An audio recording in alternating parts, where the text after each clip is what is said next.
and nothing can stop me. No, 'cause I'm addicted to what you and I realize. Lead the way, I follow. No need to say where we are heading now, babe. I follow to the edge of it all.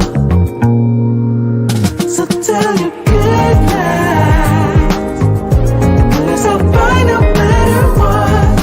Yeah, susceptible now before the moment flies, before it flies. So tell your good night, 'cause I'll find no matter what. Susceptible now before the moment flies.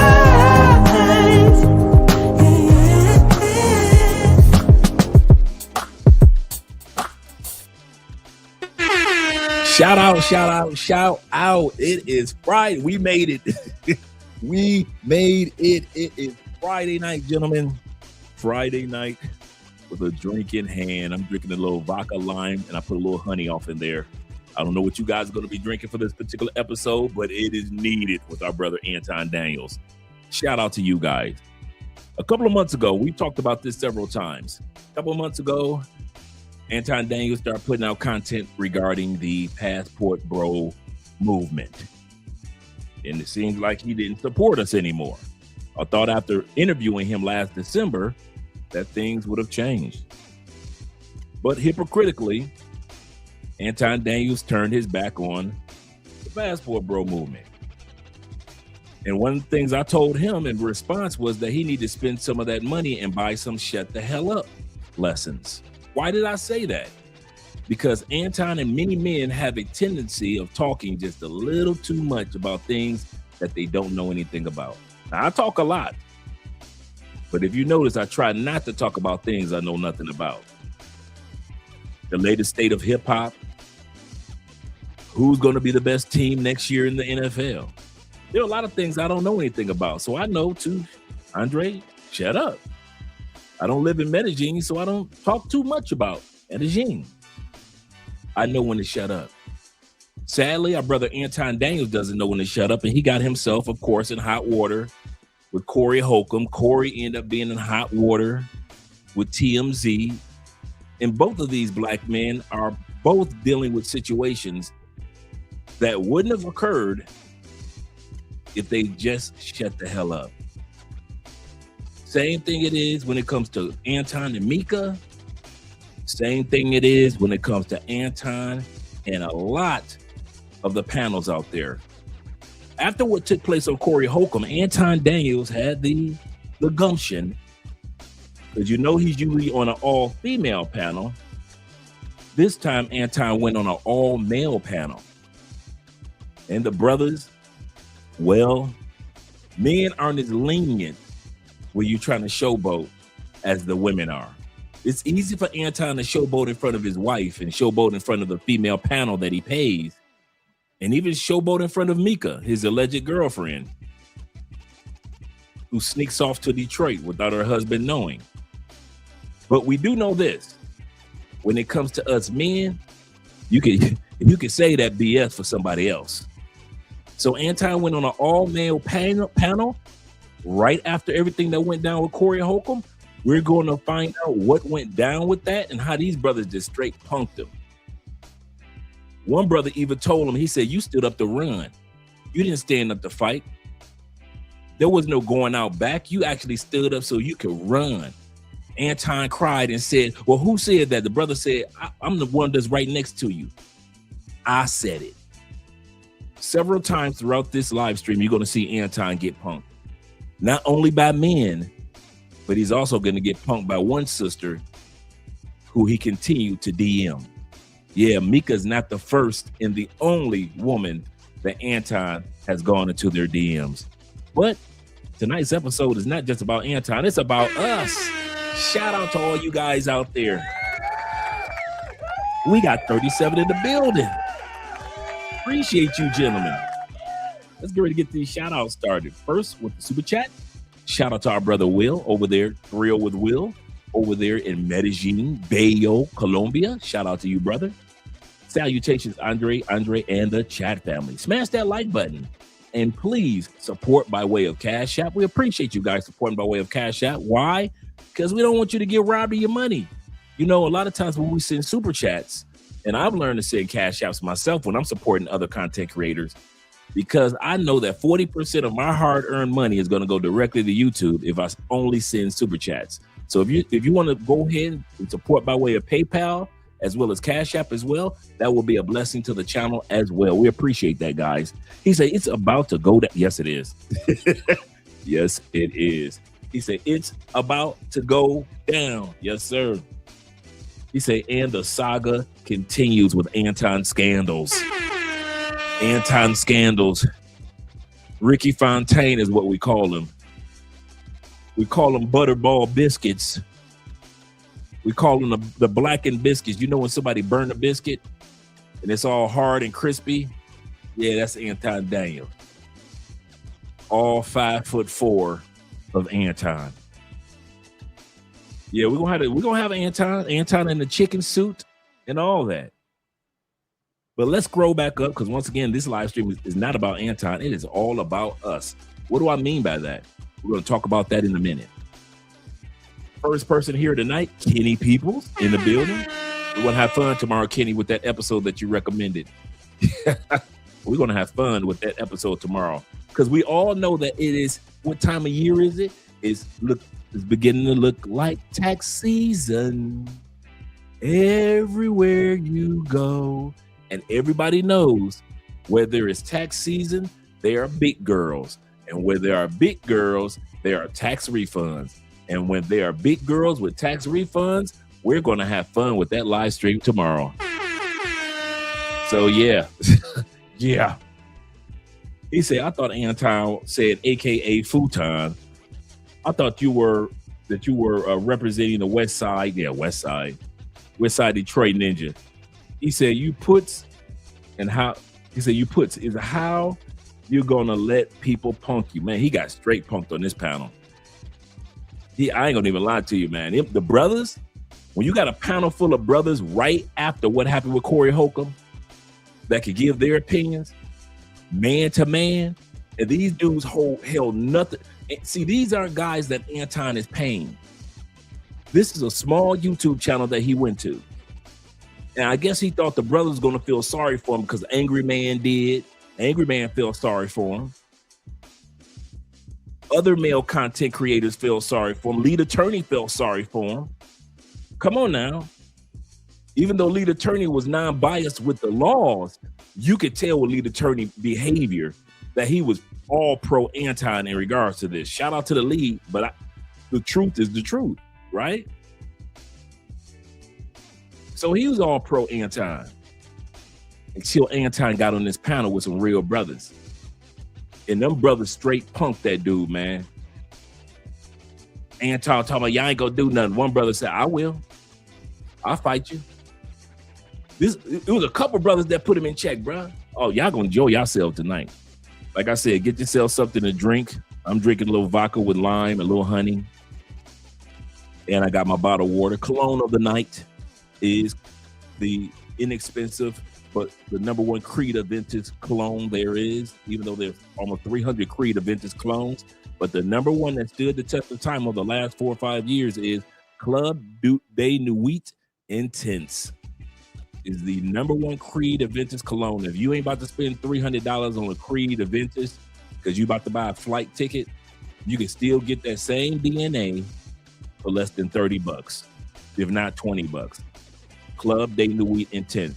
And I combine it with Rave Now, $15 Rave Now, the pineapple bomb. So you can put that Creed Aventus, which has pineapple in it, and then which is the Club de Nuit Intense, and then you take this Rave Now, Rave on the front, Now on the back, and this is $15. This is a pineapple bomb explosion, nothing but pineapple. And you put these two together, boy, you're gonna be smelling good no matter where you land. So tonight's colognes are Rave Now, $15. And Club Day the Wheat Intense, which is nothing but like $20, $25 at the most. I don't think it's even $30 anymore. So shout out to you guys. That's the cologne of the night. And yes, we do have some more cologne episodes coming up. Buenas noches, mi amigo Andre. ¿Cómo estás? Great evening, man. I can't complain, man. I can't complain. This has been a tempestuous month, but I can say it's been pretty good. Shout out to David Dice of the Dice family. Glad to see you here. Salute to you as well, brethren. Glad to see that you're here. Appreciate you, brother. Kevin King says this. Salute to Dave as well as Kenny Peoples. Appreciate you, fellas. And my brother Nick is in the building. He said it's going to be good. Oh, it's going to be good. We going to have some fun tonight. I won't even lie to you. We need to have fun. A lot of times I do these shows because it's therapeutic for me to have fun with my brothers. I ain't going to even lie to you. The ladies don't want to show up. They want to watch the live stream afterwards. So be it. So be it. But I can say one thing. I have fun with my fellow brothers. And Will says this. Will says, big bruh, that hat is fuego. Fuego. Shout out to you, Will. He says some Colombian women love men with hats. That's true. I have found that to be true. Don't sleep on that, gentlemen, when you travel. Absolutely correct. I have a really nice hat collection. So Andre could tell you I'm always wearing a hat whenever we're traveling somewhere in Colombia or even out of Colombia. And you're right. Shout out to my brother Top Gun in the building. The Florida boys at it again, man. The Florida boys at it again. Yes, sir. And AMSM, great video drops that you dropped today, AMSM. Great videos. You're always dropping great videos on TikTok as well as Instagram. Appreciate you, brother, showing the love, man.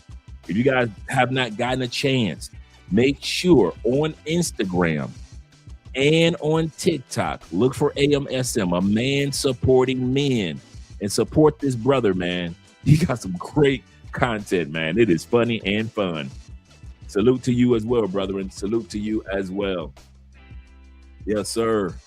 Let's scroll down a little further. Did I miss anybody? Let me make sure I didn't miss anybody, such as my brother Ronan Travels. Ronan and Travelers in the building. Glad to see you here. And I miss my brother Charles. What was I thinking? What was I thinking? Shout out from the Philippines. Yes, sir. He said salute. Salute to you, kind sir, as well.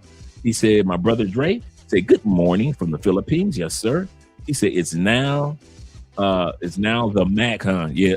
Return of the Mac once again. Yes, sir. Who's the Mac with Ice Cube? Yes, sir. Who's the Mac, the movie? Or the Return of the Mac? Yes, sir. Or the Mac? Let's scroll down a little bit. We got my brother 313 in the building. You better back the fuck up out my face, goddammit. I'm from Detroit, Michigan. Don't play with me. Don't play with us, Detroit boys, especially when you got International Quiet Storm on deck.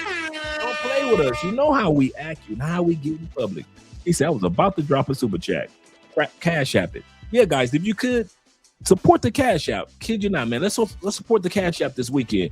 And I'm going to show you comments anyway. So that's a given anyway.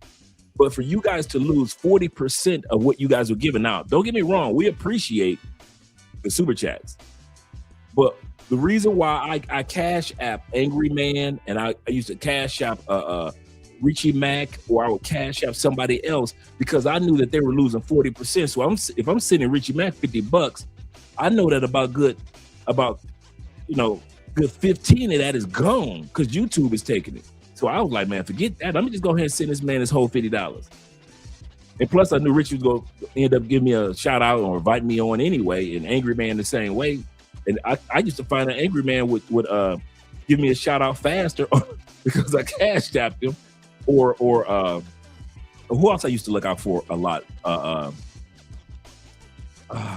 There's a couple of brothers, man. I'm trying to think of the brother that comes down here to Medellin a lot. But always Cash Apping him. So I always show guys love, man. I always try to show support. So Cash App, Super Chats, PayPals, and we appreciate it, man. I just, like I said, I love Friday nights, man, because I know we've had a long week. I love Friday nights because for me, it is therapeutic, man. I'm studying Theo's classes like a mad dog. I know I'm behind, so I got to race to catch up. And so I kid you not, man, these live streams, are like a breath of fresh air, if only for me. If nobody showed up, I would still do a live stream.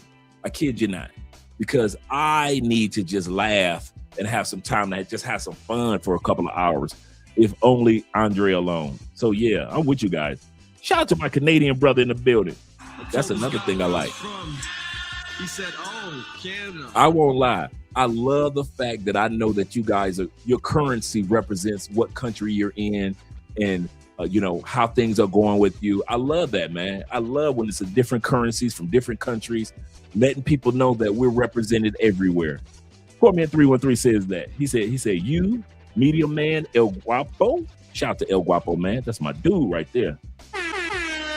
Got a chance to meet the Mrs. and Guapo Jr. a couple of months ago at the Black Manosphere Conclave. We're going to be talking about the Conclave a lot more starting February 1st. And got a chance to meet his family, man. His wife is the sweetest woman. I swear, she is a sweetheart, man. It was a blessing to meet them, man. It was a blessing to meet his son and daughter. He said on a Cologne episode would be, you know what? Write that down. That's why I keep a pen around.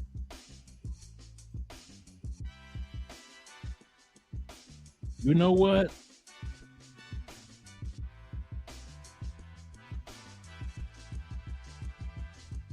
That would be a great idea. That would be a great idea. That's a good point, poor man 313. Shout out to you, brother. I'm going to be reaching out to those brothers. I call it Guapo, but I'm going to reach out to Medium Man. Will says this. Will say, now we have to watch out for the new modern day KKK affiliation. Karen, Keisha, Ken, Pookie, Ray, Nook, and Paw, all of them. Yeah, man. I kid you not. I got some, dude, we just did a video with the Passport Sisters. How come I just got a flood of videos from some of you guys, as well as other videos I have for a whole new Passport Sisters episode? Them sisters are, they lose it. One sister, really nice sister, just really nice. She's complaining about dating in Medellin for individuals her age. She's stateside, very pretty sister, but she's going through the fluxes trying to find love in Medellin. So now she's realizing no matter how beautiful you are from the States, you still gonna go through the blues. She's a very attractive sister, but she's still going through the blues. So she's gonna be in the videos. I tried to invite her on the show, but I guess she don't like it. You know, she don't like you Passport, bro. So shout out to you guys. Shout out to Chris Jeezy in the building as well. Shout out to Chris being here. And Rafi Lake representing the Indiana boys. You know how we do. Shout out to them there. Hoosiers are in the building. He said, what up, Dre, Andrea in the chat? Happy Friday. It is a happy Friday. Shout out to all you guys. Speedway, Indiana. Yes, sir. I know exactly where that is in the building. Peace, love, and blessings to y'all. Salute to everyone. Yes, sir. Salute to us all. Appreciate you guys being here. Let me make sure I didn't miss anybody up top. Then I'll scroll back down. Make sure I give the shout out to all you guys. Now, I won't have enough time to give everybody a shout out, but I got to have time for Arizona. Them AZ Marines. Shout out to AZ, man. I love AZ when I was out there, man. For all you guys that have never been to Arizona, it is literally like going to another planet. There are very few states in the United States that the landscape is like Arizona. You swear you went somewhere else and you are not in the United States. I kid you not. Shout out to AZ. I loved it. I love AZ. Beautiful, beautiful, beautiful out there. Shout out to my boy Gang Talker in the building. Gang Talker representing. He said, what up, bro? He said, have you heard about the U.S. Got us citizens on the kill? No, I didn't know that. Did you hear about the U.S. got a U.S. citizen on the kill? What's that list? I never heard that list. So a lot of times when it comes to the U.S., you guys give me info that I didn't even know about. So let me give me a little bit more information in regards to that. Seriously, man. I might even do an episode on that. Shout out to you guys. And once again, that's a great suggestion, brother. That is a great suggestion. Out there. Make sure you guys subscribe. I kid you not. On TikTok, on Instagram tonight, subscribe to our brother AMSM, a man supporting man. And speaking supporting men, our brother Jay Kaysen is in the building. He say evening looking very dapper in that hat. Appreciate you, brother. Appreciate you very much. Really, dude. That's my dude. Let me scroll down a little further. Let me see if I got my man John C in the building. That is, yes, sir. He say salute to you, John. Salute to Dre and the chat. He say I'm in the States for 10 days.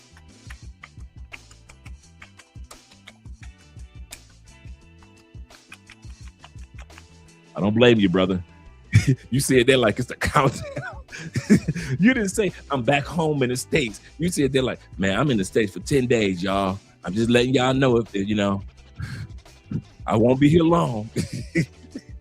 He said, take care of some business, but after that, I'm back in Thailand. I ain't mad at you, brother.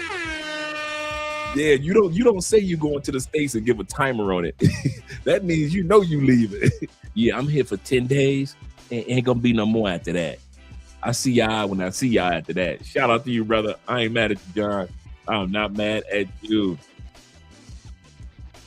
Yes, sir. International Quiet Store. Salute to brothers eating breakfast. All you brothers overseas in Southeast Asia, where it's morning right now. Shout out to you guys that are enjoying your breakfast. Let me scroll down a little further. Official Kobe, salute to you as well. Remember the video that we looked at yesterday with the sister that was in Medellin pretending like she was Afro-Latina? And she was pretending like she was from Colombia, and she had that brother take her to Sweet Georgia Sweet Georgia Grill, and she eating chicken, greens, and macaroni. I told y'all the passport sisters and all the sisters in the States was going to be talking about how dumb the brother looked, right? How come my boy Sean D. Upshaw sent me the video of stateside sisters mocking passport bros for being stupid enough to not know the difference between an Afro-Colombian and a sister from the States? I told y'all that video was gonna go viral. I told y'all the sisters was gonna make a video laughing. They gonna ride that one out for at least a good 3-4 months. I ain't mad at them. I am not mad at them. I knew that was coming. Shout out to AMSL with the $5 love with the super sticker for the love of the game. Yes, sir. What is Theo doing here so early? What in tarnations? Shout out to Theo. He said you can count the hours while in the U.S. Never seen a man so miserable. Yes, sir, man. When I go back to the U.S., it's like holding my breath. 1, 2, 3, and I'm underwater, taking care of what needs to be taken care of. And then when I get back to whatever country I'm going to, I feel so much better, man. So much better. I kid you not. Shout out to Theo. Theo's on the countdown. Theo was also on the countdown with his days in the States. Yes, sir. Yes, they had a fish fry. He said fish fry Friday. Yes, sir, Kenny. Fish fry Friday. Andre made me some fish today. Seriously. America's on the spiritual. Absolutely correct. Amen to that. That we pray about. That's one of the reasons why we keep you guys in prayer here. And I don't say that flippantly, man. You know, me and Andre, y'all see me on camera and I'm animated and profane, if you will. But in real life, man, I take my Christian walk extremely serious. So when I say we on hands and knees praying for all of us, especially us men, we on hands and knees praying for us men, especially men of color, what we go through, especially the way that things are looking in the States. You know, the old school song says, somebody prayed for me. They had me on their mind, took the time to pray for me. I'm so glad they prayed. Man, we keep y'all in prayer, man. As well as we keep ourselves in prayer, without a doubt. He said they laugh, but we still spending our money on. You better back the fuck up out my face, goddammit. I'm from Detroit, Michigan. Don't play with me. You ain't never lied. You ain't never lied, Chris. That's the funny part. We ain't coming back. You can make all the videos you want, sisters. We are not coming back. We go back to make money, visit friends, fellowship with family members, and leave again. That's it. We go back to the States for family, finance, maybe a little bit of fun, and our friends. And then we leave again. I don't know why they think that they're going to ridicule us into coming back. That ain't going to happen. That is not going to happen. Shout to David Dice of the Dice family.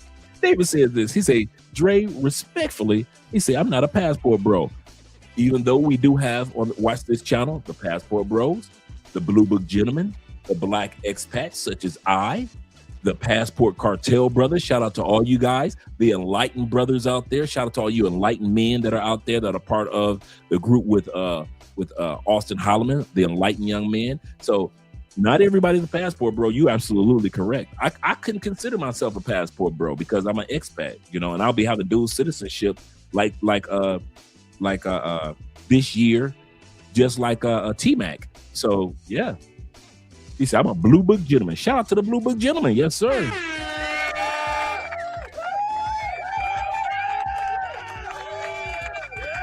And I like how you worded that. More mature and logical. Absolutely correct. I concur, my brethren. I concur. Yes, sir. Salute to our brother Theo. And also salute to Jay Anderson, the Great. Glad to see you, Jay Anderson. He said, I'm sipping on wine and feeling fine, pimp. Oh, I'm sitting up here enjoying. Shout out to all you guys. I'm enjoying a little bit of vodka with the lime and a little honey in it. Shout out to all you second shifters that are out there working second shift that are watching us. We appreciate you guys that are working second shift, that are enjoying the live stream. Shout out to all you guys that are working third shift, but you're going in early. We got your back. You're going to laugh tonight. You will laugh tonight. Shout out to all you military men and women out there that support the country, no matter what territory you're in. Glad to see that you're watching. Shout out to all you guys that are doing government contract work. I don't care if you're teaching overseas. I don't care if you're doing AI overseas, or I don't care if you're doing some type of contract work with a company overseas in Qatar. Shout out to all you guys that are out there. Peace, love, and I hope all of us continue to travel and enjoy life even more in 2026. And shout out to all you guys that we will be seeing at the Black Manosphere Conclave in Las Vegas in 2026 this September. Shout out to you guys.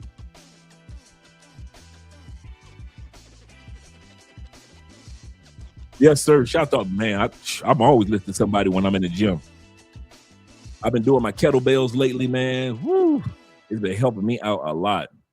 Jay Anderson says, this live is dope. We're about to have some fun tonight, guys. We're about to have some fun. Let me get ready to get started. Kenny said this. He said, I forgot about the tax season. He said, I have nothing to give. He said, I'm trying to improve my house. Yes, sir. Yes, sir. Andrew is in the building. Glad to see you here, brother Andrew. Always looking good. He said this. He said, I'm in the middle between Passport Bro and the Blue Book Gentleman, honestly. He said Anton backlash is now. Yes, sir. Yes, sir. Yes, sir. Let's get ready to get started. I want to change the music up.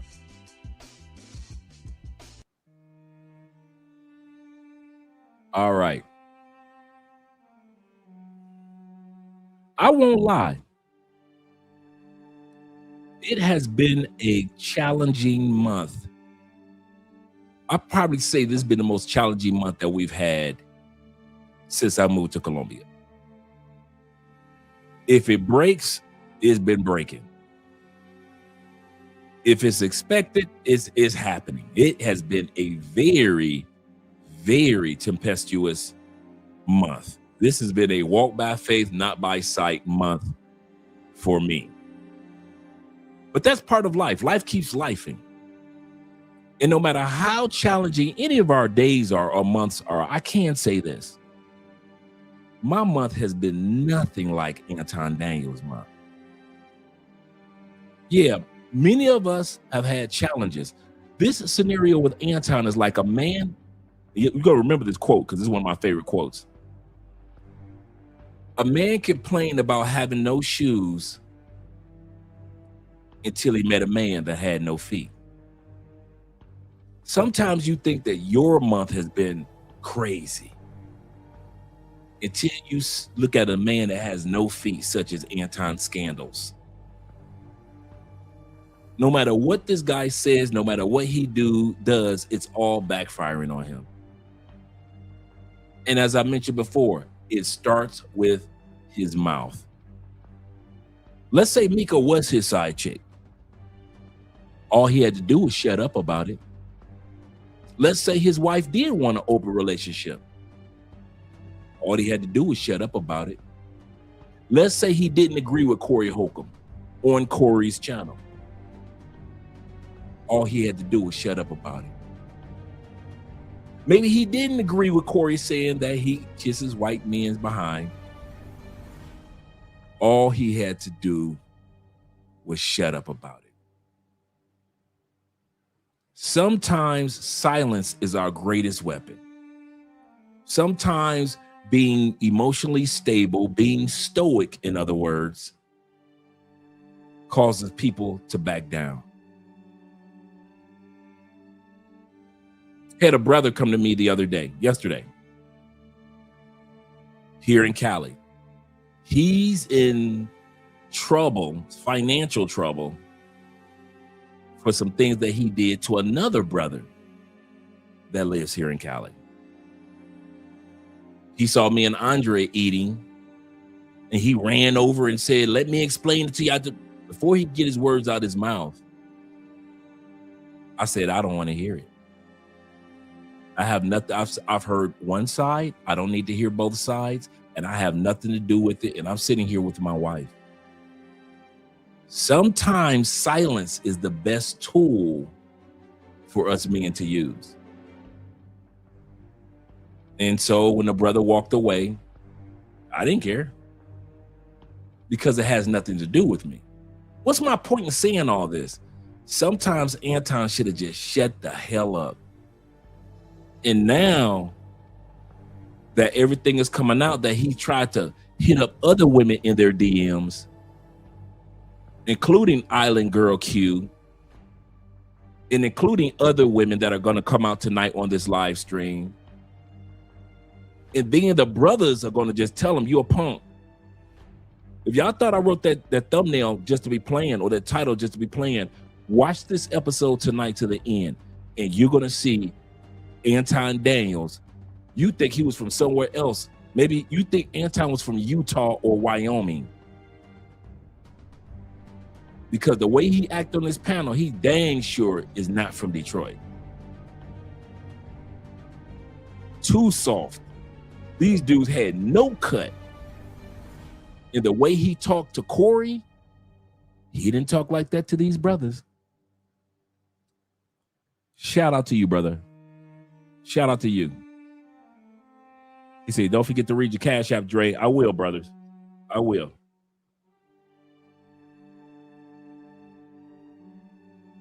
Thank you for the reminders. This is a teamwork channel. I swear it is. It is a teamwork channel. And let the Cash Apps pull up. And while the Cash Apps are pulling up, goodness gracious. Shout out to International Quiet Storm with the $100 love. Appreciate you, brother. Appreciate that. It has been that type of month. I kid you not, man. Everything is always going great and smooth for me, but I had to pay big chunks of money on this month, big chunks of money on that, big chunks of money on this. And I was like, where did all this come from? But you know what? Life will keep lifing. And I would take my life way over Anton Daniels. He's got money and he's got hell on feet. I would rather be with you brothers and fellowshipping when I see you guys than to sit up there and be on a panel and getting punked out by other men. And shout out to my brother Black Scorpion in the building,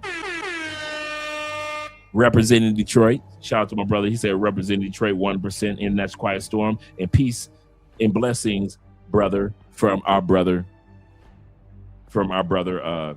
Black Scorpion. Shout out to you, brother.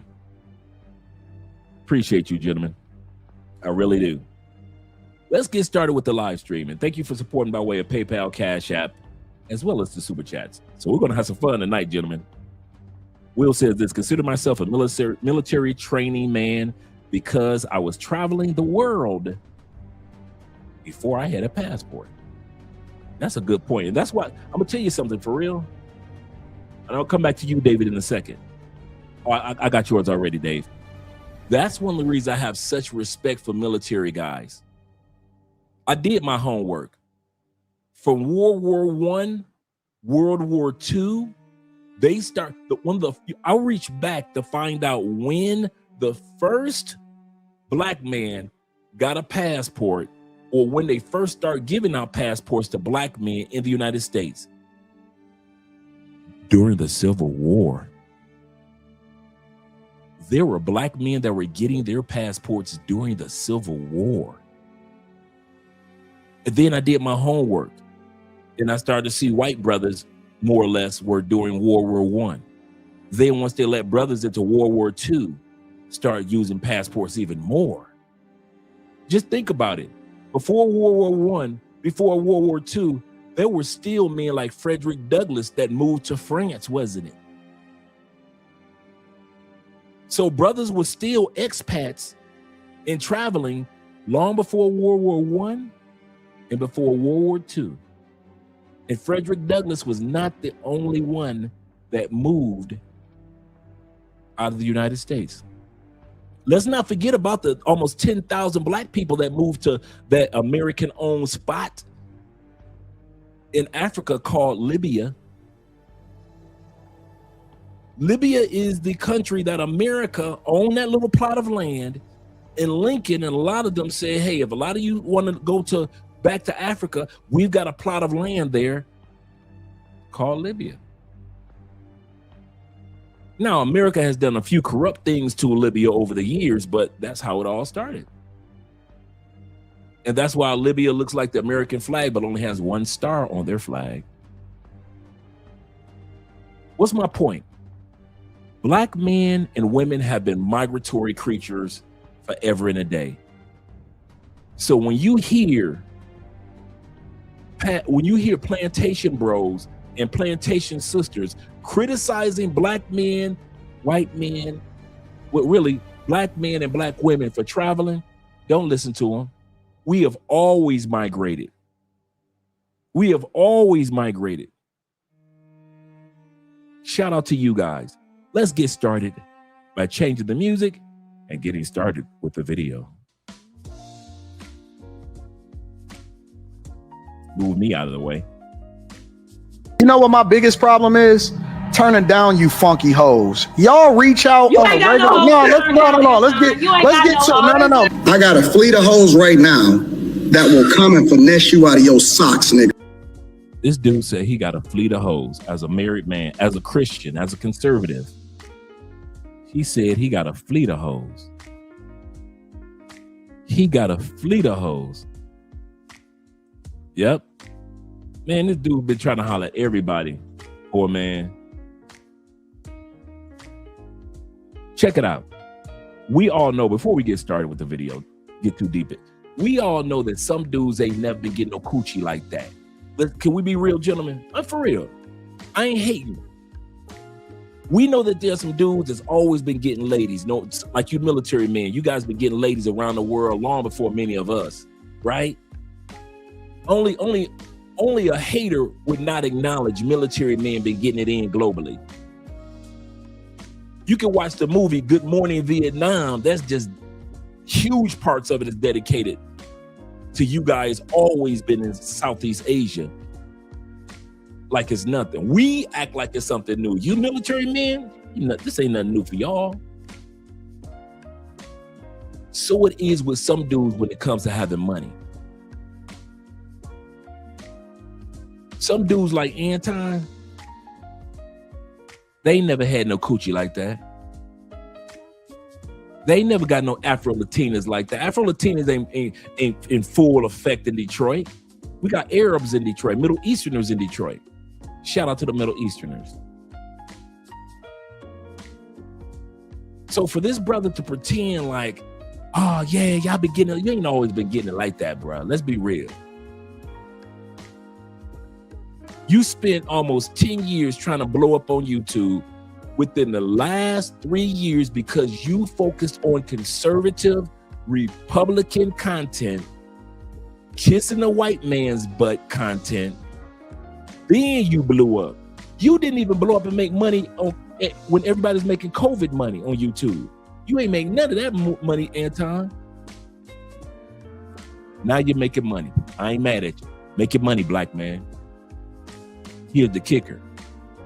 There are a lot of brothers that come to Colombia and they ain't never had no Latin coochie and they lose all their money from being stupid.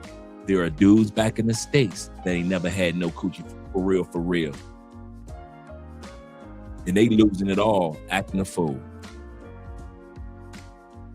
If Anton can't handle women in the States, could you imagine that Negro out here with us?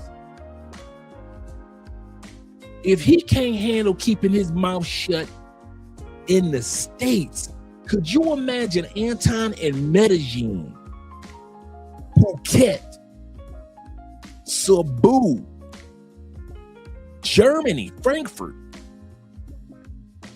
Madrid, or Barcelona, Spain? Can you see that fool in Panama City?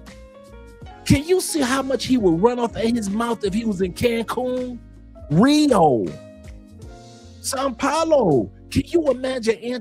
You think Anton is bad in the States? He can't shut his mouth. Could you imagine that mother out here with us?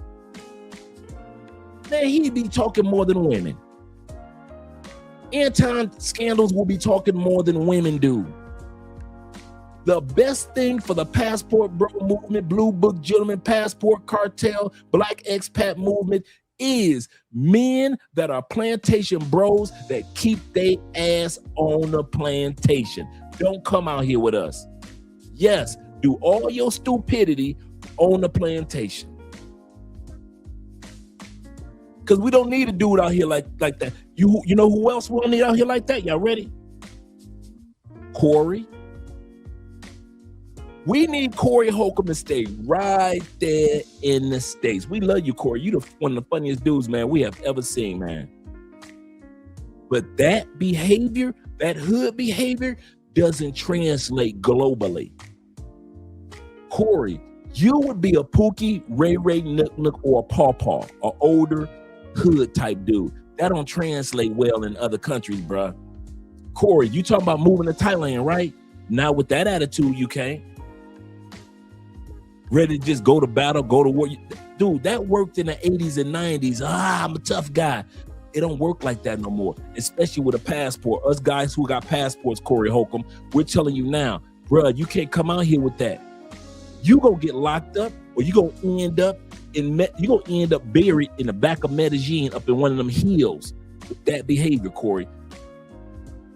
Corey, it's easy to talk greasy to a 5'4" dude like Anton. A big butterball dude like Anton. Cool, bruh. And I'm talking to you, Corey Holcomb. It's cool. You in the States, you on the plantation. You got home field advantage. It's easy to do rah-rah to him. Come on out here with these Colombians and talk crazy to one of them out here. Man, they will chop your body up, man. You be found in 4 different states. You be in Cartagena at the same time. You in the coffee region at the same time. You in Cali at the same time. You in Choco. So the best thing for you, Corey Holcomb, is to keep your ass in the States with Anton Daniels. You plantation boys are perfect for each other.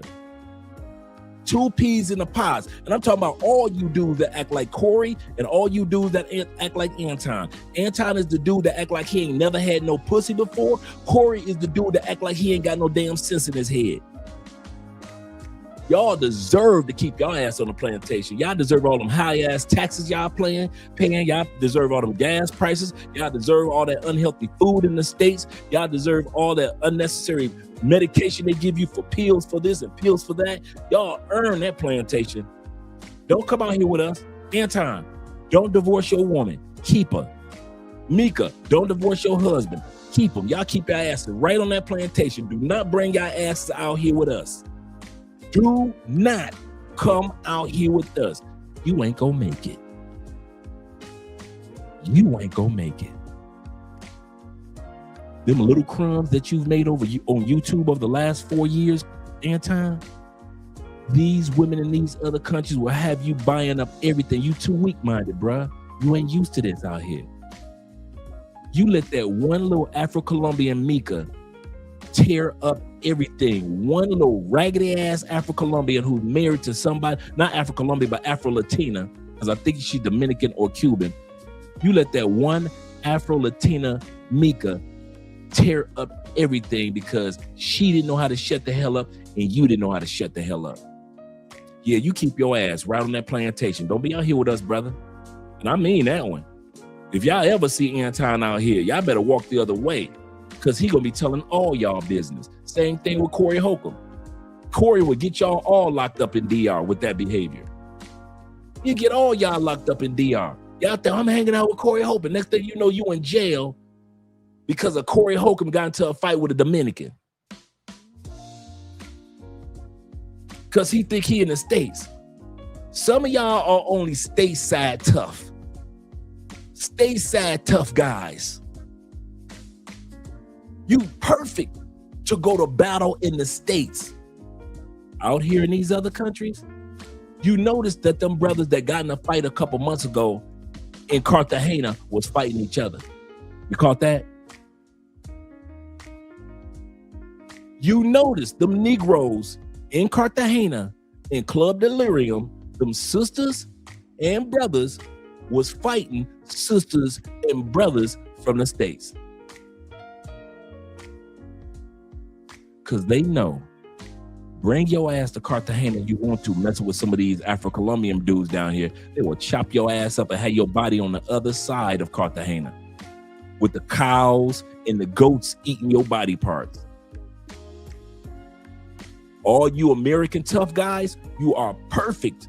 I'm going to end this with this. You are perfect for being a tough guy in America. You go ahead and go to Thailand or go to the Philippines being tough. Man, you will have 9 Philippine dudes beating your ass.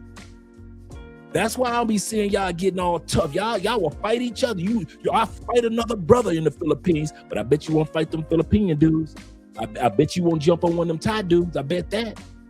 Go ahead. All you Mr. Tough guys, I'm a knockout artist. I've been knocking out dudes in New York my whole time. Go ahead, Mr. Knockout Artist. Take your ass to Thailand you want to.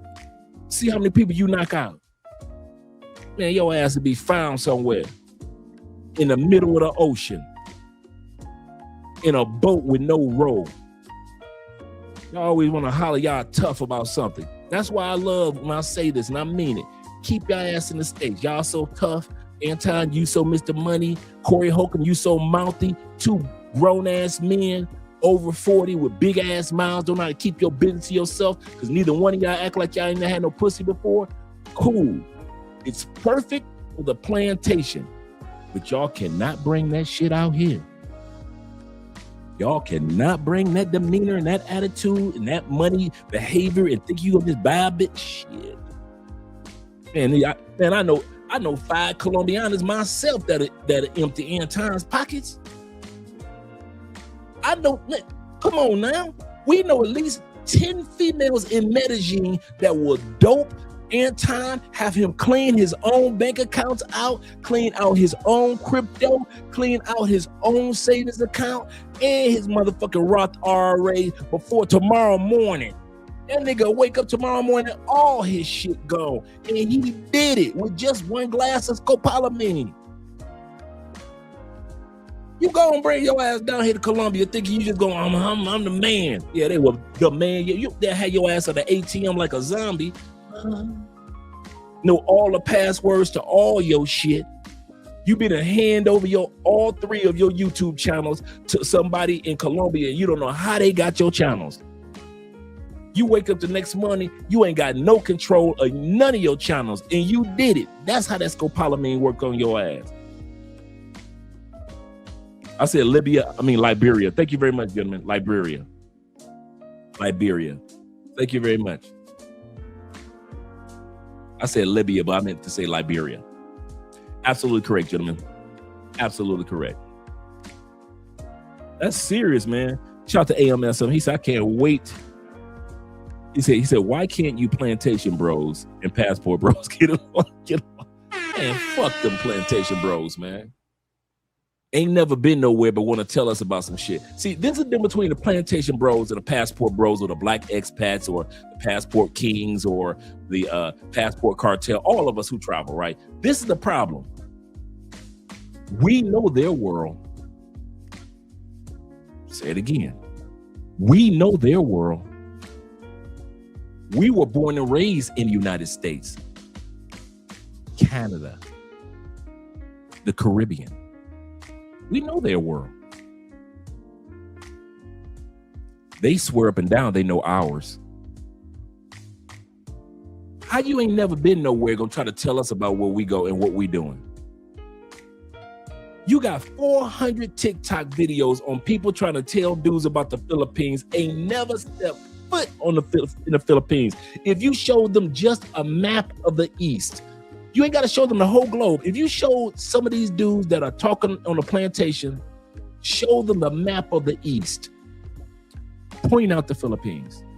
You got a whole bunch of islands to choose. Point out the Philippines. They can't even point out the Philippines on a map. You can give them the choice of 5 flags to choose from. Any flags in the world. And the real one, and one of them is the Philippines. They couldn't even pick out the Philippine flag. They think Japan is the Philippines. They pick out the Malaysian flag. That's why passport bros don't listen to plantation bros, because we lived and were born and raised in their countries. They're trying to tell us about other countries and ain't never been to other countries. Some of y'all got 10, 20, 15, 30, 35, 40 countries up under your belt. There's dudes in the States that's doing videos on passport bros ain't even been to 50 motherfucking cities in their own country. Ain't been to 15, ain't been to 10. But then they want to tell us about travel? The passport bros are over there. How you know? Well, I heard the passport bros are taking it. How you know? How do you know? Why some female dropped a video on TikTok so you gonna believe what the female said? See, we can easily talk about the past, what's going on the plantation, but them plantation motherfuckers cannot easily tell us about our lives. That's why we don't like they ass. If you ever wonder why we don't like them, because they think they know and ain't never been ain't been nowhere. He said the worst that they pick is China, and that's the Philippines. Absolute facts. Jermaine said the plantation bros use the same tired shaming taxes or shaming points. Yep, the Yaya sisterhood members use. Absolutely correct. He said, y'all, Zeta says this. Shout out to Zeta. Zeta says this. And shout out to my man Jamon in the building as well. He said, y'all notice how they always say these countries are poor, but they don't know it's 70,000 islands in the Philippines. They always want to call countries poor that they've never even been to. They've never even been to these countries. They've never even researched these countries. They don't. This is what get me about the plantation movement. Plantation folks always want to talk about what's going on in another country. They don't realize, especially y'all black brothers and sisters, you do realize the only time you ever talk about a country is when the white man lets you talk about that country. Here we go. Black folks, when the last time y'all talked about Ukraine before white people brought up Ukraine? Never. Black folks, when the last time y'all talked about Russia before Ronald Reagan administration talked about Russia, white people? I was around in the 70s when they were talking about never. White people, black people, when were y'all around, you plantation bros and sisters? When were y'all talking about Germany in the collapse of the wall before white people was talking? You wasn't? You wasn't? What about Haiti? Was you black folks talking about? No, y'all wasn't? Until Americans went over there and invaded Haiti. Y'all want to talk about it? Name one motherfucking country the country of Georgia. Y'all wasn't talking about that country until war. Y'all wasn't talking about Iran. Y'all wasn't talking about Iraq. Y'all wasn't talking about Israel. Y'all wasn't talking about Palestine. Y'all wasn't talking about shit. You can't name one country that y'all black asses talked about before white people told y'all could talk about it. Unless it was on white news, y'all never talked about any country. The next country, y'all wasn't talking about no damn Venezuela. Y'all wasn't talking about no Colombia. Name one country y'all black asses was talking about by yourself. Name one. Not a one. Not a one. Y'all wasn't talking about one country by yourself. You can't even say you was talking about South Africa until white people told y'all, hey, something going on in South Africa. Congo. Y'all wasn't talking about the Congo until white people started talking about it. Name one. Until white people let y'all black asses start talking about it, most of y'all shut the fuck up and don't know what y'all talking about other countries. That's another thing that pissed me off about you plantation bros. Instead of doing your homework, if the white man say third world, here y'all black asses talking about some third world. You ain't do no homework. Tell me what's third world about the Philippines, black people. Tell me. Since you want to run off at the mouth, tell me what's third world about Colombia. Brazil, the 5th largest economy in the world. Tell me what's third world about Brazil. Tell me what's third world about Argentina. Come on, talk to me. What's third world about Spain? What's third world about France? Portugal. Malaysia. Singapore, Japan, China. Y'all always want to call every fucking country a third world, but y'all don't do no research. You ain't never been to them countries. You ain't never did no homework on them countries. But when the white man tell y'all that a country is third world, here y'all ass can't run. Y'all run to TikTok. Can't wait to say they going to them third world countries. How the fuck do you know it's third world yourself? Other than when the white man tell you it's third world. If the white man tell y'all it's a first world country, then here y'all ass go, I want to go see it. It must be first world.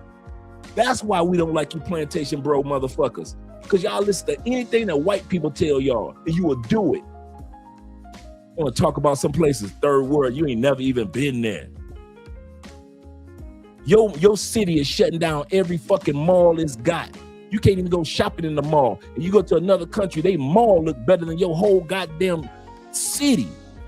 One mall. You got the Singapore airport looks better than almost 30% of the whole goddamn Singapore airport look better than the whole city of Kansas. Looks better than the whole city of Chicago. Looks better than the whole city of Detroit. Come on. All you motherfuckers, just the airport, just the fucking airport looks better than most cities in the United States. And you want to call another country third world? Go ahead, put your buildings up. I don't care how beautiful your motherfucking city is, Carolina. Put your cities up just next to Singapore's airport. You can't even fuck with one airport. And how the hell you gonna call somebody else city, country third world? And your whole fucking city, your whole state, you Mississippi, your ass don't even need to be in a conversation. So I ain't gonna holler at you. You already go through enough, okay? Mississippi, we ain't gonna even mess. We ain't gonna yell at you. We understand what you're going through, Mississippi. We understand. That wouldn't be a fair fight.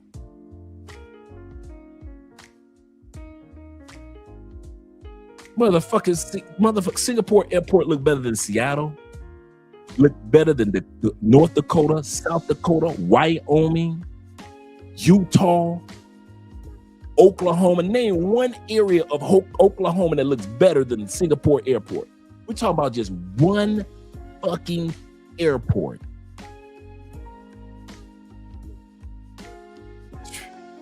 You plantation bros and sisters, y'all funny as hell. Let's continue on with the video. I was not gonna rant, but we're about to have some fun tonight.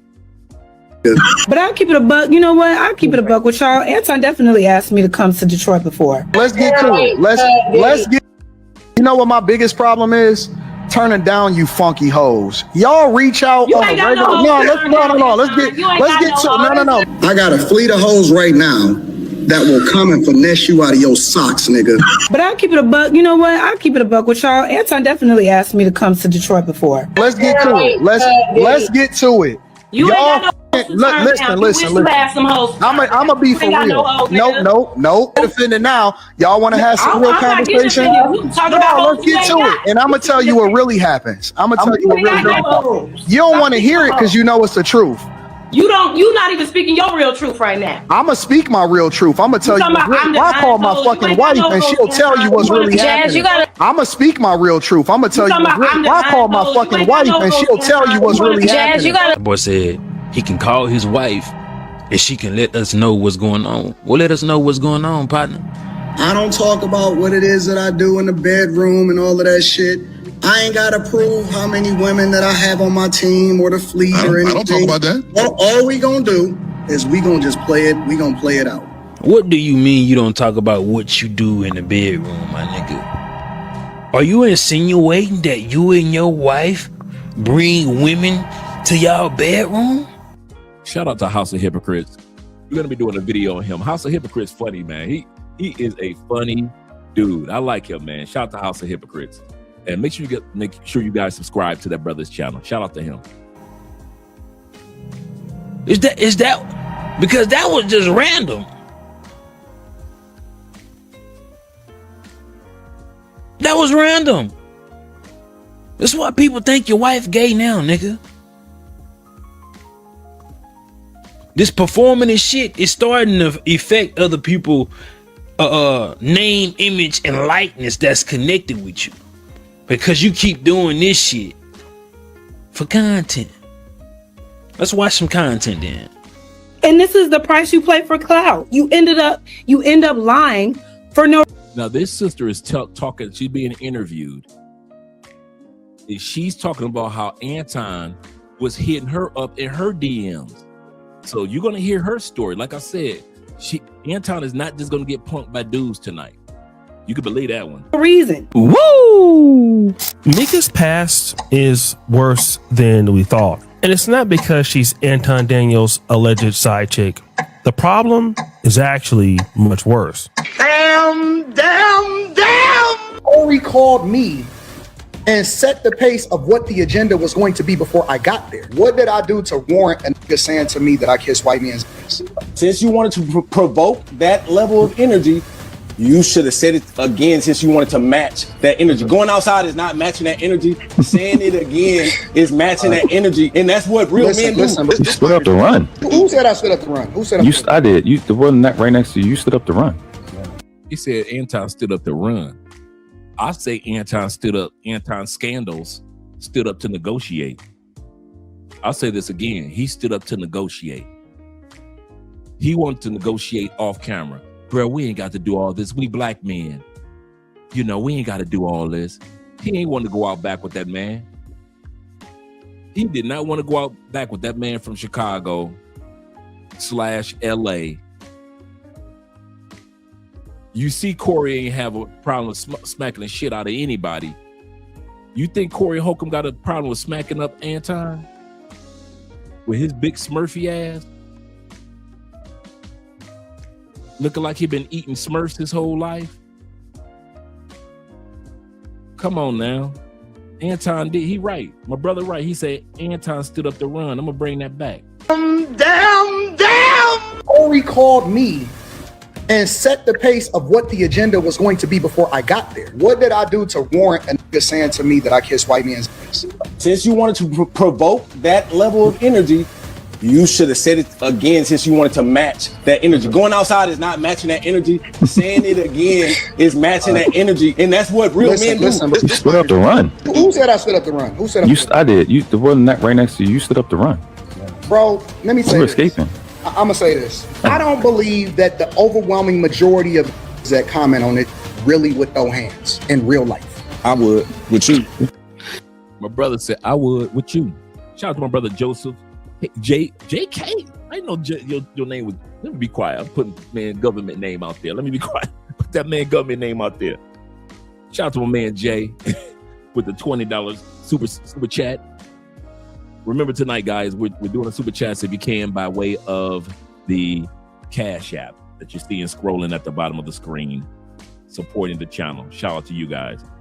And shout out with the $20 love. Let's continue on. My man just told Anton, he said, I don't think none of y'all ready to throw blows. My man said, I would with you. Oh, let me say You're this. escaping. I told y'all these dudes out here to punking Anton. When he on a panel full of men, these men ain't taking none of that bullshit that Anton was bringing. I'll say this. I don't believe that the overwhelming majority of that comment on it really would throw hands in real life. I would with you. Let me ask you a question. If I had met you some time ago. Okay, this Anton Scandals is now, we're doing a flashback, almost like they do on a television show. Anton Scandals is talking to Mika while he's on a panel full of the ladies. Shout out to Kobe in the building. He said, dude, just said I would throw hands with you. Yes, sir. You caught that too. So he's trying to flirt with Mika right now. If I had met you in the past, this nigga's supposed to be married, Christian.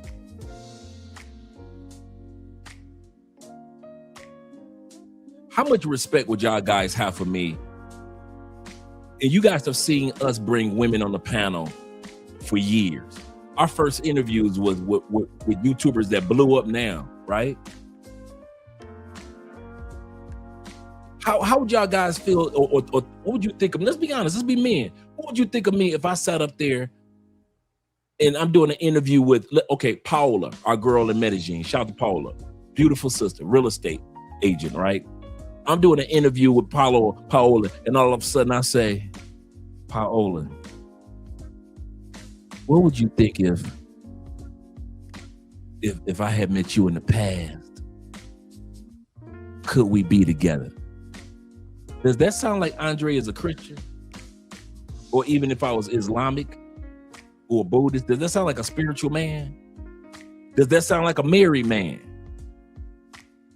Even in an open relationship, there's a time and a place for everything. I'm gonna say this again.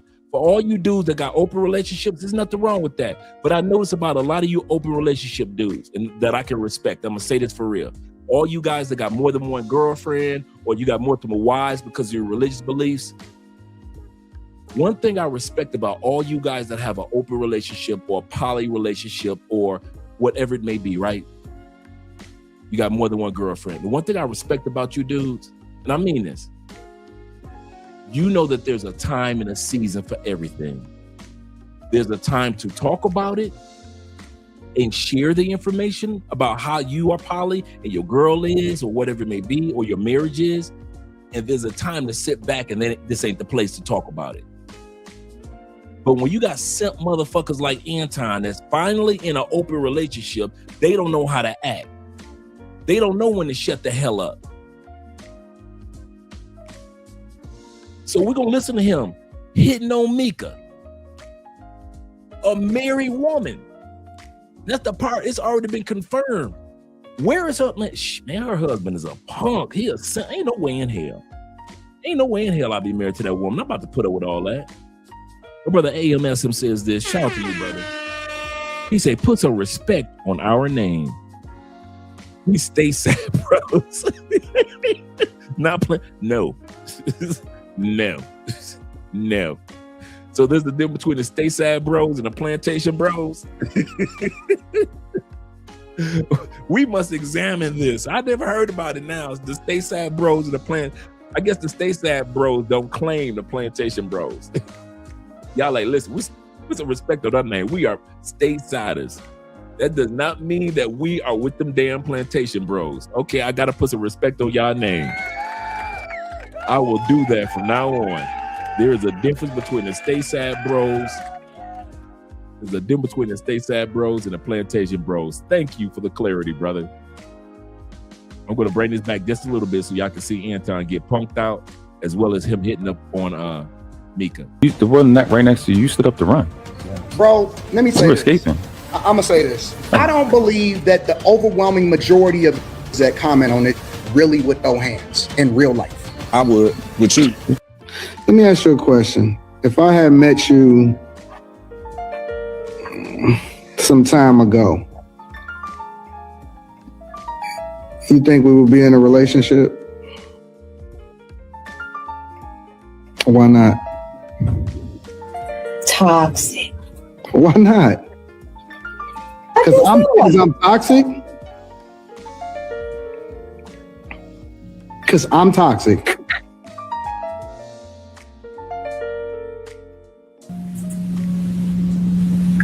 Did I not say Slimmy too? Okay, so you remember what you said. I said Slimmy too, and then I said shout out to my film crew. And I said Lex. See, y'all be putting words in our mouth because y'all want us to lose. No, we all heard it.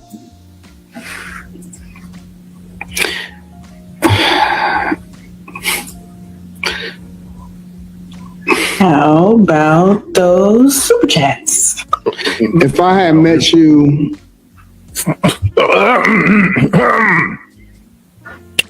what the fuck was that? Nigga, what the fuck is you doing? The brother trying to look out for you. The brother's trying to tell you this ain't the time for that, nigga. The brother's clearing his throat to like, dude, change the topic. What you doing? Do you realize you on camera? Do you realize? See, man, I swear, man, I did not know when I interviewed this dumb motherfucker last year. I did not realize Anton Scandals was a dumbass, a thirsty dude. See, dude that ain't never had no pussy before, they move like this. Dude that ain't never had no coochie before, move just like this. They finally got some money in their pocket. They ain't got to, now they feel like they ain't got to lose no weight. I ain't got to go to the gym. I can keep on dyeing my beard. Anton, everybody know your beard is grayer than mine, nigga. Everybody know your beard grayer than mine. Why you keep using that damn just for men, man? Everybody know that shit. You can't blame Teach Handling for that. Teach Handling ain't got shit to do with you keep on growing that, putting that goddamn just for men on your beard, and we all see that new growth. Nigga, just let the, hey, we all know by now 2026 is the year of the older man. For all you older men, don't be like Anton. I know you're dyeing your goatee. Stop that shit. Women love gray hair. I'm gonna say this again. Younger women, 23, 25, 32, 35, 41. Women love gray, white hair.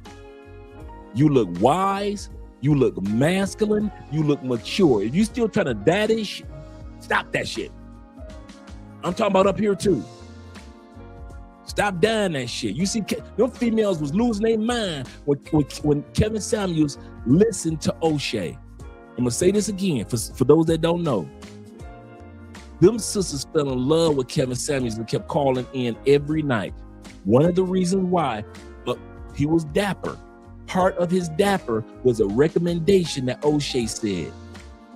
O'Shea, man, said, why do you keep shaving your facial features?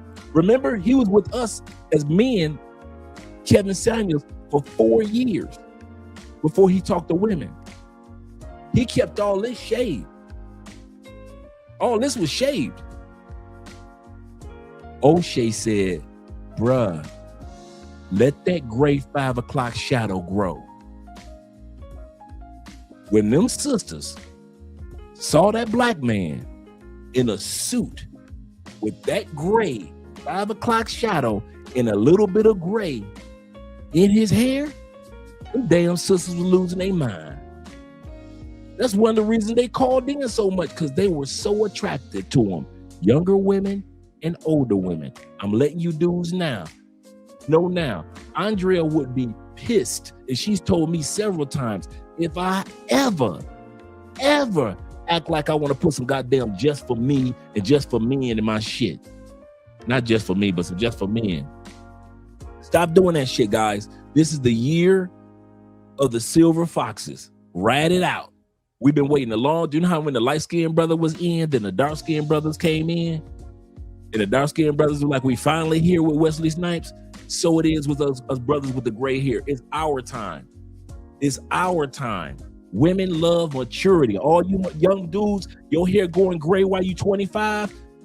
Ride it out, bro. Don't be trying to put no goddamn just for men on your beard, on your mustache. Stop that shit. Because everybody already see the new growth.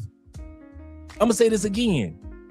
Everybody can see your mustache growing back and that little gray up under it in 3 days. And so you died again. In another 3 days, we all see that new growth, that gray hair sticking out. We all see that shit sticking out from your goatee. Same shit with Anton scandal. He thinks that now I got some money. I got my just for men. I ain't got to go to the gym. I could still be fat as fuck. I'm only 5'4". And now I can talk to women any type of way on camera. Even though the brother is trying to look out for him and tell him, Anton, you ain't got to talk like that, bruh. This ain't the time. If you want to holler at Mika, nigga, holler at her another time. Sometimes, see, this is one of the reasons why Andre is funny style in Colombia. This is why I'm funny style. Because we are too old for me to have to, nigga, this ain't the time. I'm too old to have to put your ass in check for some stupid shit that you doing for a female in Colombia. I shouldn't have to do that. Like this young brother on this screen should not have to clear his throat and tell Anton, hey dog, you hitting on Mika, dude, you on a live stream, nigga, what you doing? You got a panel full of women that's looking at you crazy, what you doing? Nigga, you married, what you doing? Nigga, what you been drinking or something? What you having some weed or something? And Anton gonna say, well, what was that? Nigga, what is you doing? That brother is clearing his throat to tell you, Anton scandals, shut the fuck up. But you niggas that got some money, can't nobody talk to y'all. That's why you motherfuckers don't hang out with me in Colombia. Hell no. If I got to clear my throat because you doing some stupid shit and you ain't catching on, you go ahead with that bullshit. Go. If I'm telling you, don't want to deal with her, dog. She gonna put some in your drink, bro. I could tell that.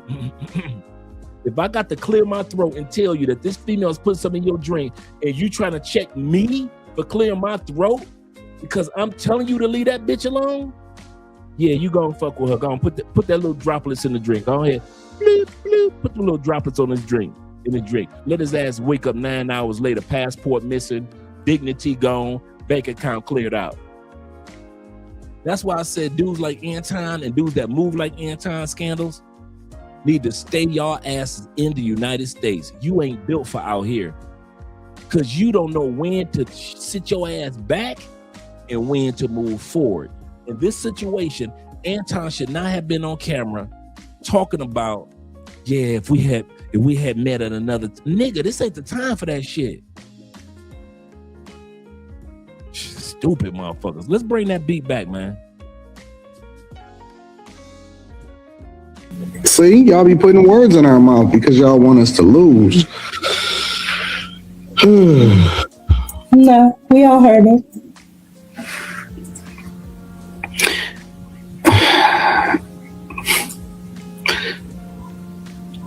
How about those super chats? If I had met you,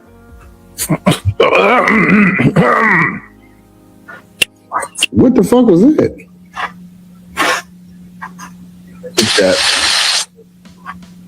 Let me ask you a question. If I had met you some time ago,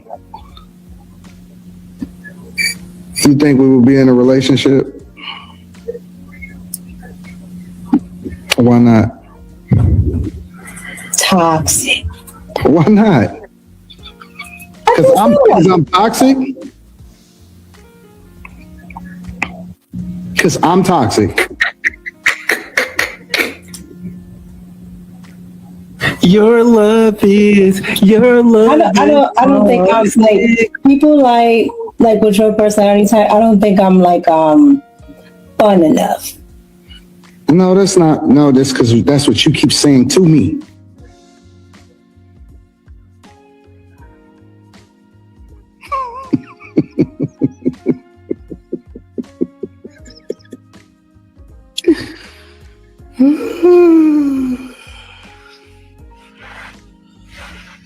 Oh my god. I think he's more around like 5'6". I think more like 5'6" because he's shorter than his wife. Anton is shorter than his wife. And she's not a super tall woman. So I think Anton's like 5'6", 5'7". Shout out to the Short Kings. I ain't no hater. Shout out to the Short Kings. Shout out to my brother Chris with the $20 love on the Cash App. Appreciate you, gentlemen, this evening. Once again, thank you for the support on the Cash App compared to the Super Chats. We appreciate the Super Chats. We really do. But we don't want you to lose your 40%. And I'm going to read the comment anyway. So if you guys support by the Cash App, we appreciate that. Scrolling at the bottom of your screen. But shout out to J3 in the building. And my brother IMF. He said Anton acting like a moron, Bando, or Moreno Bando in Apocalypse Now. Oh yeah, I remember that. In Apocalypse Now, rubbing his hands together for real. I remember that. Shout out to Zeke representing. Shout out to all 125 of you guys up in the live stream. Make sure you click that like button. We like you. Make sure that you like us too. Let's continue on, gentlemen. My personality type is too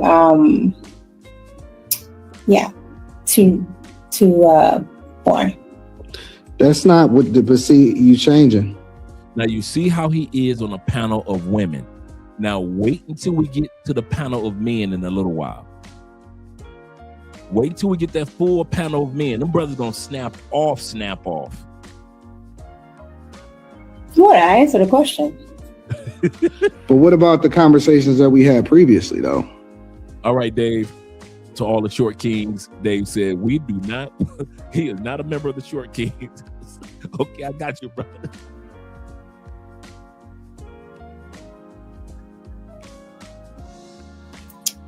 Which one?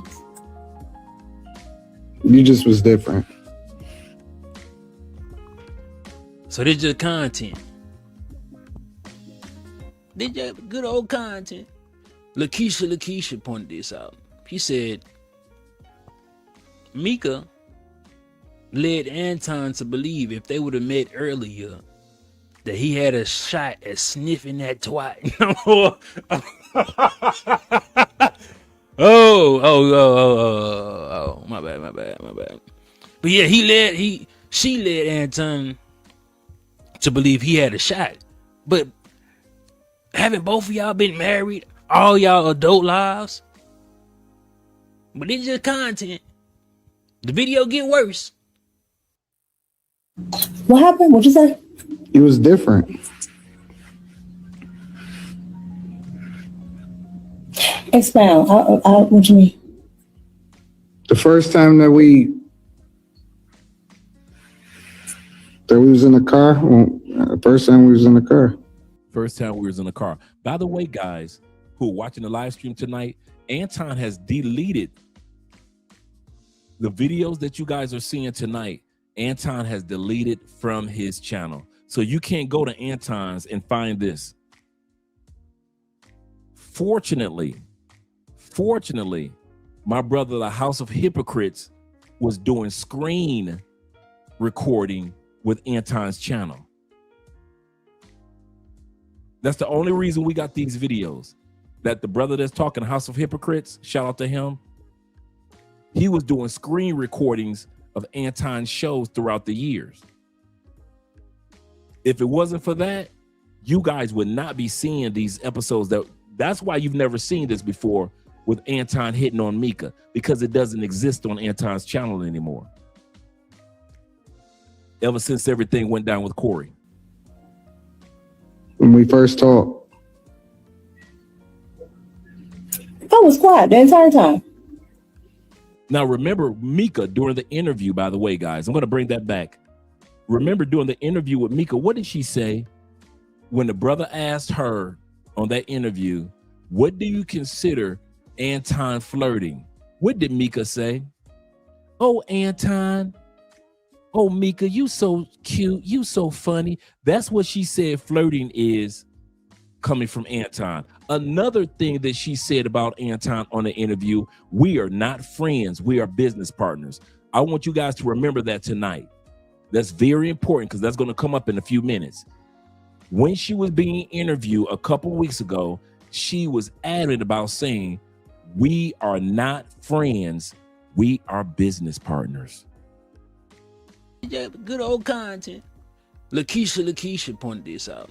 He said, Mika led Anton to believe if they would have met earlier, good part that he had a shot at sniffing that twat. Oh, my bad.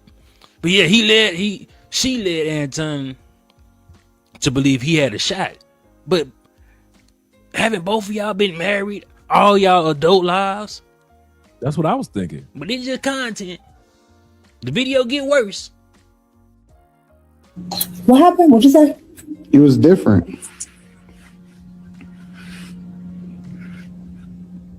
Expound. What you mean? The first time that we was in the car, the first time we was in the car, when we first talked. I was quiet the entire time. But then you explained to me why you was quiet. I know. That's correct.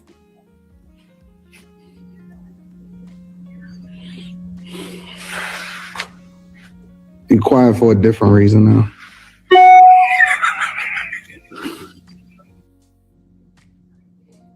What? Be quiet for a different reason now.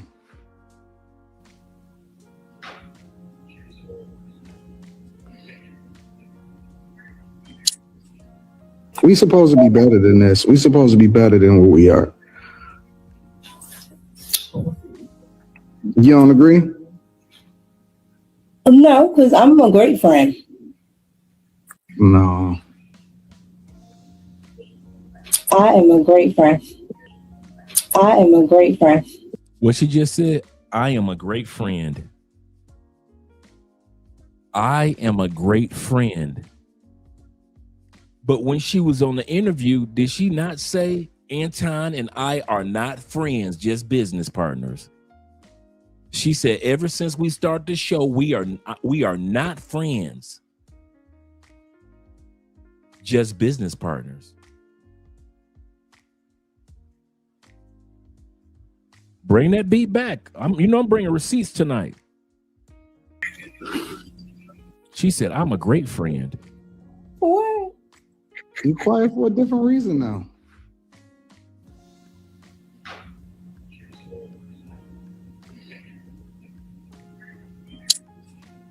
We supposed to be better than this. We supposed to be better than what we are. You don't agree? No, because I'm a great friend. No. I am a great friend. I am a great friend. I am a great friend. How long have you and Anton been business partners or friends? We're business partners, and so you're not a friend, because I don't want to provide language that's inaccurate. That's why I changed it. Yeah. We're business partners, absolutely. You're not friends. No. Okay. Friends would imply that we hang outside of business. Not. She said friends would imply that we hang outside of business. This is her definition, guys. Friends would imply that they hang out outside of business. So if she says that she's a great friend, that would imply that they hang out outside of business, wouldn't it? She said friends imply that you hang outside of business together. That means that when she said she was a great friend, they hang out in hotel rooms together. Absolutely correct. That's a great friend. Not just a friend. She said, I'm a great friend.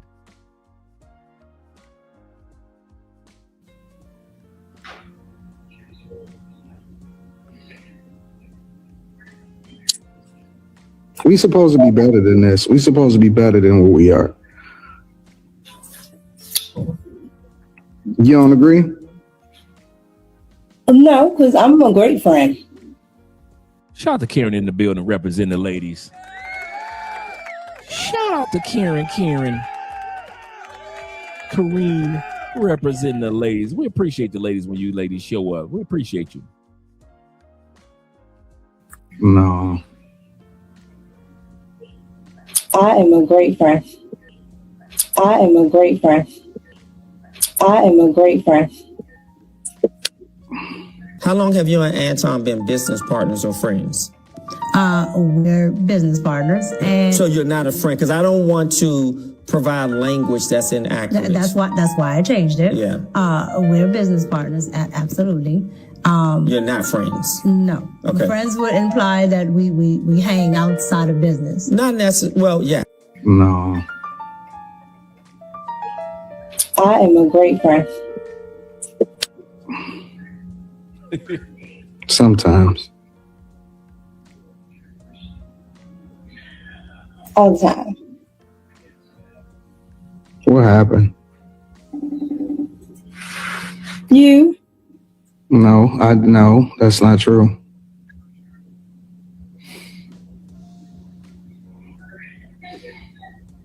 We'll talk about it. Man, ain't no way my wife will be talking like this to another man.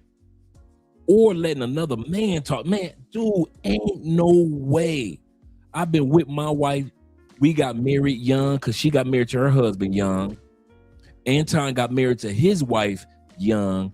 Ain't no way. Even if we both in open relationships, it is not our place to put this on the internet on a live stream in public. That's what I'm saying about Anton's scandals. He does not realize there's a scripture in the Bible, one of my favorite scriptures. In the book of Proverbs, it says, even a fool looks wise when he keeps his mouth shut. One of my favorite scriptures in the Bible. Even a fool looks wise when he keeps his mouth shut. You can't tell the difference between a wise man and a fool as long as he keeps his mouth. Ecclesiastes chapter 3 says there's a time for everything under the sun. A time to speak and a time to shut the hell up. It's like our girl Karen said, it's creepy. It's giving creepy.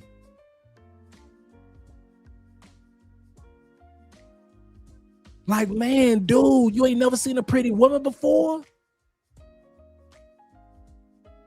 Like, serious, isn't it? And I'm gonna tell you something. If y'all ever seen Mika without her makeup, she alright.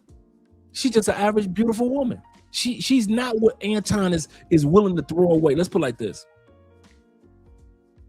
She's a beautiful woman, even without makeup, but she's not beautiful enough for you to throw everything away. Your marriage, embarrassing your daughter. Can you imagine her daughter going to school? I mean, his daughter going to school every day. Somebody's got a new video about your daddy. She going to the lunchroom. Girl, I'm looking at the new video about your daddy and your other mama. You got two mamas. No, I don't. I don't care what you say. You got two mamas. That's what your daddy is showing the world, that you got two mamas. Every other video on YouTube is your daddy because people making money off of this. So every other video is your daddy. He ain't think about none of that. Forget the little girl. Forget her. All that crying he did a couple weeks ago. Yes, I want my daughter. She's going through mental issues. We might have to pull her out of school and therapy. This Negro ain't think about none of that when he was hollering at Mika, and we wouldn't have known none of this video if the brother House of Hypocrites had not had done screen recordings, because I can do that with my Fillmore Wondershare. Shout out to Fillmore. With my app, I can record what's on a screen for hours. I mean, for days if I wanted to. And so I could see how he got this on his screen. And we were able to get this before Anton had his editors delete this video. So you can't go to Anton's channels and find this. It's not there anymore. Oh, Kareem, not Karen. Kareem. Thank you, Kareem. Hope I pronounced that correctly. If I did, don't blame it on my head. I mean, don't blame it on my heart. Blame it on my head. Hope I got it correct, Kareem. Kareem says, yes. Wonder what her husband thinks about it all. That's what I've been wondering. Of all people, I don't want to hear from Corey no more, Anton, Mika, all the rest of these people, cool. I'm trying to hear from her husband. This man might be slowly putting together his Exodus game plan, as far as we know. Because I know me. I know guys like me. I'm going to say this for real. There are men that are like me. We don't say when we going to leave. I always, you just going to have extra hangers in the closet. And I mean that. Men like me, we don't talk. When we leave, we don't talk. You just walk in the house one day and it's all these extra hangers in the closet because all my stuff I've been gone. I'm one of them dudes, and I mean this from the bottom of my heart. I'm one of them dudes. I will sit up there and let you act a fool while I'm going over to leasing a new apartment. I've already split the bank account. I've taken you out of the will. You are off my insurance policy. See, I might not go on live streams and shows and interviews. I'm the type of dude, you are off my will, off my insurance policy. I've already taken you off the 401k. The only way you gonna know that I was upset is when you come home one day, look in my closet, and it's like 5 empty hangers just swinging in that closet. That's how I'm one of them dudes. I don't argue. I don't need no closure. Some of you dudes are just like me. You don't need no closure. I don't need to know why, baby, why, baby. I don't need none of that. I am gone. Believe me, I've done it before. I'm telling you, I'm one of them dudes. I do not need to be. I'm not no arguer. Well, what about this? But you did this. But what about when you did this? I don't do none of that. I don't do none. I'm not even around to do that. There are men that are just like me, and her husband might be just like me. By the time Mika realizes how pissed her husband is, Mika gonna have extra hangers in the closet.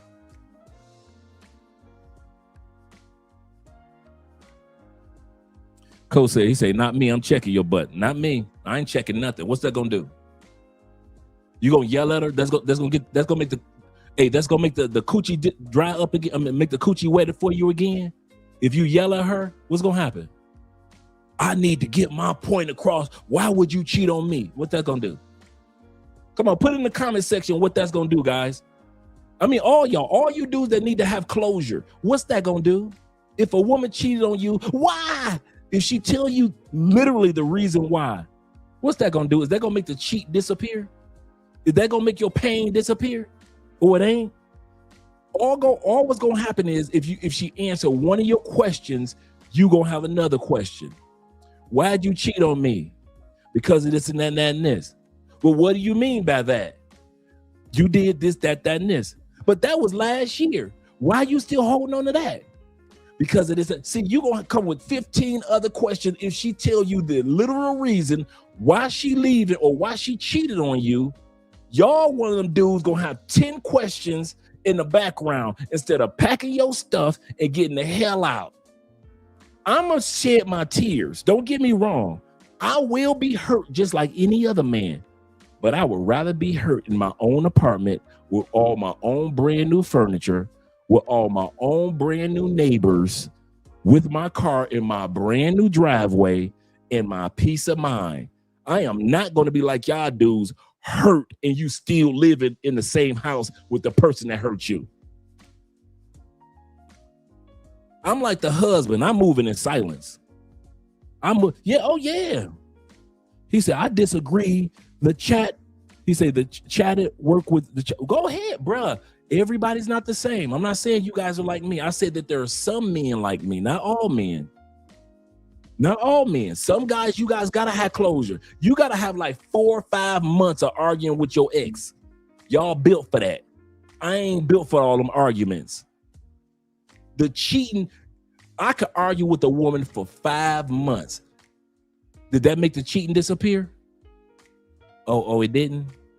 Oh, she still cheated? I could sit up there and cuss her out and call her all type of names. You bitch, you hoe. Because I called her names, did the cheating disappear? No, I'm asking. Oh, it didn't?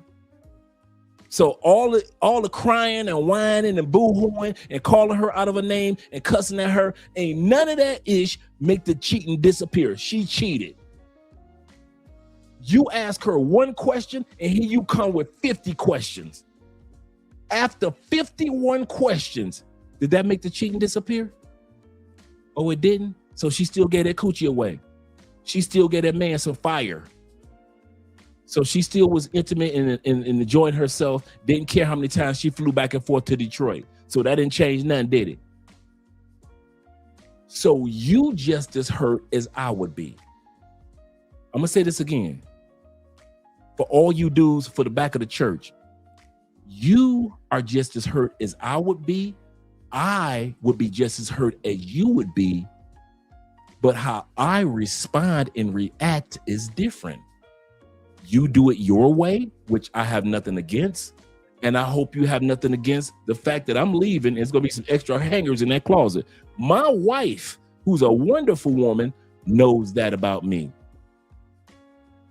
See, me and Andrea are so close. We're friends and we're happily married. And so I know if we broke up, true story, my wife is just like me. Bruh, my wife ain't no argue. You cheating on me? What the hell? Who is this bitch? My wife is not that. Andrea is like, I will come home and there's extra hangers in the closet. Andrea ain't one of the women that need, 90% of women need closure. Why'd you cheat on me? Why'd you? Not my wife. Andrea, I will come home. All her ish is gone. She done had a new apartment for 3 months. I ain't know none. That's my wife. I'm wired the same way. I don't need no closure. Some women are wired that they don't need no closure. They moving on. They will shed their tears in their new house. They hurting.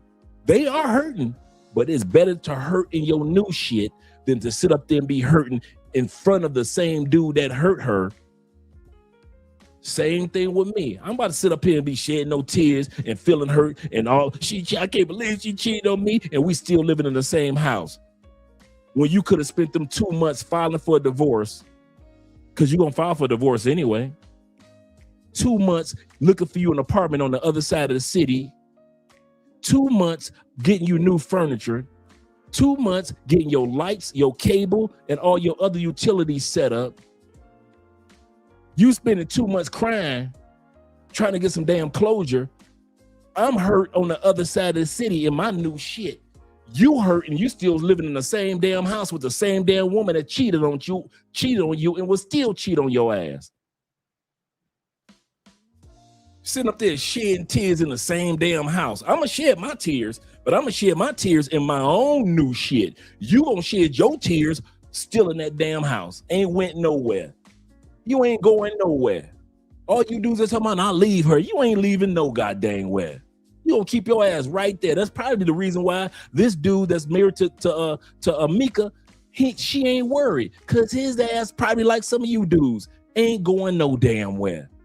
Y'all be on these live streams talking about, I'll leave, man. If somebody did, man, I'll leave. You ain't going no damn where. You know how many dude? They say over 85% of men cheat and 79% of women now cheat. Y'all motherfuckers ain't going nowhere. Talking about y'all gonna leave y'all woman if she cheat. Statistics show y'all ain't going nowhere. Women don't go nowhere, and now men aren't going anywhere when they find out they woman cheating. I would, nigga, please. Y'all ain't going nowhere. I need some closure. I need somebody I need closure. Why'd you cheat on me, girl? Why? Shit, you ain't got to tell me why. Tell me in a phone call or text message, because I'm going to be in my new house on the other side of the city. And my wife know that about me And I know that about her. Andre is not an arguing woman. We ain't gonna argue. Andre is one of the women that's like, we ain't about to fuss, cuss. We've already talked about if anybody cheat, what would happen. So we already know if you hurt me in regards to these bitches in these streets in Colombia, don't worry about it. We are not fussing. We are not cussing. We are not arguing. You ain't gonna see me. I'm like that, and my wife is like that. But all you people that need closure, ain't nothing wrong with it. I'm gonna say this for I mean this. I mean this. All you people that gotta have closure, get it. If that's therapeutic for you, get it. You need to know why she cheated. You need to cuss at her, fuss at her. You need to be ready to, they ain't had them call the police on you. You need to stalk her. Do whatever you do. Bruh, that's you. And I mean that. All you do is that like to stalk the woman because she cheated, or you want to call her a hoe or a bitch or whatever make you feel better, do it. And I mean it. Do it. As for me, anybody that's ever cheated on me ain't never had to worry about me calling out their name. I ain't never called one ex a bitch, hoe, slut, scallywag, tramp, none of that. You know why? I'm gone. I'm on the other side of the city. I'm on the other side of the city with some new woman. You think I give a damn about what my ex who cheated on me did? I will hurt, but I will hurt with some new women. Not because I'm still living with the old woman like some of you niggas do. Which the heck I would be shedding my tears and I'm still living with that person. Y'all crazy as hell. Let's continue on, gentlemen, ladies. But I ain't no hater. Like, I'm serious. I ain't no hater, man. And my uncle Jeffrey, shit, that runs in my family. Us men, shit. Then we got one person in the family that'll hang around. The rest of us, we ain't hanging around. I don't know if it's in the DNA in the family, but all the men in our family, my uncle can tell you, we don't need no damn closure. We out. We don't need, all you dudes that need closure, what the hell I would hang around. I wish the hell I would. He said, no, Dre, why y'all got Dre 20-minute tantrums or cheating? Let's continue on, man. This is not about Andre. This is about our brother Anton scandals. Well, I'm going to be a great friend, and we're going to go to Super Chats. Either they all know something or they all want to know something, because Carrie came in a few minutes too late. The silence in that goddamn room. But again, niggas calling this a play, niggas calling this content, but why do you delete this particular content if it's content?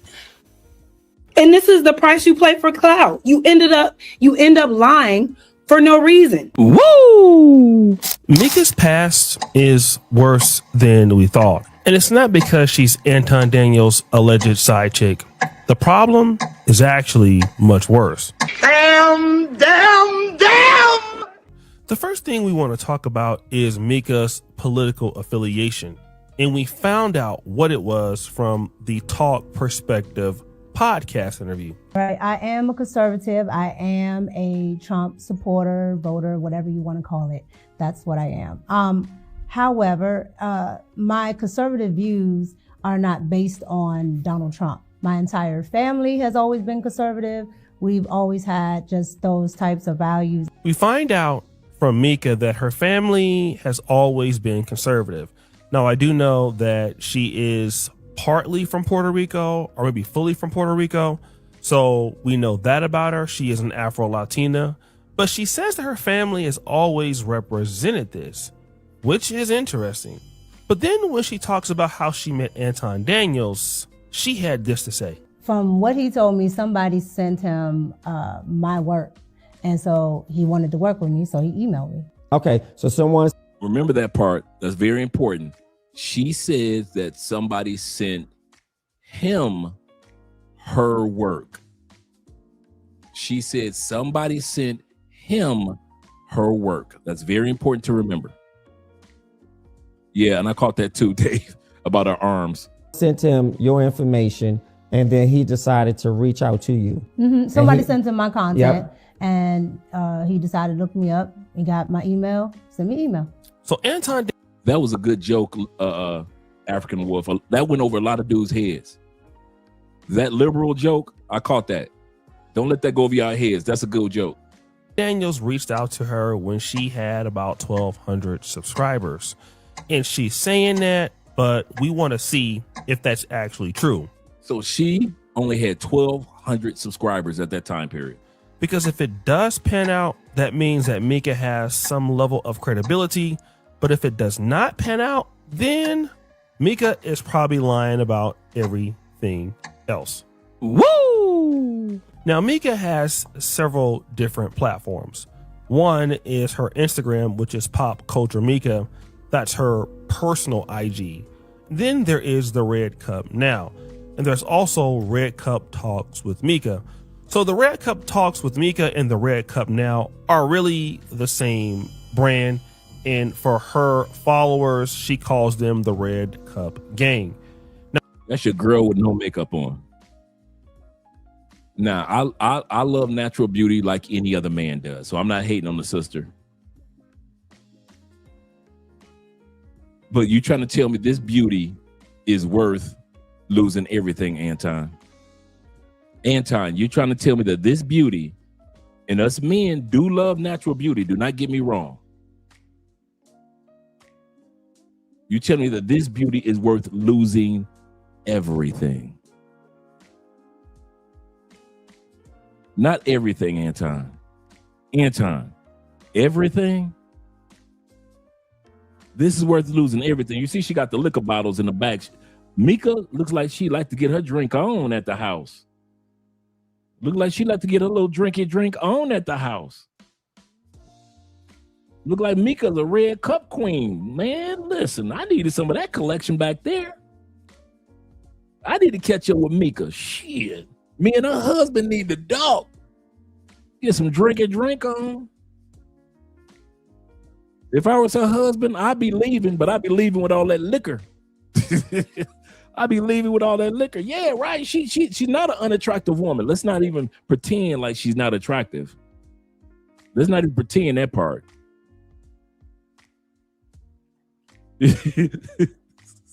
He say, I'm tripping, but she isn't beautiful. She's all right. She's not an unattractive woman, but she all right. Like I said, is she worth losing everything? Yeah, she got the alcohol on deck. She's the Red Cup Queen. Stop it, man. Shout out to the Red Cup Queens out there.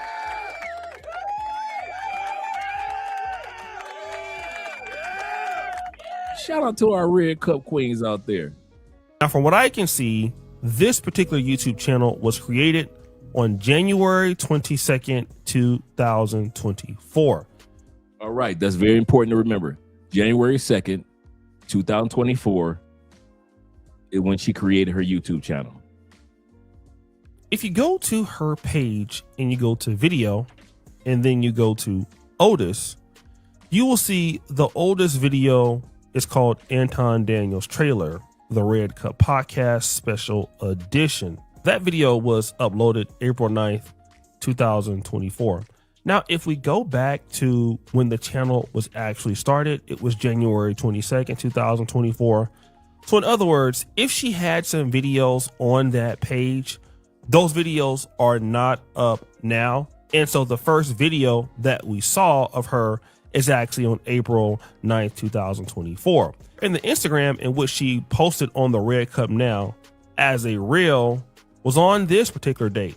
Now, this particular Instagram reel was uploaded on April 11, 2024, a few days after.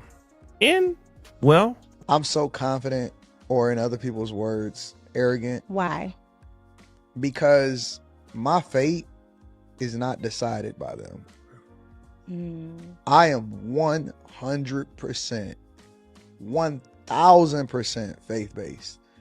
Now, this is important, guys, because remember Mika said that Anton Daniels had saw her work. From what he told me, somebody sent him my work. And so he wanted to work with me. So The question is, and this is what O'Shea, shout out to O'Shea, talked to him the other day. The question is, that O'Shea is alluding to, getting his, Scooby-Doo mystery on. If the oldest video on this channel, let's say she didn't delete anything, if the oldest video on this channel is her interview with Anton, what Republican conservative content did Anton see that made him say her mindset is like my mindset when it comes to politics? There was none. Her conservative, let's make this money off of people. Because let's be real. Can we be real? Anton made his money off of when Trump and all the Republicans start coming into office, and he talks about Republican things and conservative and Christian values. Nothing wrong with that. Get your money, player. I'm serious. Get your money, player. I've been in YouTube for 7 years, so I know how it works, right? Get your money. Anton realizes that if he could find a female version of an attractive female version of himself, that's even more money coming in, which is a wise move. They do that in hip hop all the time. Every hip hop label of men always have that 1 or 2 women that are part of the label, right? We've always done that when it comes to everything, entertainment, television shows. You always have to have your ladies representing you. So it is when it comes to politics. So Anton's like, I'm making this money as a man doing this, but I need a woman that could talk like I talk and move how I move. Enter Mika. No channel. So for her to sit up there and lie on that interview and say, Anton, somebody sent my content to Anton, and that's how he found out about me. Mika, if you didn't have any content prior to the interview with Anton, what content are you talking about other than the stuff that you got on Instagram that has nothing to do with politics? You were not on YouTube prior to politics with Anton. Mika is just, once again, the pretty girl privilege to lie. So many pretty girls been lying their whole life since they were little kids. Since I'm pretty, I can lie. As a teen, I can lie. In college, I can lie. Why? Because I'm pretty, or at least people assume or see me as pretty, right? So now her pretty privilege is catching up with her. And people are pulling out receipts of the fact, like, wait a minute, like O'Shea is doing, looking at the dates and say, wait a minute, you said one thing, but this is not adding up. Let's continue on. So he emailed me. So my question is, if he saw her work prior, what was that work? Woo! The latest video that we saw was April 2024. So there would have been no real way that Anton Daniels could have reached out to you when the first video that is on this channel was from Anton Daniels himself. Damn. You know what I'm saying? Mm-hmm. Anton, most definitely, and might be the only woman page that he actually grew. Shout out to our sister, Danica Marie. She's always supported the Passport Bros and black men and black women traveling. Shout out to our sister. One of the first YouTubers that let me up on their channel, on their panel, and talk about international relationships was Danica Marie. A lot of you guys don't know that. When we were just building our channel, man, and I was going back and forth to the States, Danica was the first person to let me on their, other than you fellas, but she was the first woman to let me up on her channel and talk about international love. So I got nothing but appreciation for her and her husband. Yes, sir. Shout out to Danica. Shout out to Danica. Because that Red Cup talk with Mika, that particular page, that started with Anton, right? So really, I'm under the impression that might even have some type of ownership on it, because she was probably like at 1,000, 1,200 subscribers before she started to go on his panel and shit like that.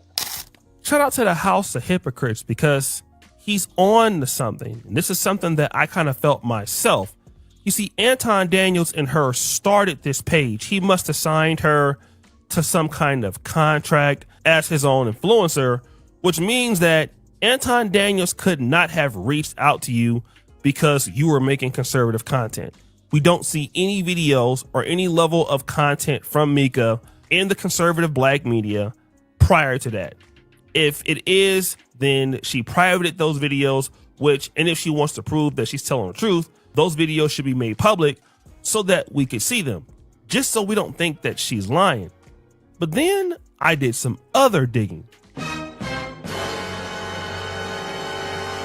So Mika has a pretty interesting Facebook called Pop Culture Mika. And so Pop Culture Mika is her own personal brand. It's not associated with the Red Cup Talks, but it does let us see a whole lot about Mika, which is the transformation of her life from 2019 to at least 2025, and how she became what she is today. Now, it appears that in 2019, Mika was something like, like a club host. She was a woman trying to get into the industry. She was a lady that was, known, a woman trying to be a rapper, singer, entertainer. And this represents that. If you look here, June 5th, 2019, this is a party that she was doing on Florida Avenue. That's her there. Also, July 4th, 2019, this is her performing with the Experience Band, and that is her singing or rapping or whatever it is. Now, this is important to know because at this time, Donald Trump was in office, right?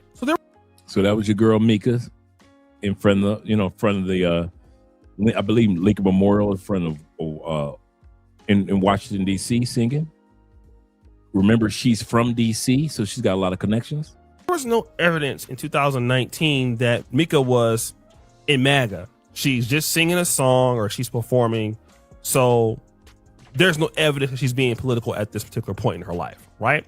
And there's nothing wrong with that because she could have been a Republican or a conservative at the time, but this is a gig. And so she's more focused on her singing career or her entertainment career. And so by the time she gets to 2024 and she's hanging out with Anton Daniels, then all of a sudden it seemed like the plan shifted.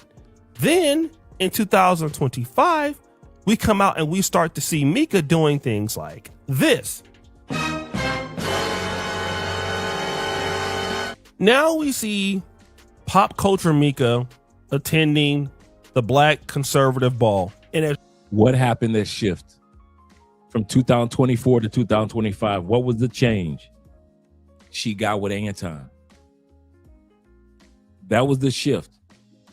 I've been through her Facebook. I've been through her Instagram for the last 3-4 weeks, not stalking, but just for the content, right? O'Shea is correct. There is nothing on her. If we went to her Instagram right now, you guys will see there is, first of all the photos where her and Anton are gone. And 90% of her content, and she has 2 Instagram, one for entertainment and just one for her and the interviews that she does in DC, things like that. And on the television shows that she's been on in DC.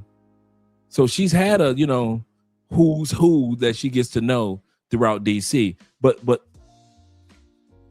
there is nothing on there that talks politics. That's what O'Shea is saying.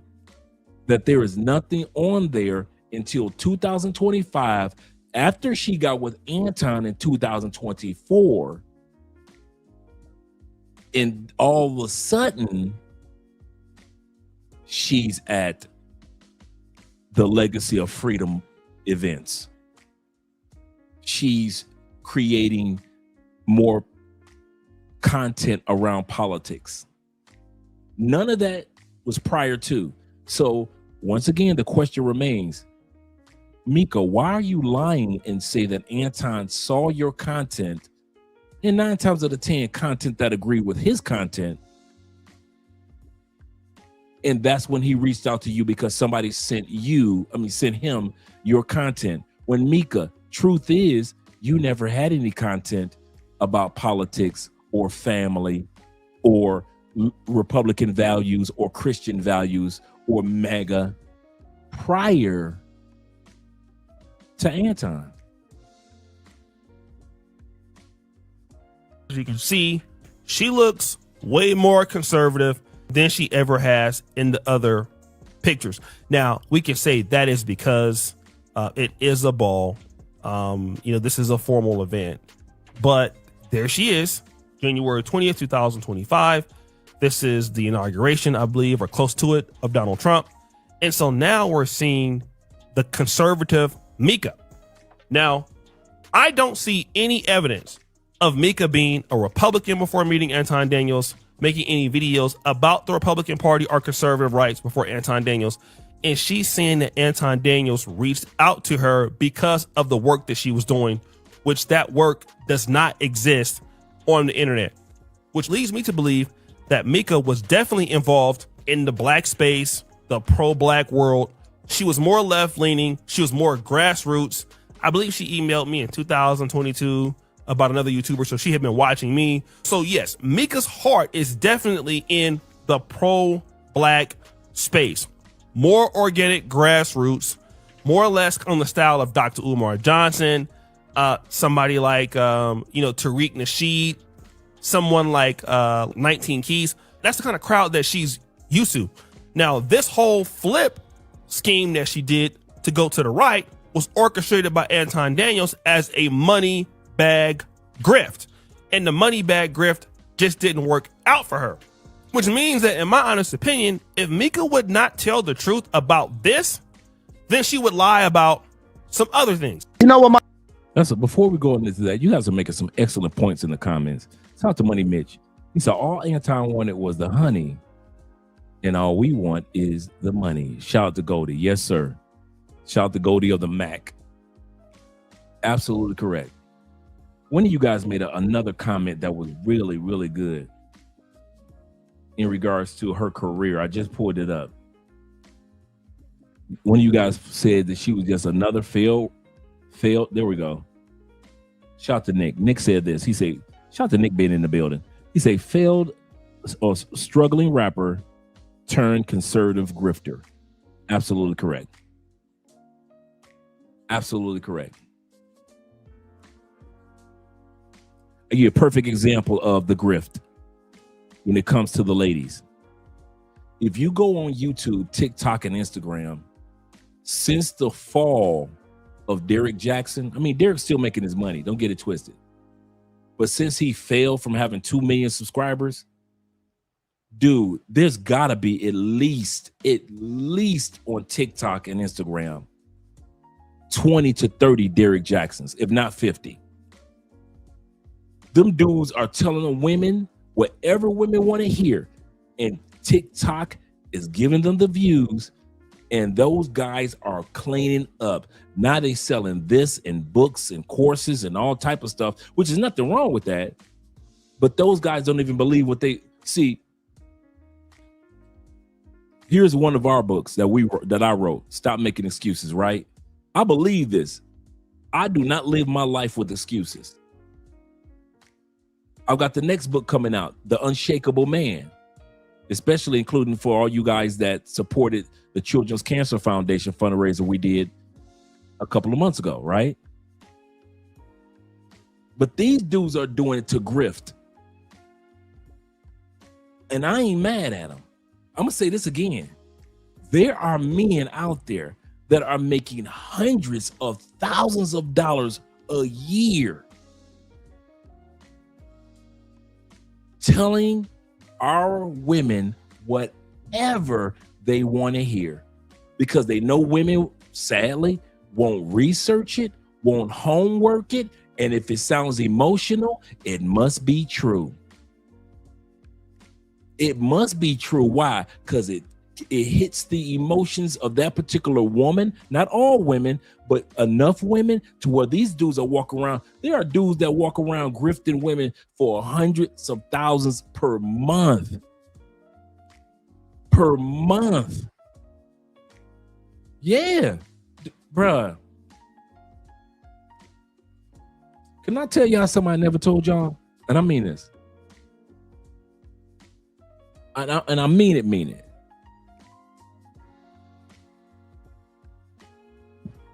If I was not walking in my Christian standards, my wife's standards, my standards, and our love and glory for the Lord, and I mean this, I'm not saying this flippantly, I would easily have went for the money. I would have easily said, F it. Let me pretend like I'm really down for the sisters and created at least, because y'all know y'all see me with 5-6 channels, so you know I know how to make multiple channels. I would have easily got sisters for their money.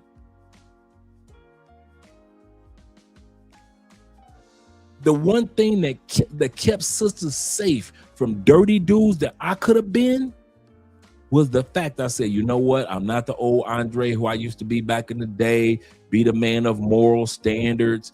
Hey, if you stand on travel and traveling, you know, if you stand on the topic of men and women traveling to other countries, stand on your topic, Andre. Don't come over here trying to pretend like you want to be like down with the ladies just for the money. But there are some dudes, and I mean a lot of dudes, that don't care about that. And they are grifting women, and I'm talking about these brothers are getting paid. When you see that show, Conversations Tonight, and you see them touring all over the United States, and they're full of auditoriums of women and men and Conversations Tonight, and shout out to them and their success. But you know, 9 times out of 10, there's a reason why 90% of the people in their audience are women, if not 95%. They getting paid off grifting women. They are getting paid off grifting women. So when I sit back and I tell y'all, man, it's people out there that do not believe what they telling you ladies. I know you ladies, I'm gonna tell y'all ladies something. I know you don't like what Obsidian has to say. You don't like what the red pill brothers have to say, the black pill brothers have to say. You don't care what the passport bros or the black expat men have to say. I understand. But the one thing that you can say about the passport bros, black male media, black manosphere, Kevin Samuels, O'Shea Duke Jackson, Dennis Sperling, we never lied to y'all and pretended like we were down with y'all just to get $1. We love y'all women for y'all. I know y'all don't like what we have to say sometimes, but we love you black women. We love you white women. We love you Latin women. We love you Asian women. We love you Samoan women. We love women globally. If we did not love you, baby, we would have went for the $1 a long time ago. That's why when we see these dudes on TikTok, that's like, yes, if the black man would do this, then the black woman would, and we know, and you sisters would watch, and all of a sudden this dude got 20,000 comments. And you don't realize how much TikTok paid that dude. He's got 2.5, he's got 250,000 subscribers on YouTube. And these dudes be lying to y'all, ladies. And if I was dirty, I would have lied too. I ain't gonna lie to you. Fellas, I ain't gonna lie to you. If I was a dirty dude, I would have lied my ass. It is so much money lying to women. If you could get women to tap into their emotions and lie to them, oh my God, you will get paid on YouTube. When the last time you saw a YouTube channel being taken down for lying to women? I'll wait.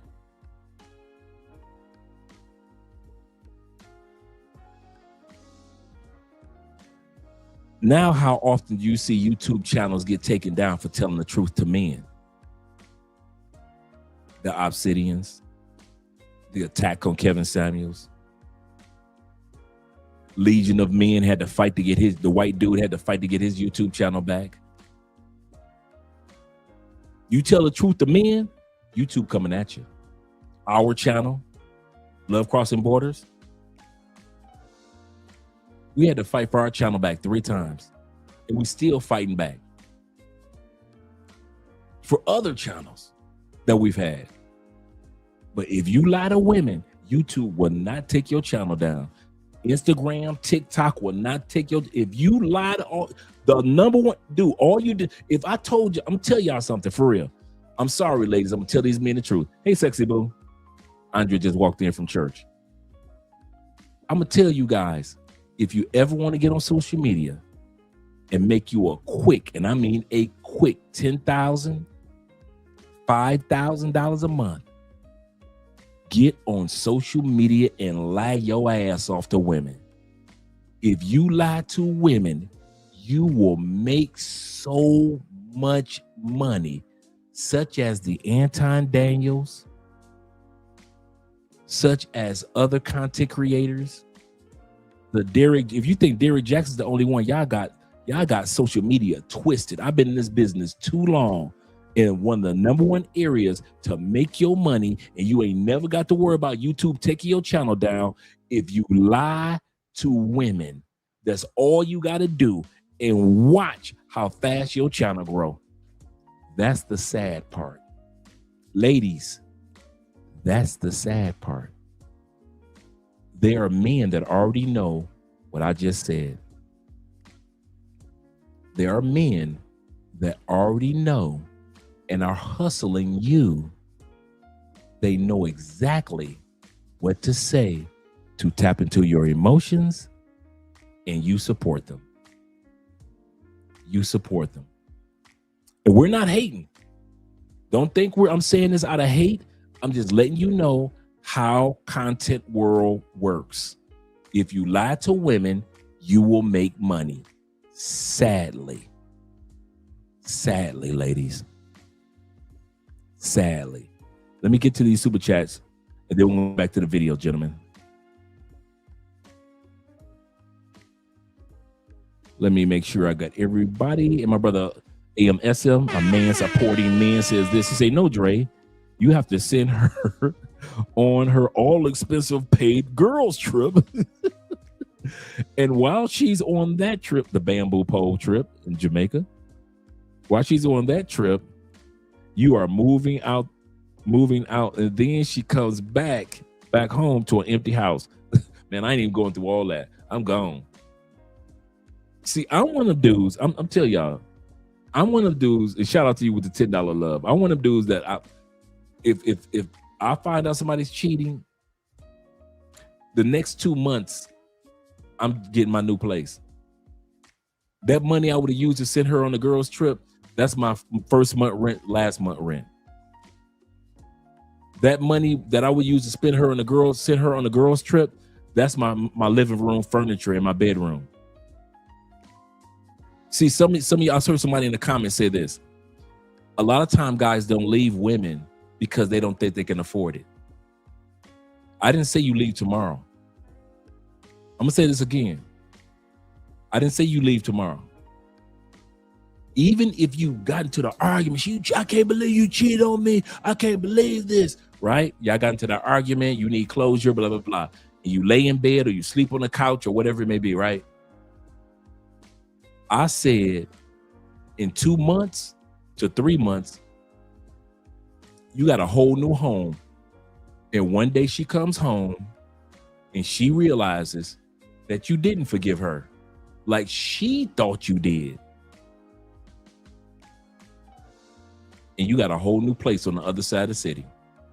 So I didn't say that you just all of a sudden you got money like that and you just up and leave. Some of y'all can't afford to leave immediately. Some of you dudes, it's going to take you a few months to get that first month's, last month's rent in your new place. I got you. I'm with you. Some of you ladies, it's the same thing. Some of you ladies, he cheated on you. Hey, ladies, hear me out. he cheated on you, you might not leave him immediately. It may take you a hot minute to get everything in order for you and the kids and check out the new school district in that other neighborhood and get new furniture and see if you need to get a 3-bedroom for the kid. I got you. I'm with you. It's going to take you some time. While this dude's still cheating and you fussed it at him, you fussed and cussed at him about cheating on you, and he's still out there in them streets. Don't trip, girl. Don't trip. First month's last month rent. May take you a few months. 6 months later, he coming home to extra hangers. He coming home to extra hangers. You got a whole new spot on the other side of the city, if not in a new city.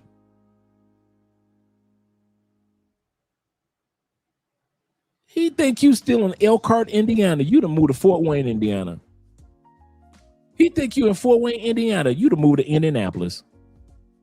He think you in Maryville, Indiana. You done move across the state to not even 30-minute drive to Chicago. You in Chicago.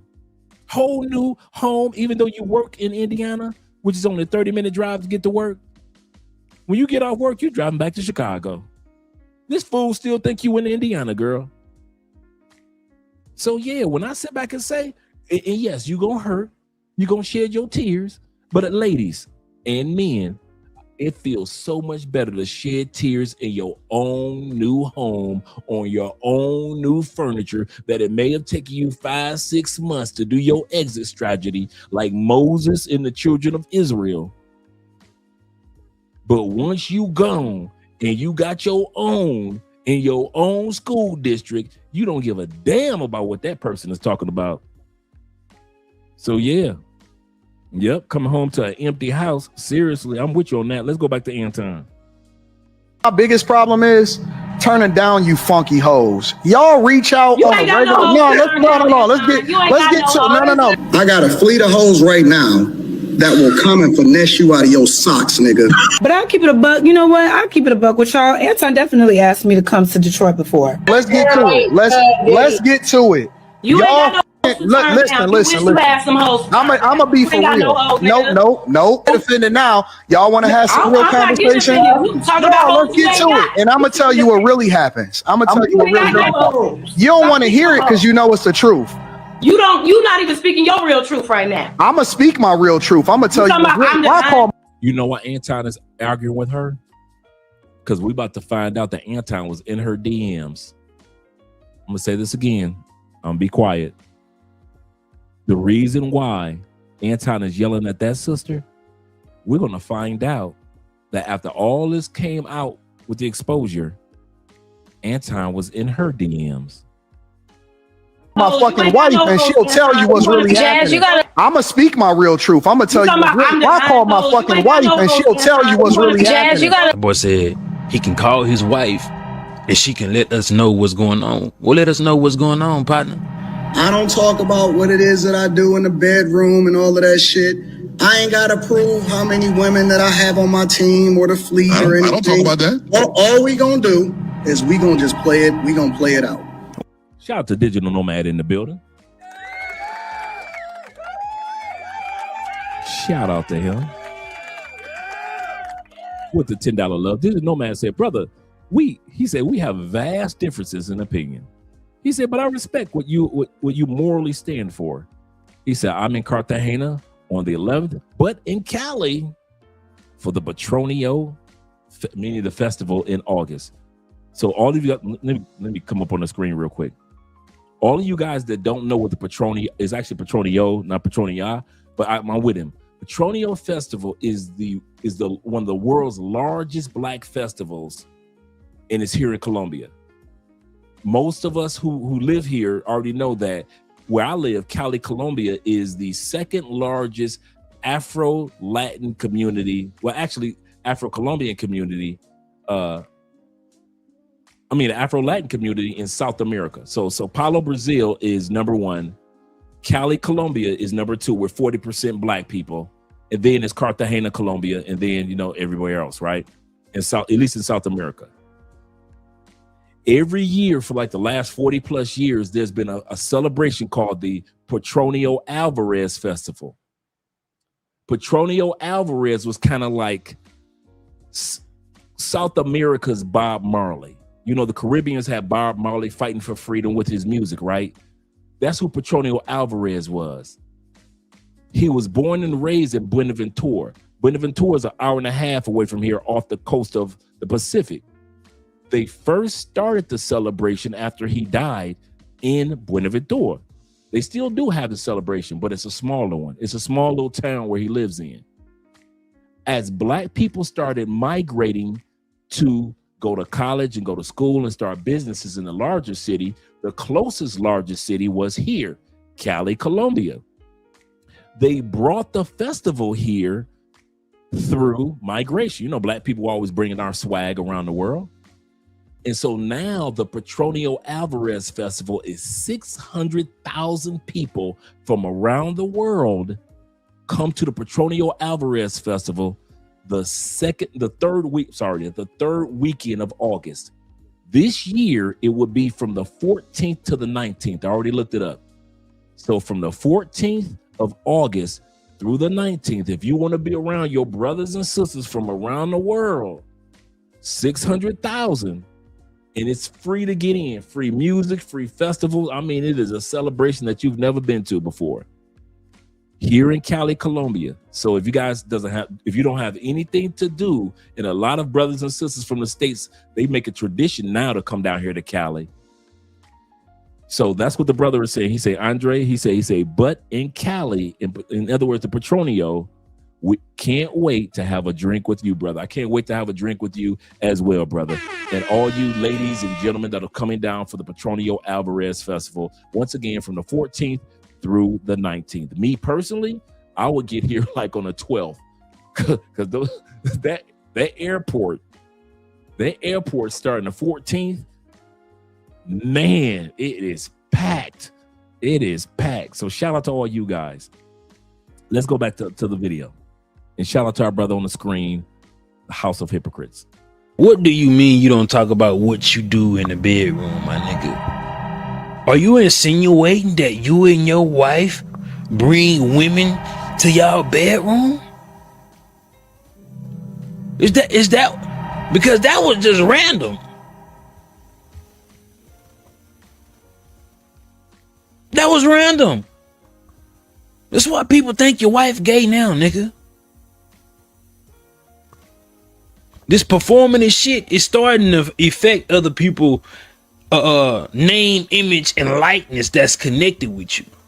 Because you keep doing this shit for content.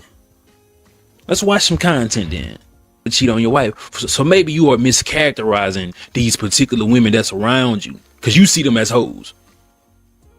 You feel me? And what you do to hoes, you use hoes. But this particular woman probably should have put her under a goddamn NDA like you did your other hoes. But she got a lot to say. So nobody can't say, oh, it's a man hating because he broke, or he ain't got the followers or subscribers, or he just doing it for clicking views. You can't say, oh, this is an ugly woman. You can't say this is a disgruntled woman. She turned down your advances. And then you start to slander her for the shit. Now, we're talking about the young lady that Anton was arguing with, that who I mentioned, and she's going to give her story because she was interviewed, who I mentioned that Anton was in her DMs. She's going to bring the receipts that Anton was in her DMs right around the same time he was in Mika's DMs. I'll say that again. He was in this young lady's DMs, who I was talking about and who House of Hypocrites is talking about, and who you just saw Anton arguing with the same time he was in Mika's DMs. Shout out to my brother, Black Aladdin, showing some YouTube love with the $20 cash app. Appreciate you, brother. Because she wasn't going to be one of your hoes. And it's a lot more women.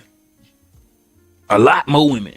They got something to say about Anton Daniels that is aesthetically appeasing. And I'm gonna give that nigga Anton some credit. At least you shot at a dark-skinned woman this time. Cause you know you don't prop them type of bitches up. You go for the light bright everything that is opposite of your wife. Wow. Shout out to my brother Will, Chill with Will, who's been supporting the channel with the $10 over on the PayPal. Appreciate you, brother. Appreciate you more than you realize. Let's get into the video. What's your name? Goat Bite Goat B1 Taz? Sir, I was never that man's nothing. I was somebody on a panel. Okay, let's not tie me to him. Now, this is the young lady that was arguing back and forth with Anton. This is the young lady that Anton was in her DMs at the same time he was going through Mika. This young lady said, don't put me in that because I did not accept his advances, allegedly, like Mika did. In that way, by any means, shape, or form. Okay? Like, there's no connection there. All right, let's not do that. Let's not do that. I don't like that. I was just a guest, and that's it. That's it. Never. Ever. But I'll keep it a buck. You know what? I'll keep it a buck with y'all. Anton definitely asked me to come to Detroit before. He definitely DM'd me on that one day. Did you not hear that? She said she keeping it real.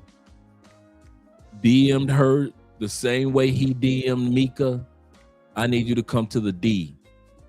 And mind you, this was several shows after I had been on his panel. Right? And when he asked me, when you come into the D, I said, for what? What's in Detroit?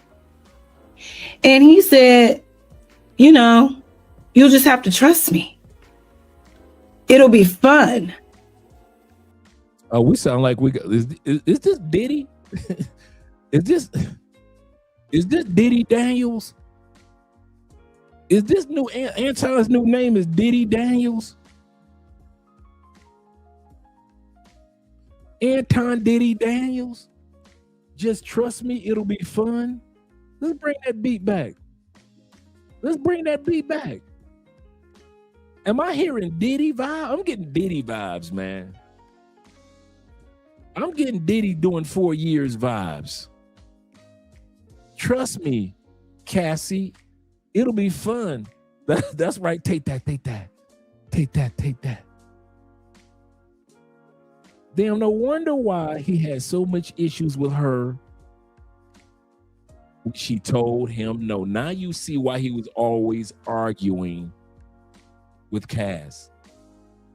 Because Cass told him no when Mika, several times flying to Detroit, said yes.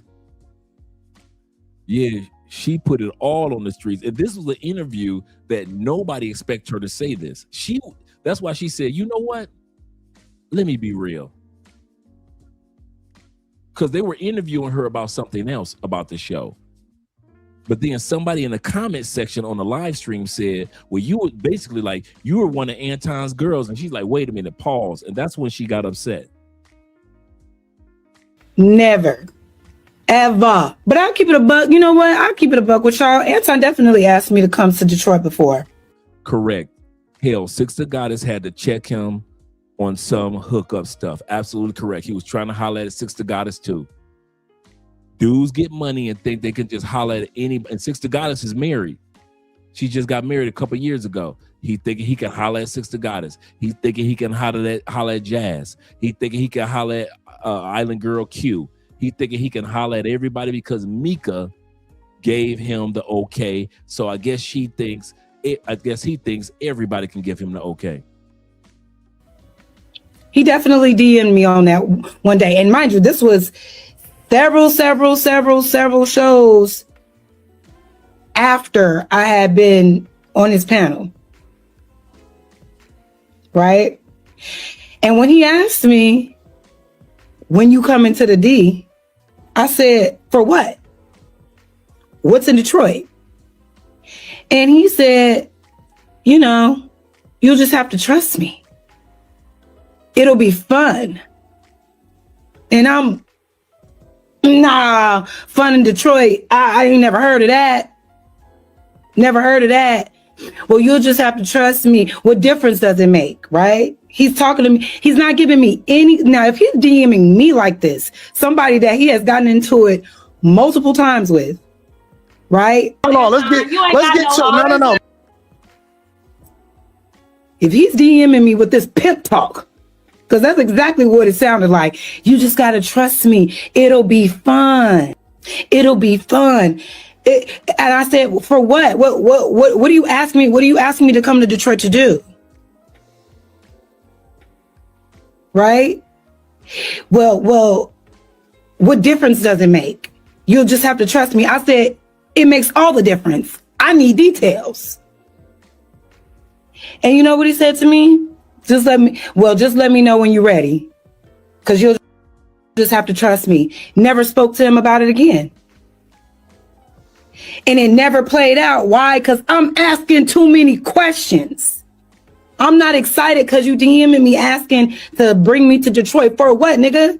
And this was like fresh off of the conversation that he had about having women that he work with or are friends with, how they pussy got to be on the table for him. Notice he had just said this a while back. I remember that episode when Anton said anybody that works with him, her pussy got to be on the table too. I remember that. My pussy ain't never on the table. And you're not gonna parade me around like, you know what I'm saying? Like Mika, like Molly, like Q, or whatever the case may be. No. Mika goofy ass was so infatuated with trying to get the spotlight and some fame. Her goofy ass just jumped up with no morals, no regard to her motherfucking husband and said, "Yes, Anton." She like, man, you know one thing about dark skinned women, and this is the only thing I date is dark skinned women. They the most down to earth, straightforward type of women. Why when they talk about colorism, they not talking about how real dark skinned fucking black woman is? How they gonna mean what they say, and they gonna say what they mean, and you gonna have to come to them with a level of respect. You feel me? I ain't gonna do it. I was gonna say something. But now, why you don't talk about that? Why you don't talk about how dark-skinned women be so authentic? Now, it's some bullshit that black bitches out here, though. But we ain't talking about black bitches. We talking about dark-skinned women who carry themselves with a certain level of respect and decorum. Like this woman is. Don't sit on your platform telling me that, oh shit, all women that I invite out or fly out as a married man have to at least have that box on the table for me to sniff. At least. And she's saying, why would you DM me after you done made this bold statement on your platform? Like I'm one of your hoes. Like I'm Mika. He would have DM'd me, yo, Jazz, I got a cool idea. I think we could do something. I know we look like enemies, but maybe we could collab and do something, you know, that'll help you grow on your channel. If he would have came at me like that, I would have been like, can I bring my nigga? Can I bring my man? Because if it's strictly business. What Mika didn't do. Nika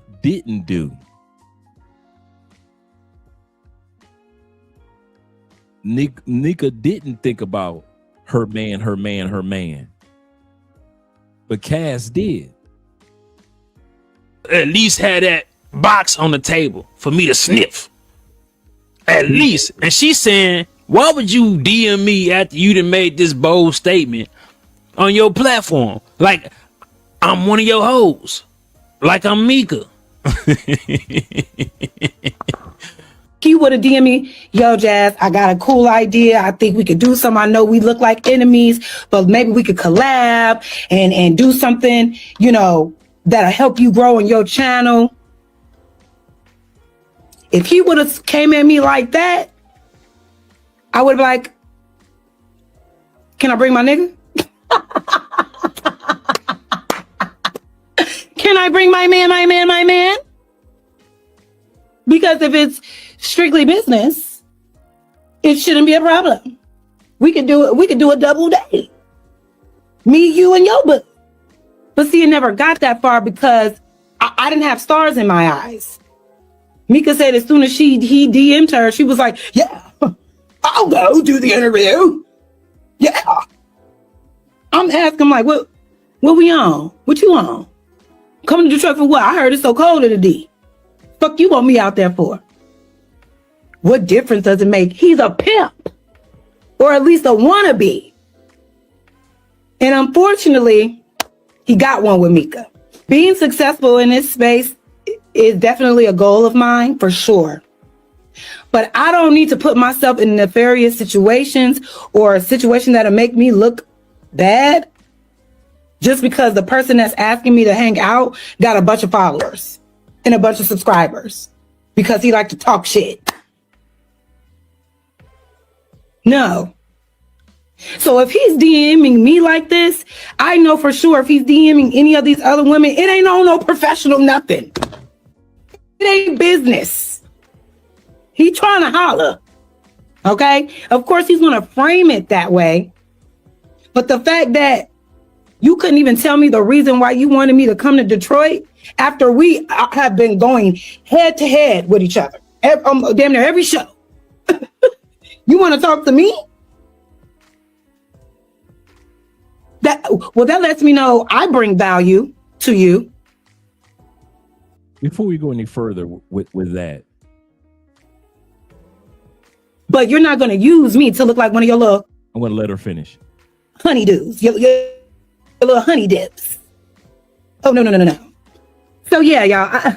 That's why I'm like, you can't fool me because the way he move, it's not professional. It's not. Flat out. But let's keep going. That was my little story I wanted to share. I got asked to get flown out too. And I was like,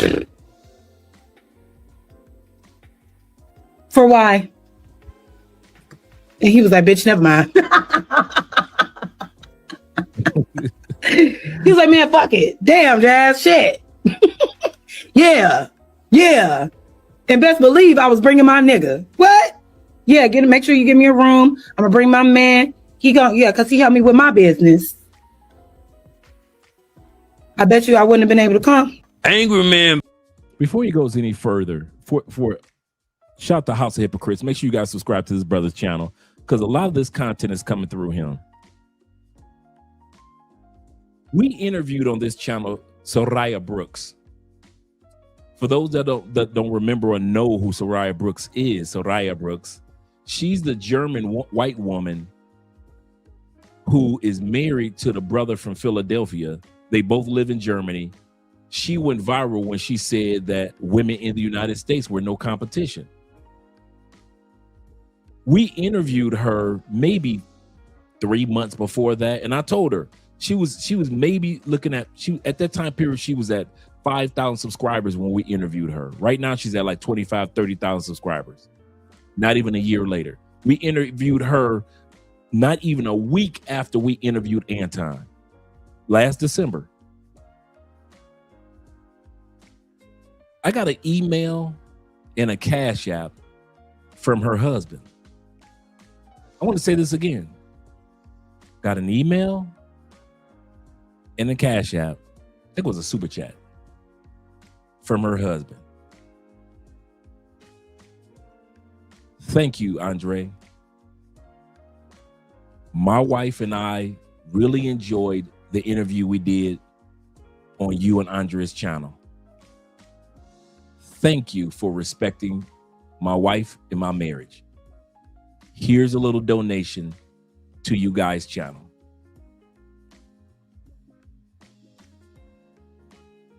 There is no way you're supposed to be disrespecting somebody's wife. Remember what Kevin Samuels used to do? Whenever he found out a woman was married, he would kind of like cut the conversation short, because these conversations you should be having with your husband. He would ask women all the time, are you married? And when he find out, what would Kevin say? Well, in my opinion, you should. No, he wouldn't. He would cut the conversation short, because he would say you should talk about that with your husband. There are those of us who got enough sense to respect the husband. We don't care how attractive the wife is, how funny the wife is, how good the wife is. We respect the wife, the husband, and or if you're in a situation, girlfriend, boyfriend, or you're dating, we respect that. And Soraya Brooks's husband saw that in me when I interviewed his wife. Some dudes have enough sense to keep business as business. I got a partner who's looking to put together an event in Medellin, and he needed some speakers. So he reached out to me. He said, Andre, could you come to my event and speak? I said, cool, I got you, brother. He said, I would love to have a woman from Colombia to speak. I said, man, why not Paola? She's in the same city.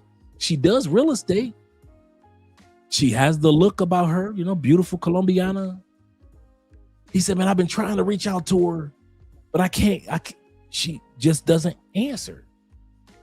I said, let me call you back in 10 minutes. True story. I said, let me call you back in 10 minutes. I called Paola. She said, I am on board. I said, he's going to reach out to you. Reached out, scheduled her for the event. You know why Paola answered the phone for Andre, just a mere mortal? Nothing special about me, except the fact I have a track record of respecting other men's women, at the same time respecting my wife by respecting other men's women. And a lot of you dudes are just like me. You're not going to cross that line. You're not going to disrespect some other man's relationship, another man's marriage, another man's wife, whatever it is. If they are getting along or if they don't, that's none of your business, and you're not going to disrespect it. But then you've got the baby oil Diddy Daniels that doesn't care, that moves like Diddy, baby oils like Diddy, behaves like Diddy, DMs like Diddy. If it quacks like a duck, if it walks like a duck, then it's using baby oil like Diddy, like a duck. A lot of these dudes just don't have no respect for another man's woman. This woman just confessed Mika is not the only married woman this man is disrespected by going into their DMs. That's the sad part. Let me get to you guys' comments real quick. Jay in the building. Jay says this. He said, so crazy how Corey peeped the whole thing out, didn't he? He was going to keep it to himself if they didn't start arguing. That's a good point, Jay. And my man Andrew says this. He said, I remember that interview, the interview that I did with Soraya, because she kept reminding me that the R rose. Soraya is not Soraya, but it's Soraya Brooks in Germany. He said, replay that. He said, replay that live at least a few times for knowledge. Really nice lady, really nice couple. Her and her husband. She married a brother from the States, from Philadelphia. And he moved to Germany with her. And they've been happily living back and forth. They've traveled back and forth to the States and spending most of their time in Germany. He said, that's a classic. Yes, they are. Yes, they are. Because she trusts you and Andrea. Absolutely correct. Shout out to Kevin Crawford of the Crawford family in the building. He said, oh, shit. He said, shout out to International Quiet Storm, the International Quiet Storm. Yes, sir. T-Mac says this. He says, still won't bring a big chick around.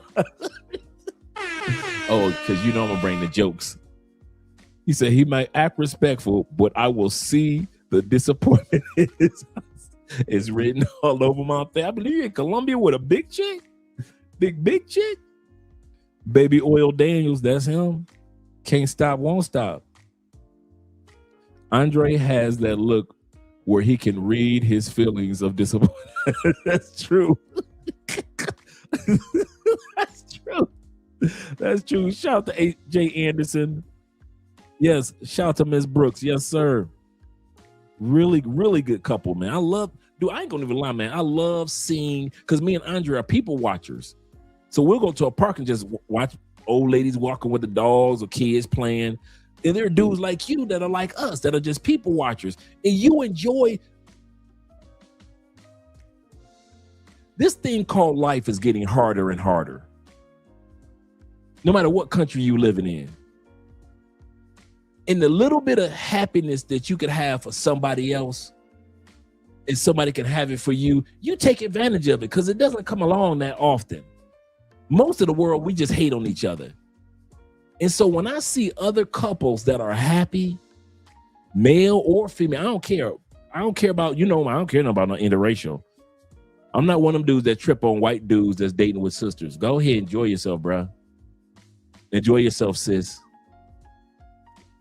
As long as people are happy, because this world is just so demonstrative, just to find your little piece of happiness goes a long way. So I respect any couple that I see that's happy. He said, of course, they didn't just like women. Also, don't respect their husbands. Absolutely correct. Yes, Soraya Brooks. Yes, sir. He said, Dre, I dropped a link of her channel. Oh, you did? Cool. Perfect. Definitely, guys, make sure you subscribe to her channel. Excellent content. 100% International Quiet Storm. Trust and credibility will carry you a long way. It does, man, because you never know. Years later, after we've interviewed somebody, we need to call that person. Hey, we're going to be doing a blah, blah, blah, blah, blah. Do you mind coming on the show? Because I was respectful to those people, they come on the show. I kid you not. He said, yeah, I'm a people watcher. Yeah, I love watching people too. So yeah, some of us are just, we just go to a park, or we're at a bar, or we're at just people watching. On your lunch break, you just people watching. Shout out to Raymond. He said, that fool Anton, Jelly Monster for real, Daniels, knew that he is low down and wrong and dangerous. Anton is playing a very, very dangerous game. The Bible says this in Proverbs chapter 3. I believe it's chapter 3 or chapter 4. And I'm paraphrasing, messing with another man's woman.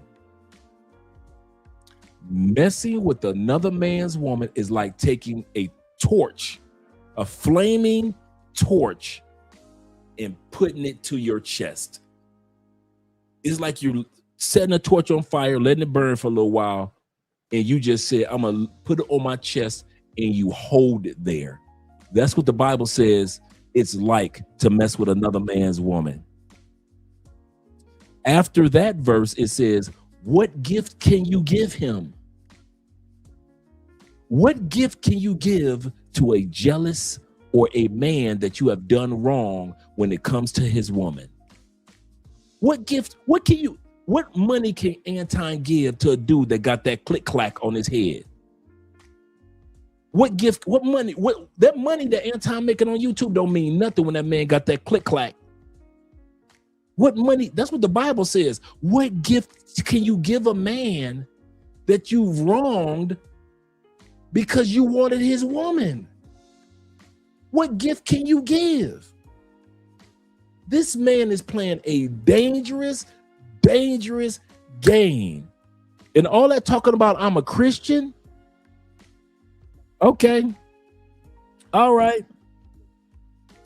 The Bible also says, because of some of these Christians in the Bible, Old Testament, it says, hell has opened up her mouth wider. Hell, because of these so-called Christians, but they act a fool, has opened up her mouth wider.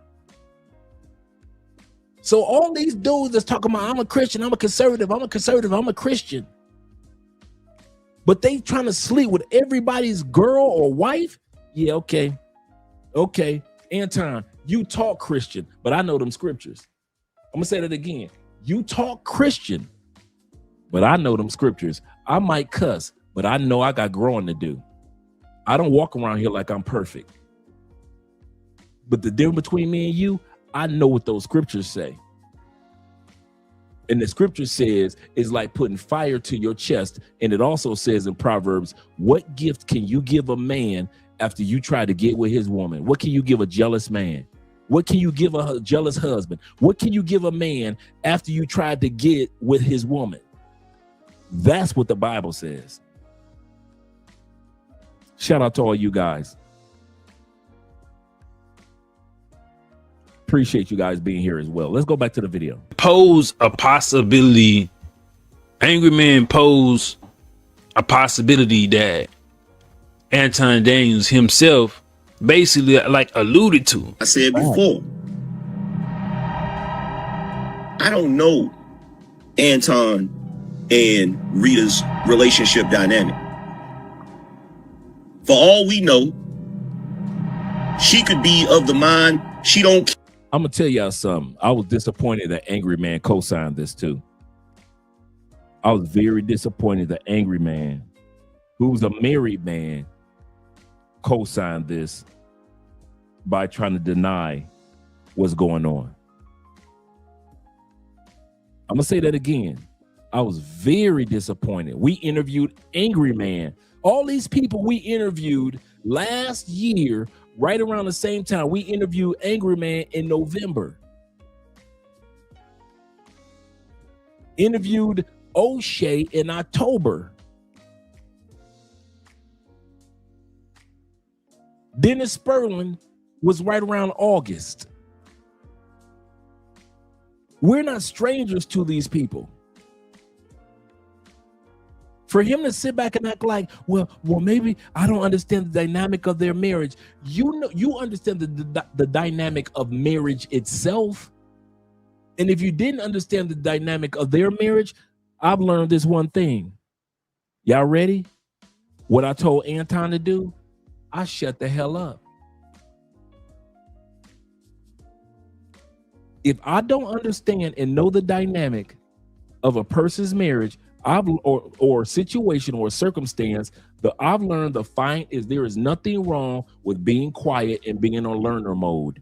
Sometimes I get quiet, even though you guys hear me talk a lot on the camera, but off camera, I'm on learner mode. I'm trying to learn. I'm trying to learn. That's what when the brother put the super chat earlier and he said, Andre, I don't agree with you. I go to learner mode. I don't go on mode of I know everything. If somebody says, Andre, I don't agree with you, I go to instantaneous learner mode. Let me learn something from that person that doesn't agree with me. I know how to shut the hell up. Angry man, what you doing? You just said you didn't know the dynamic, then shut the hell up. You don't know what their situation is, then shut the hell up about it. Sometimes we as men co-sign stuff for our boys that we should need to just be quiet about. I'm serious. I got partners. There's some things that I don't agree with. I keep my mouth quiet. I don't sit around like, yeah, dog, yeah, I see what you're doing, player. I see what, not me. I've learned that when it comes to us men, if I don't agree with it, and you don't allow me to be in a position to say, hey, bro, I don't agree with that, I've learned to just keep my mouth shut. That ain't none of my business. That is none of my business. My brother Montez in the building. Montreal says this. He said, I got tired of Angry Man.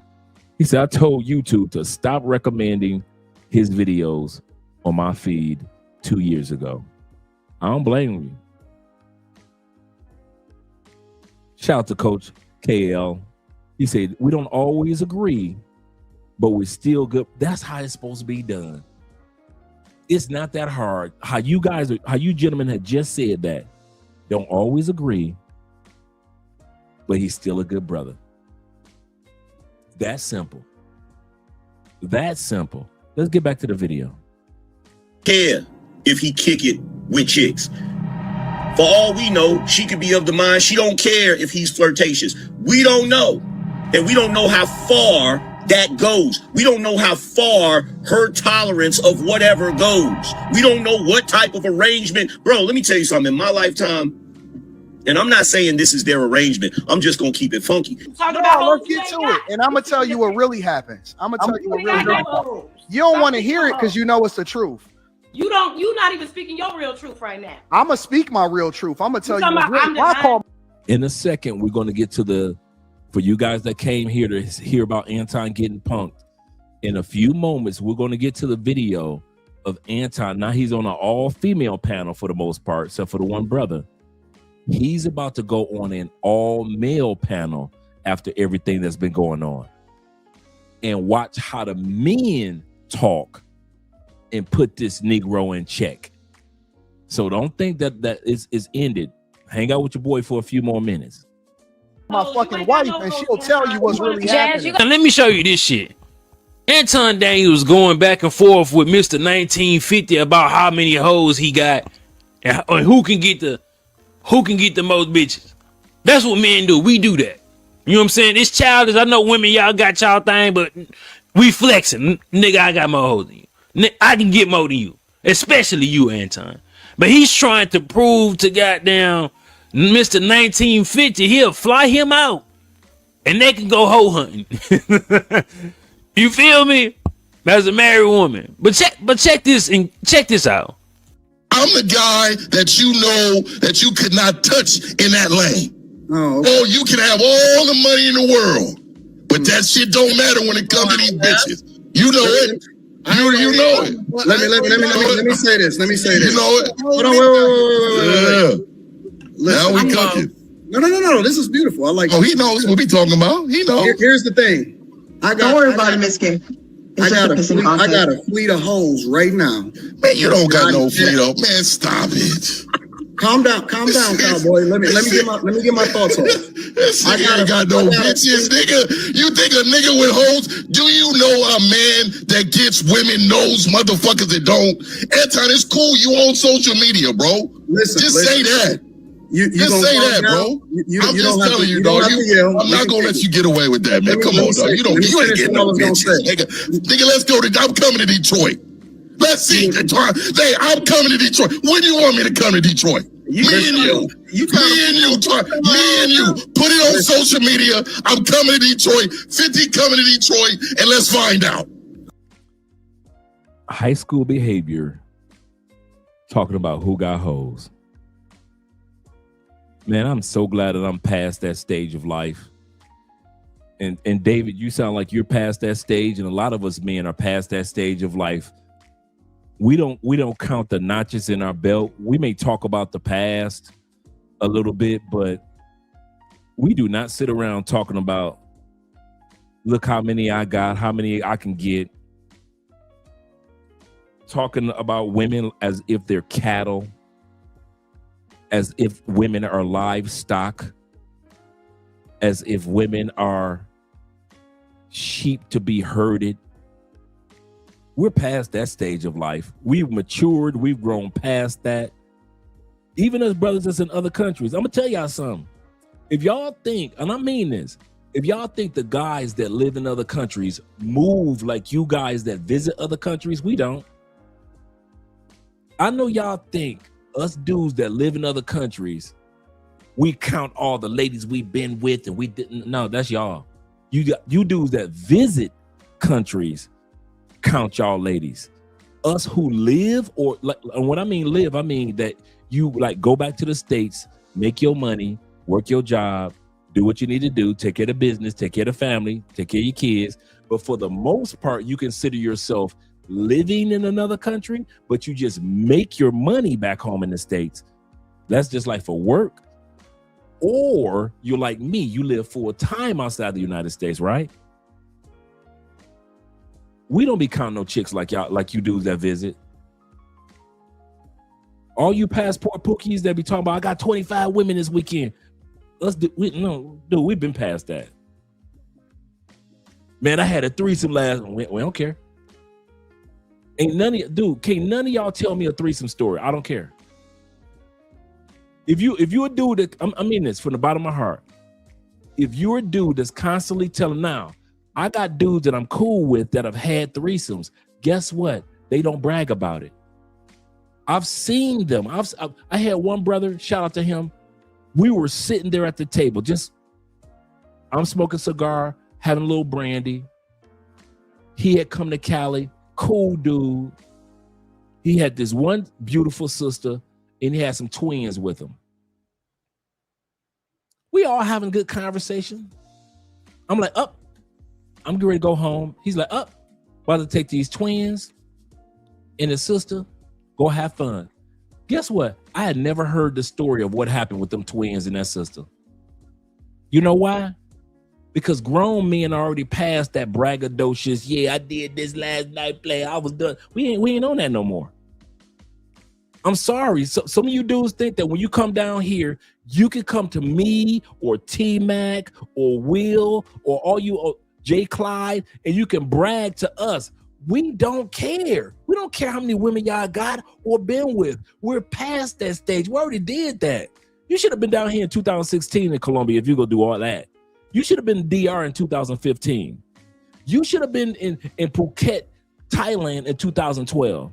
You should have been in the Philippines in 2017, 2020.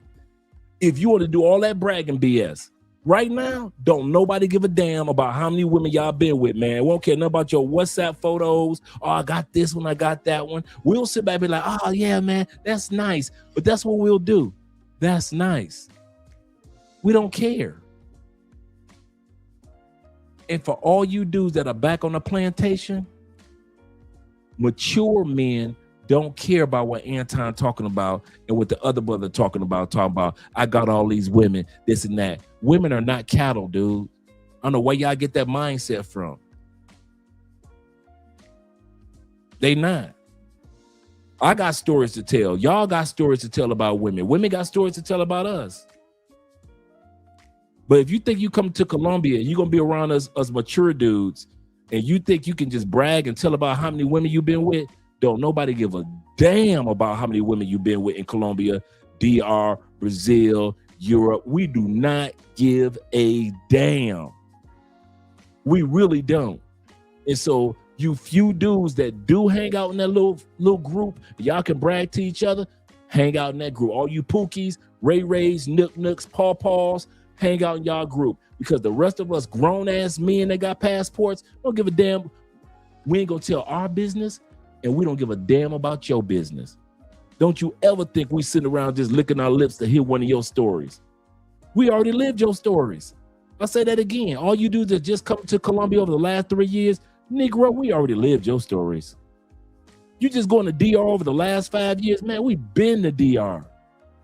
You going to, dude, you going to Thailand in the last 2 years? Nigga, everybody been lived your story. You ain't got no new coochie. Everybody been in the coochie that you been in. So don't think that being braggadocious like these men are doing is what most men do. Because most of us men, we are already past that stage of life. That's what makes Anton look so bad. Talking about I got a roster of women as if women are cattle or something that you can herd. It's a damn shame, bro. I'm gonna come to the comments in a second, guys. Okay, so I tell you what. Okay, let's find out.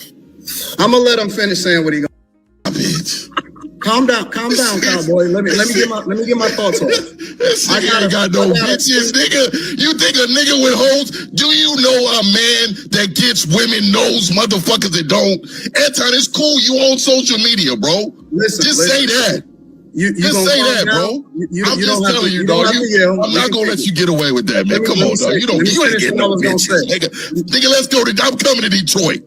Let's see. Hey, I'm coming to Detroit. When do you want me to come to Detroit? Me and you. Put it on social media. I'm coming to Detroit. 50 coming to Detroit, and let's find out. Okay, so I tell you what.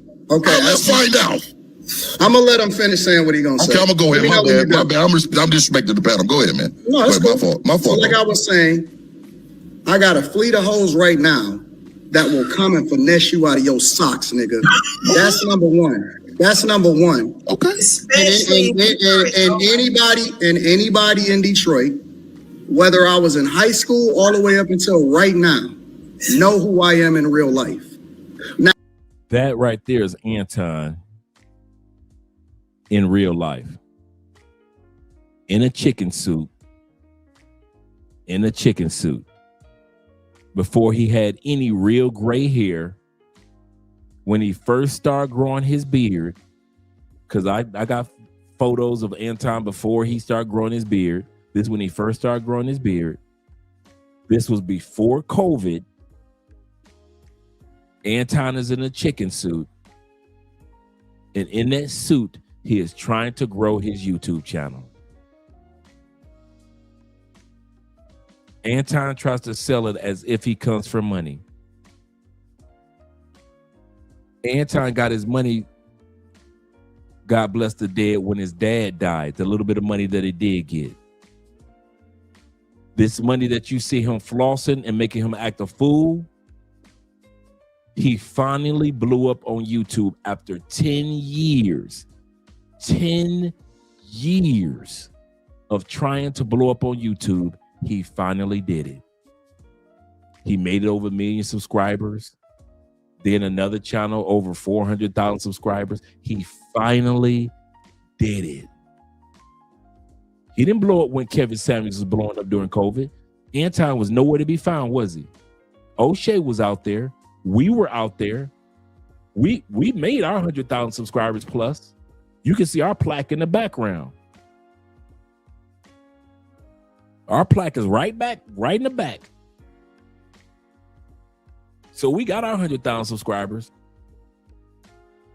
Anton was still walking. When we was getting 100,000 subscribers, your boy Anton was still walking around in a damn chicken suit. So just in case you guys think that Anton always had money, he come from money, Anton was not always like this. And for what I saw, the interviews that I saw him before, he act like he had some sense in his head back in the day. He said I was only offering $1 per hug. Right, the $1 per hug. If some of you guys haven't seen some of Anton's videos back in the day, he was offering people $1 to give him a hug. That didn't work. Nobody was hugging him. I'll say this again. Anton couldn't buy a hug. A hug. He couldn't buy a hug after the chicken suit. Zeta say Anton been around them stateside women like it's all a flex. Meanwhile, I'll be walking the streets overseas with model type, absolutely correct, with model type that work in fast food ads, regular jobs. Absolutely correct. When these dudes be bragging about stateside women, no offense to the stateside women, that's why I said a lot of dudes that's on the plantation need to stay on the plantation. Yeah, you ain't know that, Dave? Anton started out in a chicken suit, man. Talk about I'm real. With that, man. Come on, dog. You ain't getting no bitches. Nigga, let's go to. I'm coming to Detroit. Let's see. Hey, I'm coming to Detroit. When do you want me to come to Detroit? Me and you. Put it on social media. I'm coming to Detroit. 50 coming to Detroit, and let's find out. Okay, so I tell you what. Okay, let's find out. I'm gonna let him finish saying what he gonna say. Okay, I'm gonna go ahead. My bad. My bad. I'm disrespecting the panel. Go ahead, man. No, it's my cool. fault. My fault. So like I was saying, I got a fleet of hoes right now that will come and finesse you out of your socks, nigga. That's number one. That's number one. Okay. And anybody in Detroit, whether I was in high school all the way up until right now, know who I am in real life. Now, I don't have to yell to get my point across. Oh, I'm in your soul. I feel it in your breath. You're breathing hard. You're breathing hard. I thought you was gonna be quiet for 5 seconds. My bad. Yo, go ahead. I will send you a first class ticket to Detroit, nigga. I'm ready. All you gotta do is DM me. I will have a cameraman follow us around, and I will embarrass every last one of you gamed up niggas. Oh, let's get busy. Hold on, let me finish. Cause I know that y'all think that y'all got it. I seen you niggas on y'all little men's trips. You niggas is corny. Cornballs. You niggas is the corniest niggas that I ever seen in my life. Everybody that be sitting in y'all audience, them niggas look like them niggas. I've seen you men on your men's trips. Them niggas is corny. How you gonna see us and you ain't even out here with us? Can somebody answer that one? Anton, how you gonna see us if you ain't out here with us? Some video footage that you saw, some passport pookies, Ray Rays and Nook put on TikTok, that ain't us.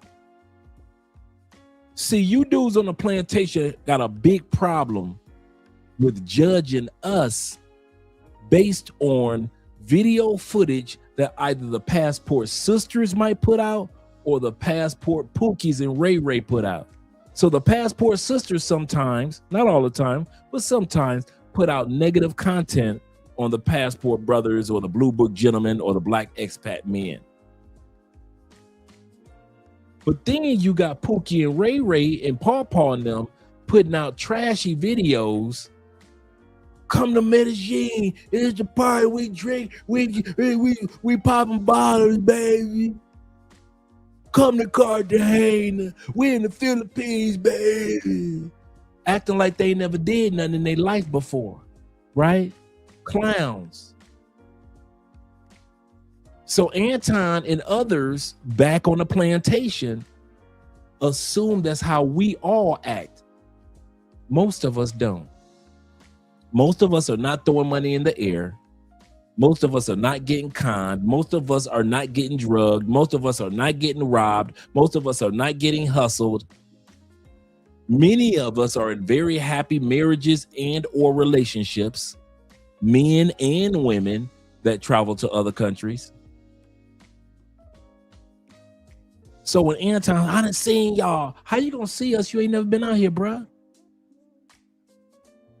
I love when American people talk about, I'm in the streets. Y'all in the streets? Americans. Y'all in the streets? I'm out here in these, y'all in these streets? Half of y'all ain't even got a passport. We are out in these streets. Men and women that travel the way that we do, we out in them streets. I was just looking at brother Austin Holloman. Right now he's in the UAE. He went to another city other than Dubai on his way, him and his girl on their way to Southeast Asia. That's how you out in them streets. If you ain't got 10 countries plus under your belt, to us, you ain't in them streets. Y'all be bragging like, I'm out here, baby. Where? You was born in Chicago, you hang out in Chicago, you spend your money in Chicago, and your statistically says your black ass gonna die in Chicago. You were born in Philly, you hang out in Philly, you make your money in Philly, and statistics show that your black ass gonna die within a 50-mile radius of the hospital that you were born in Philly. But y'all out in them streets. Man, we be laughing at y'all asses out here. We know what y'all out there doing. What are we doing? What we out here doing? The passport bros, the blue book gentlemen, the black expats, they're out there. What are we doing? Y'all asses ain't never been to Italy. You ain't never been to France. You ain't never been to Spain. You ain't never been to UK. You ain't never been to Germany. You ain't never been to Portugal. Your ass ain't 54 countries in Africa. You ain't been to one. You ain't been to an island off the coast of Africa. You didn't even know that Spain is the only European country that actually has a province in Africa to where you don't have to go to Europe to literally be in Europe, because Spain has a small province to this day in Africa. You damn sure ain't going to South America. Y'all ain't been down here. Y'all ain't been to Sur. Y'all ain't been to Guyana, French Guyana, Suriname. You damn sure ain't going to Uruguay, Paraguay, Argentina. That's at the bottom of the world. Peru, Bolivia. You telling me that y'all ass will be bragging about the streets in the States? Y'all have been to Ecuador right next door, Colombia, Brazil. Y'all ain't been none of them? You damn sure ain't been to Venezuela, so I ain't got to worry about that. Central America. So your ass ain't been to Honduras. You dang sure ain't been to El Salvador. Belize. You ain't been to Belize? All them black people in Belize, you ain't been to Belize? Costa Rica. So your black ass ain't been to Costa Rica or Panama and all them black people. But y'all been in the streets. Y'all out here in these, get the hell out of here. We be looking at y'all plantation people like, what the fuck are y'all talking about? I'm out in these streets. We in these streets. Man, I'm out in the streets, dog. I'm always, what street? Kansas City? Phoenix, Arizona? Austin, Texas? Houston, Texas? Y'all really think y'all out in them streets, huh? Man, we be laughing at y'all plantation asses. Just because you on a plantation, that don't mean that you out in the street. Get a passport and bring your ass out here with us. Get you 10 to 15 to 20 countries under your belts. Then we might believe that you in the streets. Then we might believe that you in the streets. But your ass ain't in no damn streets. You go around New York City and New Jersey and Philadelphia. You talking about you in the streets. You travel from North Dakota to South Dakota. North Carolina to South Carolina. Y'all talking about y'all in some damn streets. They in Detroit going to Windsor, right next door. Right next door.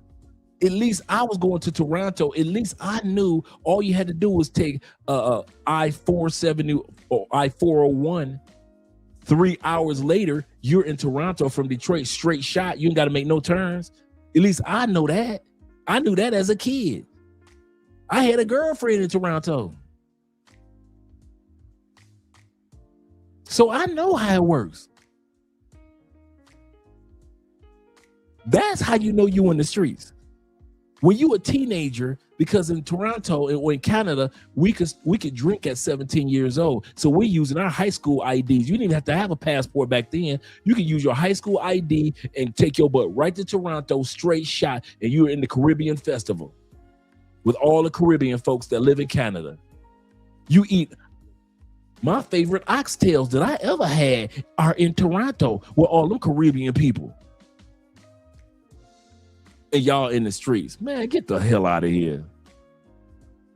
Plantation bros think, they don't think. Plantation bros think because they look at TikTok, like Anton, they think that they know about the countries that we travel to. Please, they wouldn't last. That's true. That's a good point. They wouldn't last in some parts we've been to. Absolutely correct. Absolutely correct. Andrew says this. Shout to Andrew. He said, I haven't been to 10 countries. He said, but I've traveled more than these plantation bros. Absolutely correct.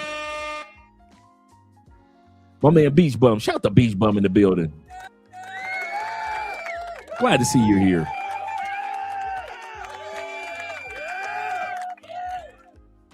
Beach Bum is like, I can't lie. I love Colombia. Hopefully, I can make it my home one day. I kid you not, brothers.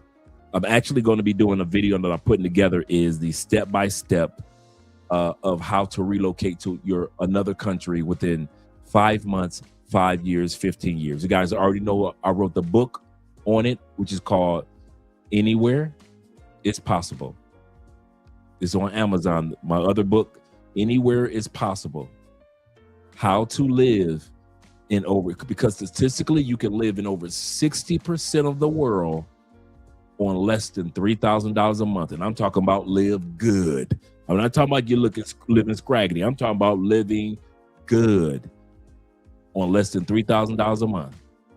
So I'm slowly but surely putting together a video for guys, and it's going to go to the Patreon for guys that are looking to find out step by step how you can do that. Everything from the job market to online jobs to jobs that are available as far as contract work in other countries. There are so many opportunities, but a lot of Americans don't hear about the step by step. So I'm just going to put together the step by step plan. I've been here almost 8 years, going on a decade. My citizenship, I'll be getting that this year. T-Mac, he'll be getting his citizenship this year.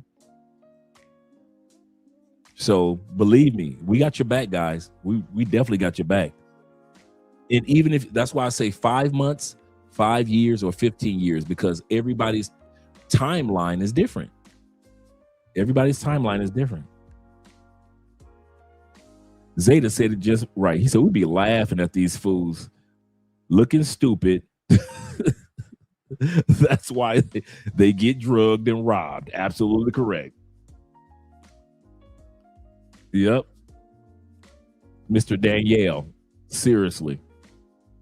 Let's go back to the video with these two dudes going back and forth at it. And anybody in Detroit, whether I was in high school all the way up until right now, know who I am in real life. Now, I don't have to yell to get my point across. Oh, I'm in your soul. I feel it in your breath. You're breathing hard. You're breathing hard. I thought you was going to be quiet for 5 seconds. My bad, Bo. Yo, go ahead. I will send you a first-class ticket to Detroit, nigga. I'm ready. All you got to do is DM me. Listen, I will have a cameraman follow us around, and I will embarrass every last one of you gamed up niggas. Oh, let's get busy. Hold on, let me finish. Because I know that y'all think that y'all got it. I seen you niggas on y'all little men's trips. You niggas is corny. Cornballs. You niggas is the corniest niggas that I ever seen in my life. Everybody that be sitting in y'all audience, them niggas look like they play video games all day. Nigga, you can't stand in front of people like me. You will never come to my city. Absolutely correct, Andrew. Canary Islands. Absolutely correct. Good call. Good call. I will send you a flight. I will embarrass you. And understand this. When you get done being embarrassed, you better call me the king. But then Anton... Say, yeah. One of the things that he told me when I first got on the call is, I hope you don't record phone calls. All right, here go Anton on the panel of men now. This is what we've been waiting for. He's on a panel of men. I'm gonna shut up. I said, I said, what is that? I said, I don't record no phone calls. I said, you ain't never seen me drop no receipts on nobody phone calls. He said, because, I want to set the stage of how things is going to go. First thing he started to do is he started to talk about all of the niggas that he didn't like. I'm not going to say that out loud because that ain't got nothing to do. That ain't important. The second thing that he said was what he wanted the show to be like. He knew it was going to be volatile. He knew it was going to be problems. He didn't want me to agree with him. And he wanted it to actually be some real fireworks in there. I think that right there closes the door for a lot of people's arguments who had the question of, was it staged? Of course it wasn't staged, but the fact that Corey actually asked Anton to make it spicy, to add a little bit more flair and fire to it, what you expect Anton to do? Hold back no punches. Like, if he's gonna come in there, if Corey's gonna start talking about certain topics that Anton is very prolific in, if he's going to do that, that means Anton is going to bring his A game. That means that when the conversation is going a certain direction, Anton is going to make sure he recenter it and redirect it to make sure he controls the argument. See, that's how, and I mentioned this on a panel I was on, to where it's a debate tactic when you can restructure how the conversation is going to flow, opposed to the interviewer asking you all these questions jumping around. Anton went straight to the meat and potatoes and went straight to some of the main talking points. Hold on, you saying? Hold on. Shout out to International Quiet Storm. International Quiet Storm says this. He say, Dre, he did the same thing to Corey. He dropped 500. I remember this.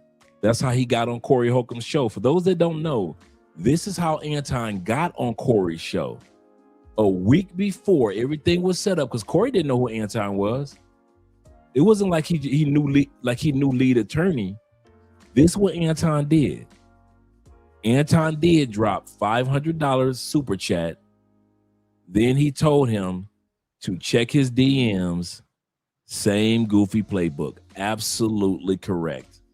Absolutely correct. That's a good point. Wait, okay.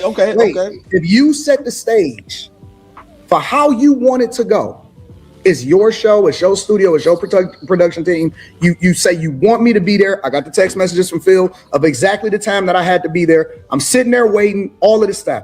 Why are y'all making so many excuses for a grown man not being able to meet the expectation? Exactly. Let me ask this question. Hold on, let me ask this question. Let me ask this question. Monster, let me jump in real quick. I'm gonna say this. Good at. Because I don't want to be petty. Because somebody said this one Anton good at, boy, it's crazy. That's we can get to the meat of the shit. If that's the case, out of fairness, I'm not. Nobody can say I'm unfair. We already know our history is well documented. If Corey was late and he told you that on the phone, you just saying I was on time is minor. In my opinion, in that instance, that's all. We could just move on. That's what happened behind the scenes, and all you said was you was late. I think that's like it's null and void at that point. That aspect, but it's a lot to unpack in this conversation. It's a lot. I have a question. Hey, wait. Here's the real question, because see, y'all only talk about how I responded. What did I do to warrant a nigga saying to me that I kiss white men's ass? Well, let me make this statement. Go ahead, Boss. I got a statement to make because I gotta run in a little bit. But when I first got on, I specifically said you can't police someone's response to disrespect. I said that. So whatever someone says or does that triggers you in a way that's disrespectful, they don't have a right to determine how you respond to their disrespect. Before he goes any further, let's give a shout out to my brother Pharaoh in the building.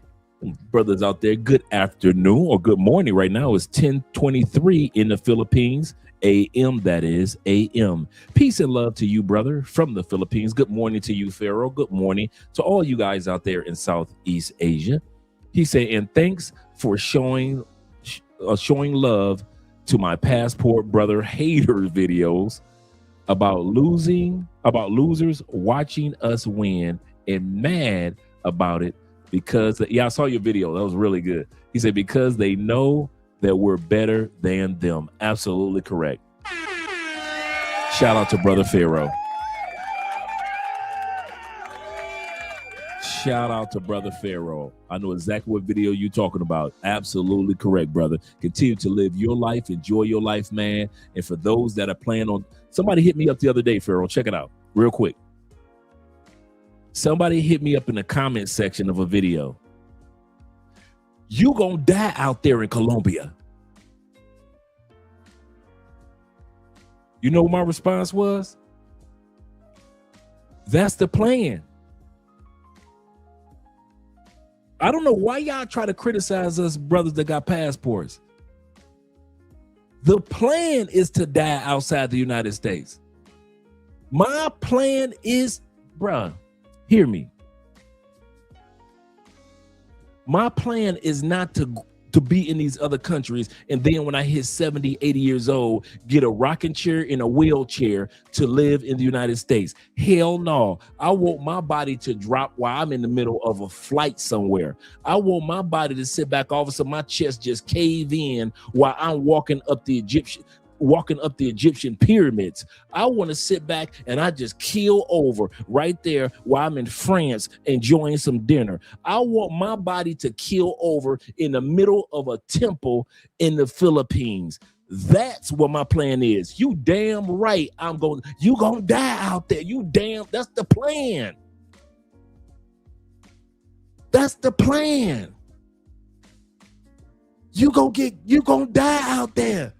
That's the plan. The plan is to die in 70s and 80s and 90 years old in another country. What y'all thought this was? You didn't think we didn't think this through? Did y'all really think we was gonna come back to the United States at 70? Y'all really thought that? Y'all must be out. Wait a minute. So y'all thought we was gonna get rid of our wives and girlfriends once we hit 65 and go back to the United States and retire and say, you know what? I lived in another country and it was fun. Now I'm in my rocking chair. Boy, I remember I used to live in the Philippines. I remember I used to live in Colombia. No, motherfucker. Our goal, the whole plan was to die at 90 years old in motherfucking Germany. On my way to China, wishing I would have made it 2 weeks later on that trip to Japan. That's the plan. Don't y'all ever question, y'all gonna die out there. That's the motherfucking plan. What's wrong with you people? Y'all think we just playing out here? This is a game? Are you not entertained? Is this not why you've come? No, motherfucker. Our life is your entertainment. Your life is not our entertainment. Our life is you stuck on that damn plantation with Trump. You stuck on that plantation with ICE and all that crazy ass racism. There's racism everywhere, but can't nobody compete with the United States racism. You gotta stay there, and when you get 60 years old, police are still pulling your old black ass over. That's you. I've been driving in these damn countries for the last 5-6 years. I ain't never got pulled over on the racial bullshit. But in the United States, every time you turned around, I got pulled over on some racial bullshit. That's you. So if you think y'all gonna die out there, you damn right. That's the plan, to die out here. My 70s out here gonna be just like my 50s out here. We are not coming back. Y'all don't get it. We plan on having grandkids out here. Not just kids, grandkids out here. You know who's gonna be the next person to live in the United States? Our kids and grandkids, when we send their ass there, maybe send their ass there to go to college, maybe. But we might just send their ass to Germany or send their ass to France to get free college, or send their ass to Norway somewhere to get the free college. We plan on die out here. My ass plan on dying in a hospital in another country. I don't know why the fuck y'all think that we playing. Ain't nobody playing with y'all asses. We are not coming back to that raggedy ass motherfucker. Ever. We will come visit. We will come make money. We will come visit family and friends, and we will get the fuck out. If you ever see dudes that travel and you keep seeing them going back and forth, the only reason they going back and forth is because they go back to the United States, make more money, get the fuck out. Make more money, get the fuck out. And then one day you don't see them no more. You know why? Because they made enough money to stay the fuck out. Man, that comment, I told that dude immediately, you gonna die out there. I said, brother, on my phone, I say, brother, that is the plan. Send. That's the motherfucking plan. I don't know why y'all think it's a different plan. Who told y'all it was a different plan? Man, my 80s gonna be out here. 81, 82, 87, 91, 93, 71. If y'all think at 71, I'm gonna bring my ass back to that unhealthy motherfucker that you live in, you crazy. With them badass doctors and that unhealthy ass food that y'all eat. Your watermelon is made of rubber now. I was just telling Andre the other day, I saw a TikTok video. Somebody took a regular loaf of bread, opened it, just grabbed a piece of bread out the loaf, turned on her faucet, let it run on top of the bread. She just let it sit there. She squeezed it while it was wet and let the water run some more. She just let it run. Just a regular piece of bread. Took it out, squoze that piece of bread, held it out on camera. That piece of bread, it flipped right back. It was like a regular ass piece of bread, like it just came out of the loaf. That's the shit that you eating. And you question it if I'm gonna die out in this motherfucker. Let's put it like this. The average black man statistically will live 5 to 7 years longer once he leaves the United States. I'll say this again. Just by the fact that we don't live with certain stresses, we eat healthier foods, the air is healthier, the water is healthier, just because of that, nothing else, not because of the ladies, or I'm not even talking about that part. I'm just talking about black men health. Black men health. Statistically, once you finally get your ass out the United States, statistics show that you will live 5 to 7 years longer. That means statistically, your black ass will be dead while I'm still out here traveling and getting on planes.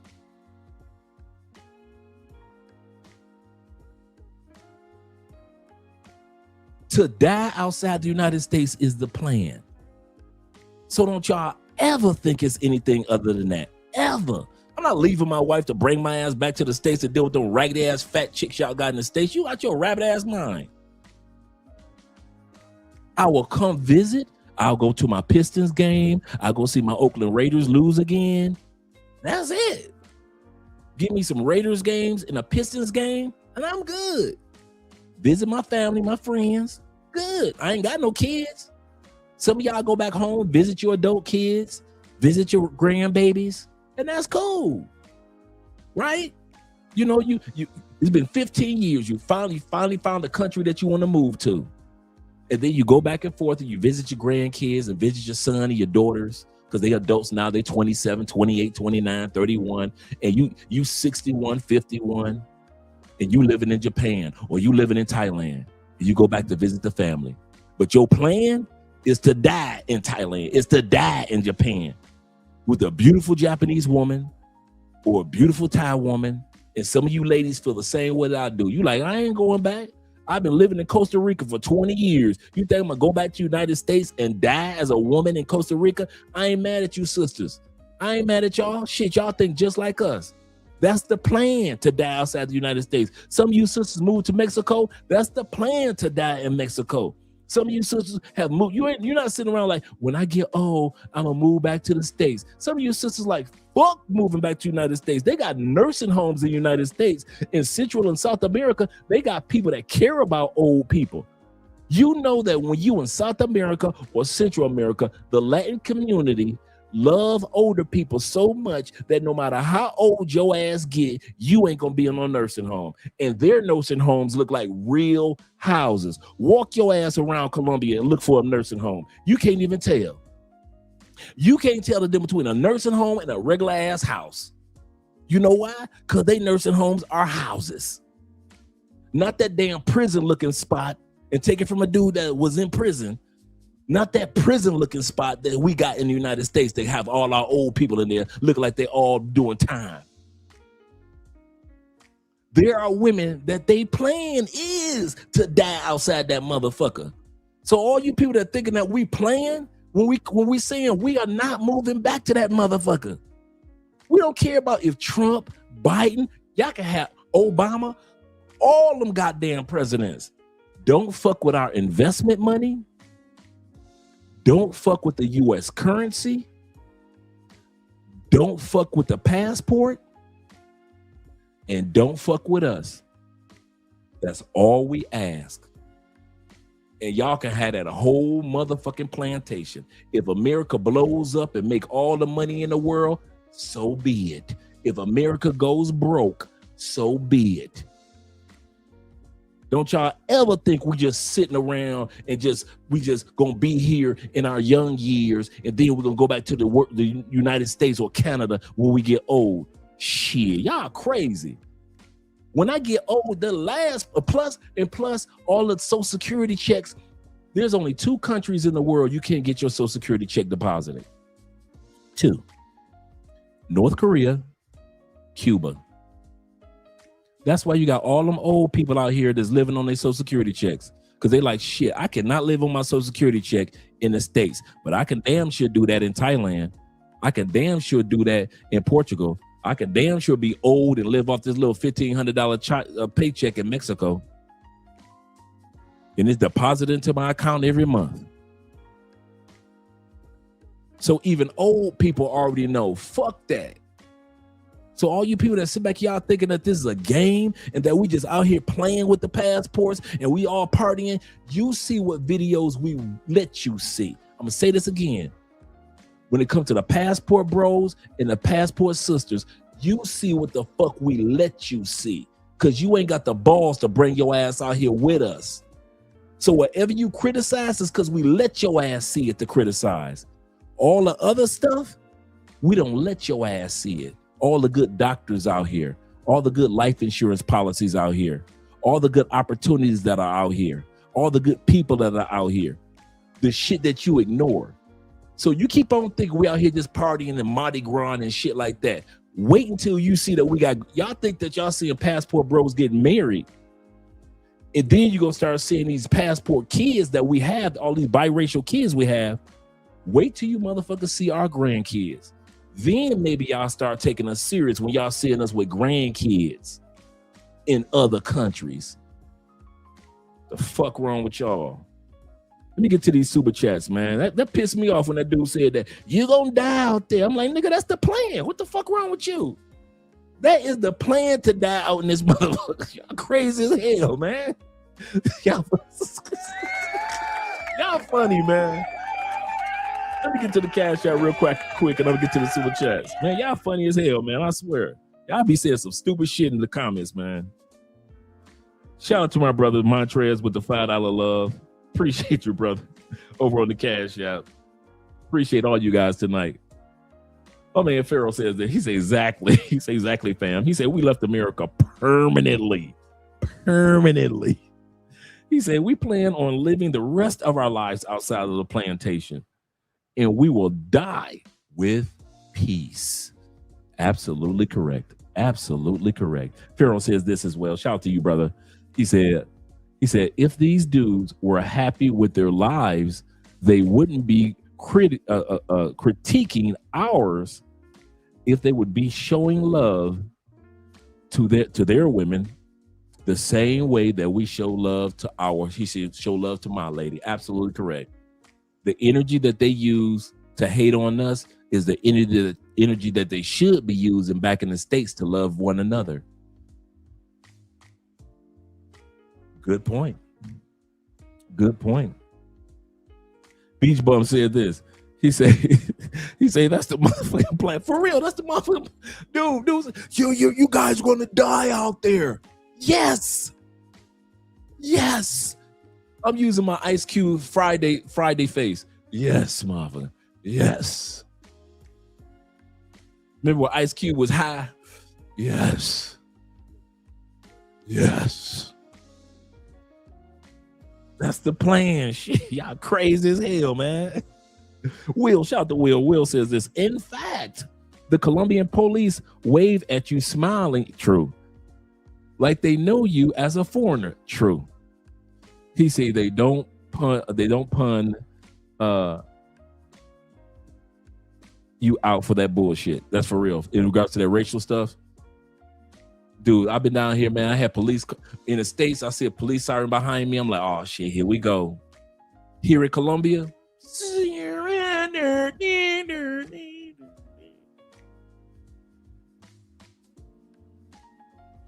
I don't know why y'all think that driving in another country is like, they're going to be doing the same thing in the States. They're going to harass you as a black man. I love when you Negroes in the States don't travel because you ain't never drove in another country. So you don't know what the hell you talking about. I've rented cars in other countries, like many of you other dudes have rented cars in other countries. We ain't went through no bullshit that y'all be talking about. But since you don't travel, you ain't never rented a car and drove a car in another country. Shoot, some of you dudes, they never even rented a hotel room or Airbnb in another country. Pharaoh says, so true with the health. He said, I left America weighing 350 pounds. Now I'm down to 212. I'm on my way down there too, brother. I came to Colombia at 285. I'm going to pull my photo up. Some of you guys have seen my photo. I'm going to pull it up in a minute while we watch this video. I came to Colombia at 285. As I was going back and forth to Colombia, I got down to like 212. Yep. Like right around 220. I'll show you guys the photos in a second. Absolutely correct. Will says this. He said they don't put you over in, they don't pull you over in Germany, Italy, Spain, or Dubai. Dudes just don't know. They just do not know. Absolutely correct. Let's get back to the video. But I agree. But what I wanted to say, though, my question for you, Anton, is this.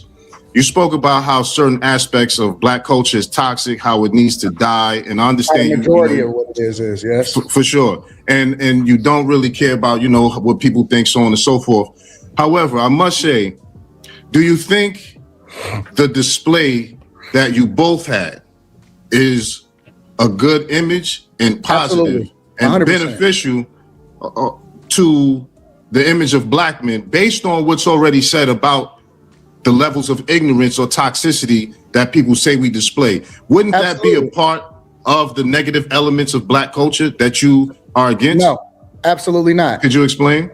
It's because I believe that people need to understand that intellect and the nerd, because I champion myself as being a nerd, that it's cooler to be the nerd than it is to be the guy that he is. So what about? I believe the message that people receive is that the bully get bullied when they don't have themselves ready and prepared intellectually, and it shows that the leaders and the people that we follow is trash. And so I don't give a about what other people think about me as far as like outsiders. What people will say is the image of Black people. The only thing I care about is how am I affecting other people as far as changing the narrative of what we should be and how we should be as far as what we champion is the best thing for culture. Yeah, that's the only thing I care about. I don't care about what nobody else thinks. So do you think that was a good display of what Black culture should be? Two Black men, Mandingo fighting, using profanity against each other, cursing each other out. Do you think that was a good display of what Black masculinity should be, as opposed to, because to me it seemed like that's the same thing. That's already. Hold on, let me finish. Let me. But what was intellectual about that? Because to me the display was very similar to what we see on Zeus Network or any other Black media-based show in terms of the dialogue being toxic, disrespectful to one another. Because my position is that you both took L's in that regard. I understand you had an agenda, he had an agenda, but to me, it just wasn't a good look. I understand you don't care, but not caring still doesn't speak to the fact of what needs to change in Black culture as far as the nonsense and the toxicity. And I think that was a further display of that. I think you need to go back and study the tape. But even more importantly, what I took from it is it was intellectual until it wasn't. It was a conversation until one person couldn't substantiate their argument, and then they started to throw insults. But see, what I believe is false about the whole situation is that this isn't a Black thing. This isn't just a white thing. This isn't anything. This is a man thing. And when somebody call you an insult, I don't think it's a bad thing to stand up for yourself. When somebody say, hey, move out the way, and they pull up their chair like they're going to do something, I don't think it's a bad thing for you to stand up for yourself. Exactly. So I met energy. It was an intellectual conversation until it wasn't. And when somebody got frustrated, they called you out your name. And instead of me saying, well, you know what? I'm going to turn the other cheek. I decided not to. Hold on. I ain't said shit the whole I just want to time. respond. We gotta do one at a time, y'all. He was talking to me though. Yo, we got it, fellas. Okay. We gotta do one at a time. He's here. We ain't got a trip. He showed up to my surprise because I thought this was way too small for you, but you pulled up. So respect. So let's talk respectfully. We're not trying to have a Corey versus Anton part 2 or Illa versus Anton part 2. We just talking about what we agree with and we don't, but we gotta be in our proper body and go one at a time. So the floor is going to go to Picasso and then Fantastic. All right. I only got like a half hour because I got to get ready. No, you ain't. I got you. Like, all right, cool. Okay, so you just said you came in you matched energy. I want to challenge you. You didn't match the final energy. I believe you saved yourself through optics by looking like you matched energy. How do you know? Because you didn't say it again. Oh my God! I said it 3 times. No, when he was in your face. You want me to put a pen on my shoulder and say, Anton, this is the part that everybody missed. When he got in your face, he took time. He said, do you want to go there? I don't know all the verbatim, right? But when he put that mic down, he said, say it again. Since you wanted to since you wanted to provoke that level of energy, you should have said it again since you wanted to match that energy. Going outside is not matching that energy. Saying it again is matching that energy, Anton. And that's what real men do. Listen, bro. If a man, hold on. Anton, let me finish my part. Because you only got 30 minutes. You only got 30 minutes. Look, if somebody comes to you in your face and said, hey, you said something from over there, but I'm in your face. And I don't want to tear my shit up, and I don't want to derail my brand. No. But guess what? A man gives another man a chance to pop some shit off if he really want to, because sucking the black people is popping some shit off. But he came to your face and he said, say it again, brother. Say it again. Picasso, this is the problem with a lot of our culture, and I'll be honest, he is a big part of the problem when it comes out to just crash out mentality. Anton already stated that behind the scenes, Corey said that he wanted the show to be spicy. That already negates what you're saying right there. So if you wanted it to be spicy, that means some of Anton's responses could be slightly spicy or whatnot. And he matched energy when it came down to the response of kissing white ass opposed to sucking black D. They are in the same category. Maybe the D one could be a little bit more disrespectful, but guess what? You are matching it when it comes down to the verbiage. The sad part is that we want to shame people in our community still that crash out to the extreme level. But when you don't want to crash out to an extreme level, you also a problem at the same time. This doesn't make any sense. Absolutely correct. And that's how that ends. Kenny says Proverbs 17:28. Let us know what that is, Kenny. Let me go back to the super chats real quick. Shout out to all you guys that have been here all the way to the end of the video. My boy Guy says this, Mr. Incognito himself. Mr. Incognito. He said, having Corey insult my wife was part of my plan. I know. Was that part of the plan? Insult my daughter? Was that part of the plan? Was that part of making it spicy? Put my kids, put my child and my wife and my side chick was calling Mika take your bitch. Was that part of the plan? That's what we're trying to understand, Mr. Spicy. Was that part of the plan? Let's look at the plan. He said that Corey said to make it spicy. So spicy is your daughter being talked about. That's spicy. Spicy is you going talking about, well, we can go out back. That's spicy. Why did when lead attorney was on there, he didn't have to come to lead and say, let's make it spicy? You know why he couldn't come to lead like that? Because he knew that you, Anton, even though you got new money, you just another street nigga. You just another nigga from the streets. And Corey knew he could talk to you like a nigga from the streets compared to talking to lead attorney with some respect. That's what problem with that. Farrell said this also. How funny they are now, foreign policy experts. I know, right, when it comes to our lives, but never left the States. Never left the States. I want to show you guys something real quick. Some of you guys have seen this before. Some of you guys haven't. Let me screen share real quick.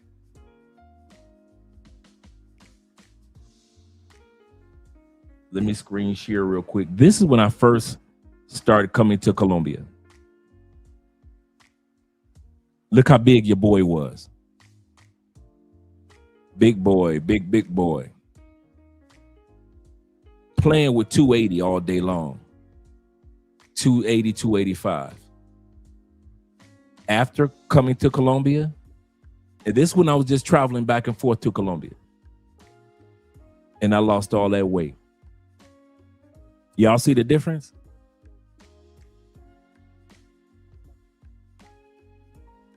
That's what I mean about when you are going to other countries, the food is so much healthier. The air, less stress for men and women, that the weight in certain instances start to melt itself off even during your first trip. Now, some of you have seen me put on an extra weight before, but now you guys are starting to see me get my Slim Goody card back. Even Andrea gives me compliments like, babe, I can tell a difference in your face. And so, yeah, man. The old Dre and the new Dre. Absolutely correct, Barry. Shout out to you. You say, damn, you still got, yeah, back then. Back then. So if they were letting Big Boy in Florida, and I was on the beach, you can see the ocean behind me, the Gulf of Mexico. I was in St. Petersburg Beach, because, living in Tampa. He said, Dre, are you finished with Theo? No, not at all. Theo actually got me a private tutor. So not at all. I'm far from finished. Far from finished with the classes, guys. I'm in the classes with you guys. Don't get me wrong. I'm just trying to catch up. So I'm not behind you guys, and I have not disappeared at all. If anything, I'm grinding even more. I took my first practitioning exam a week ago, so now I know what's on the practitioning test. I rescheduled my test for the 31st of March. So I'm in, guys. I'm in like Earl Flynn. Yeah. Kid you not, guys. My man, guy said, you was still getting booked? Yeah. Yeah, seriously. He said, I'm a daddy daughter's dance. Shout out to you, brother. At the daddy's daughter's dance. He said a lot of black men with their daughters and Mexican men. And that's what people don't give black men and Latin men credit for. Shout out to my study coach and my group leader, International Quiet Storm. He said, this is true. He said, I watched him book his exam. Yes, sir. So I'm ready, man. I'm excited, man. I love it. I love it now. And actually with Udemy, Theo always has us, buy certain courses from Udemy. I just went on ahead and paid the $20 Udemy membership. It's $20 a month. And I have access to all 30,000 courses on Udemy. So instead of paying one at a time here, one at a time there, I say, you know what, Dre? Stop playing. Go and pay that $20 a month. So now I have access to the practice exams, the AI exam, the AI courses, this course, that course, how to become a better YouTuber, how to do this, how to create that. I've got access to all of Udemy's classes and courses for $20 a month. I said, F this. I ain't about to sit up here and just be waiting to back classes. I said, man, because I'm always in here anyway. Theo always has us using Udemy courses. So I'm like, man, why pay this amount for it when I can go ahead and get all access? Because I need Udemy for my classes. I need Udemy for this. I need Udemy for that anyway. I need it for, creating books and how to market your books. So Udemy has courses on marketing your books. I'm like, might as well go ahead and pay that $20 a month. Yeah, I was a big boy back then. Yeah, I was a big boy.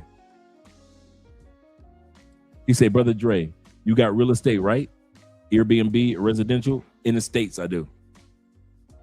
In the States, I've got real estate. I've got land and property in the States. We're looking in 2000. This is our game plan. Right now, this year, citizenship. Next year, our first child, and then we're going to decide on pieces of property. If we're going to be in this country all year next year, or are we going to choose another country to spend like 6 or 7 months of the year in? So that's what our game plan is. This year is about the citizenship, making sure I get my health on track because we're trying to focus on having a shorty. Or at least 2 kids. That's what we want, 2 kids. Andre doesn't have any kids. I don't have any kids. So we're just going to focus on kids now. Andre is only 31.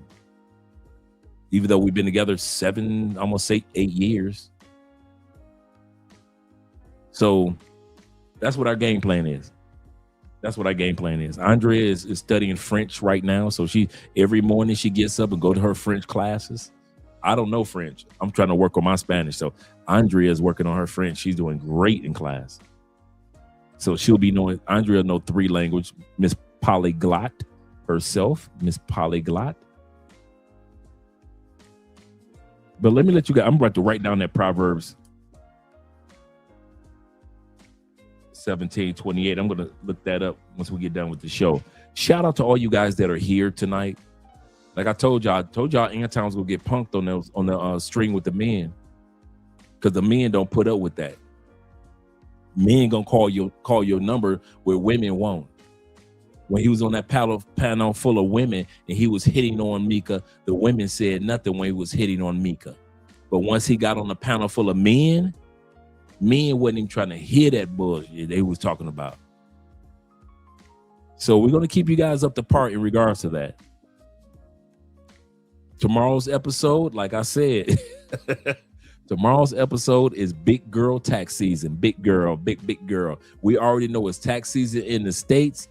And you dudes, your cousins gonna be going after them big girls trying to get that tax money.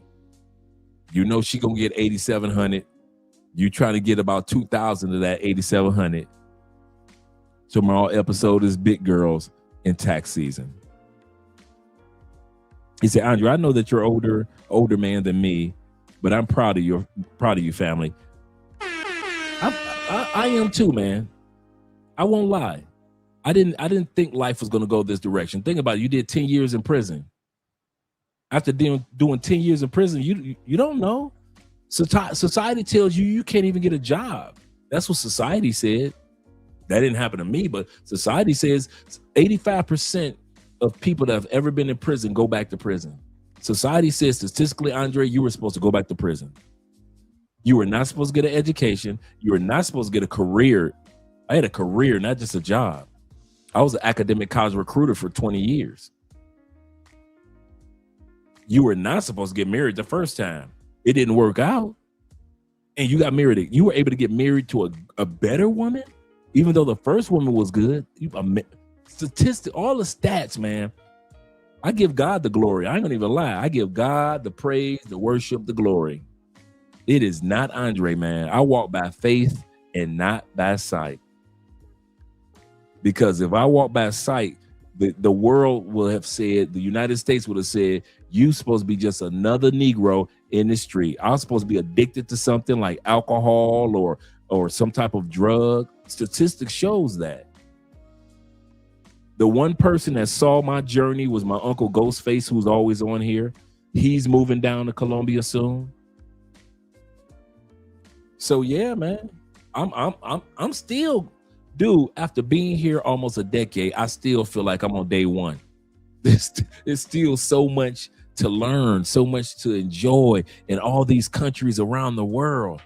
No matter how many countries I go to, I still feel like I still got a bunch more to go visit. Yeah, beat the odds. I beat the odds. And so I always tell guys, like, if a dude like me can beat the odds, just a regular brother from Detroit, without acting like an ass like Anton, all the rest of us can beat the odds, male or female. Male or female. Shout out to Ronan. Yeah, man. We out here doing it.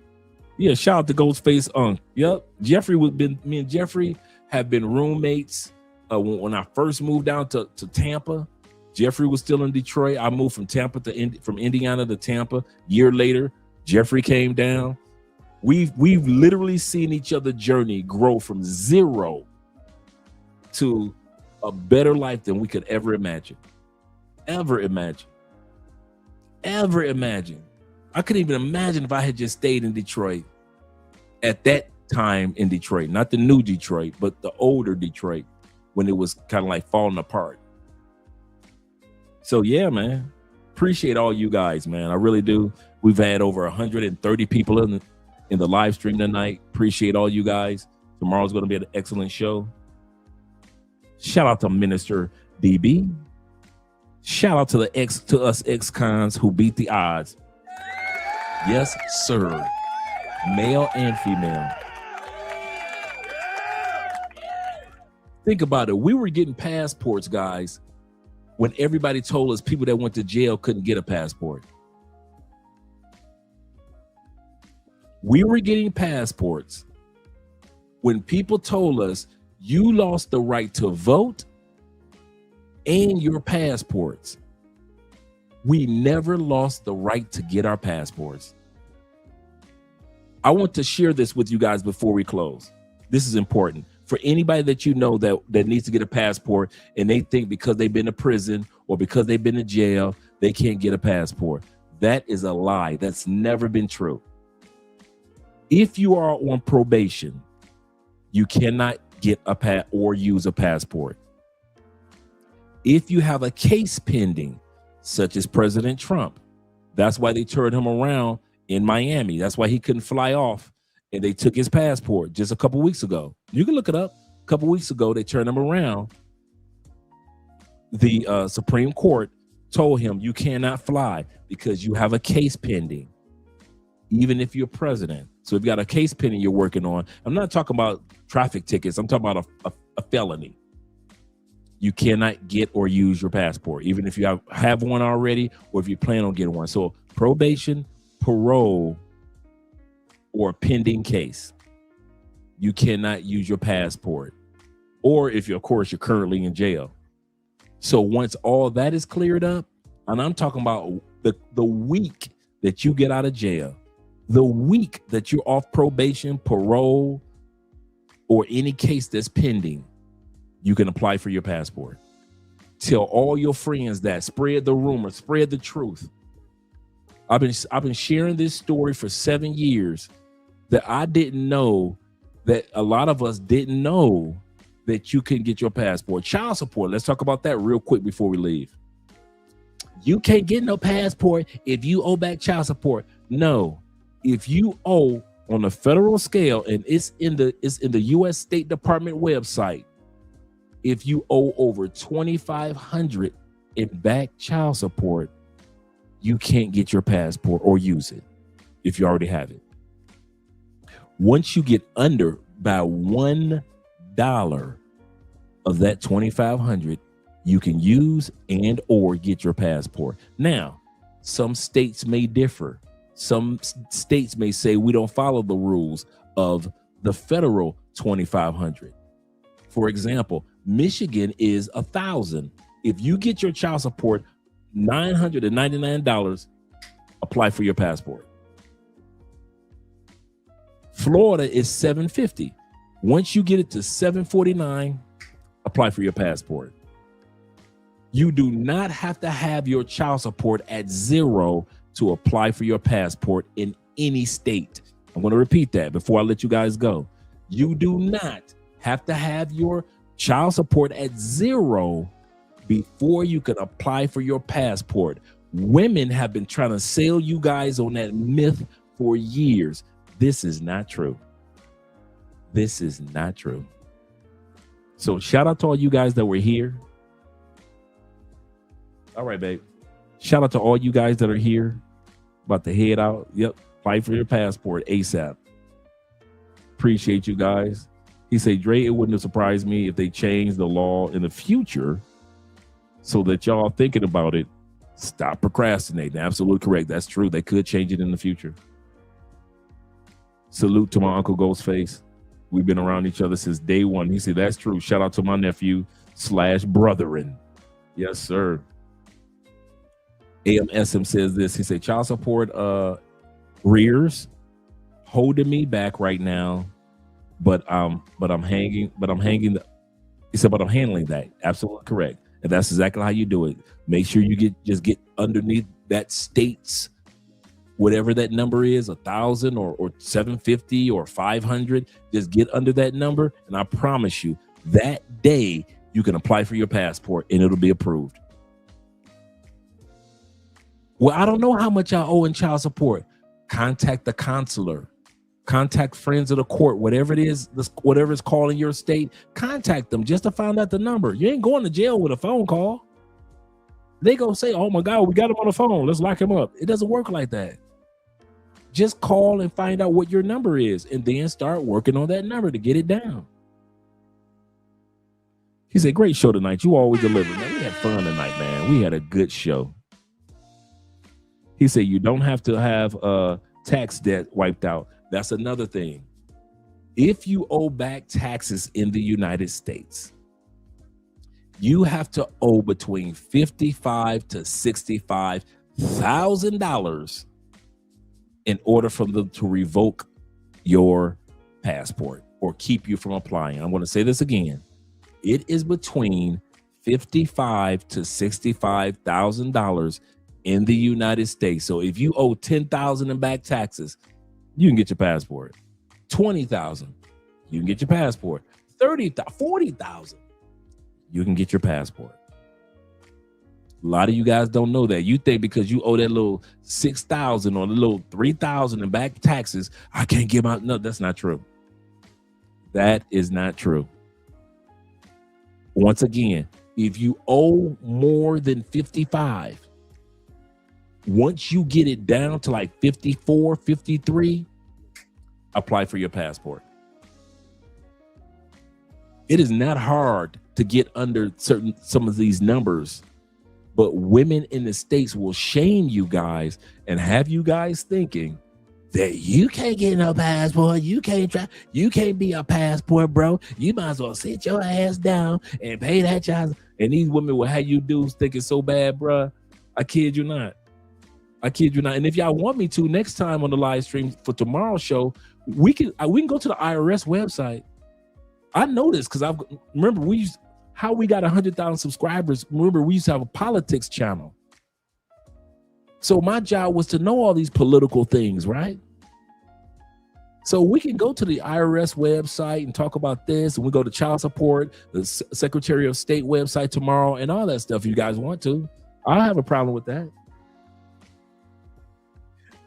Digital Nomad says this. Shout out to Digital Nomad.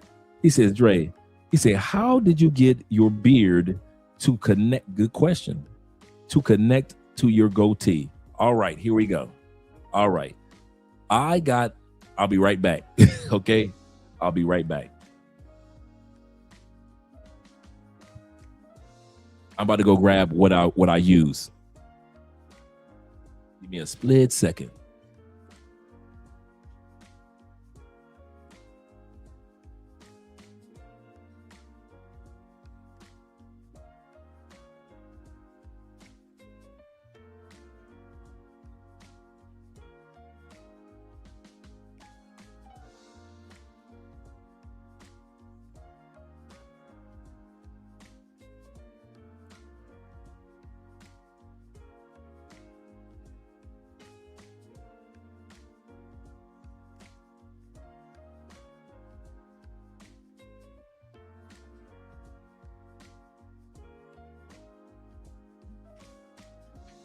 Okay, I'm back. I am back. That's a good question. Good question. Okay, this is what I use now. Mind you, guys, my beard never used to fill it right here. I always had empty patches. Here, I never had hair. I never had hair here. None of this. You know how you can grow it all right here, but you can't grow it here under the lip? Never had that. So this was all empty. This was all empty. It just could not connect for nothing, right? Until I started doing my research. And the first thing I got was a Dura roller or Duma roller. I hope I pronounced it correctly. Let me sure I pronounced it correctly. Did I pronounce it correctly? I think it's D-U. I think it's D-A-U-L, Dura roller. And that's what this is. It's a Dura roller. You can get it at Walgreens, CVS, and it's these little, almost like little spikes all the way around it. And you roll it on your face, and they put little microscopic holes in the area that you're trying to fill in. Now, this beard I've only had for 2 months. This is 2 months of growth. Really a month and a half. I would say 2 months because this month is ending, right? $7 on Amazon. Good call, brother. A derma roller. Thank you very much, brother. That's how you pronounce it, a derma roller. You can get them everywhere. So if you don't want to order one online, CVS, Walmart, they got them everywhere. And they got little microscopic, just little dots. And they kind of like put little microscopic holes, not bloody holes or nothing, just little microscopic, just roll it on your blank area. You can roll it all over here, but I was rolling it on my blank area. So I would roll it here, and I would roll it on my blank areas that weren't connecting. None of this was connecting. So if you guys thought that this was always, no, this is a month and a half of something that I never, ever had. So I rolled it here. And then once I do that, afterwards, you can get this in a gel or spray. And it is the minoxidil, which is spelled MINDOXIDIL,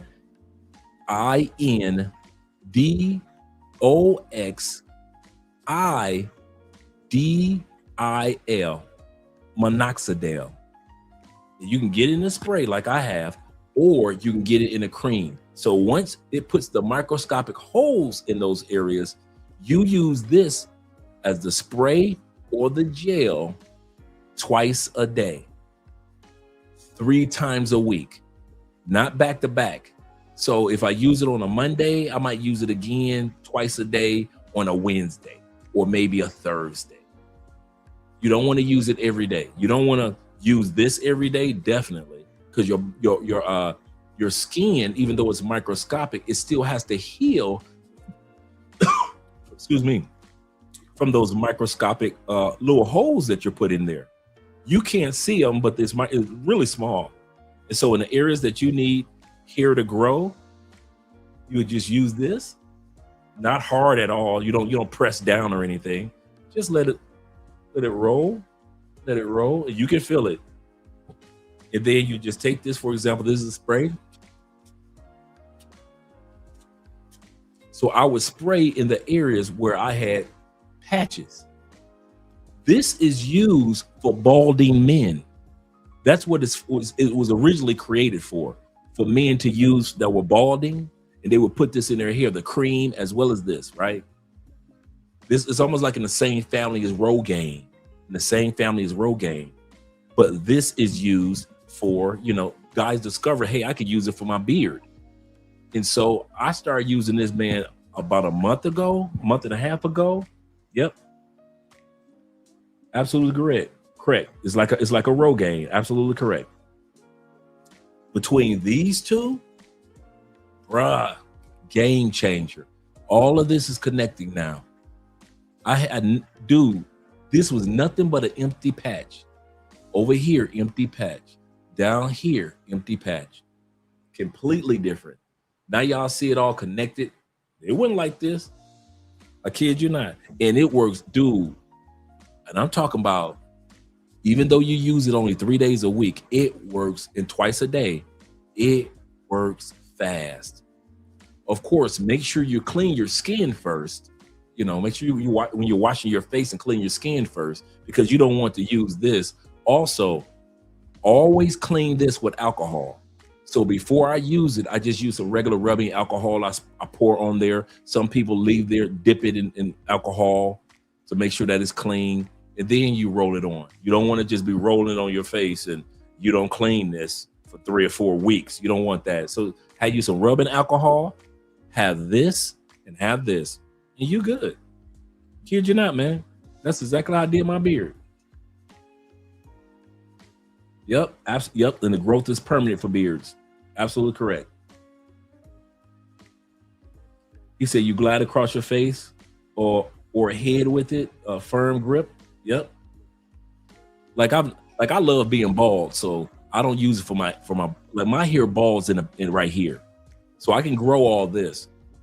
I have no problem with growing this, but my hair when it balls, I get the donut.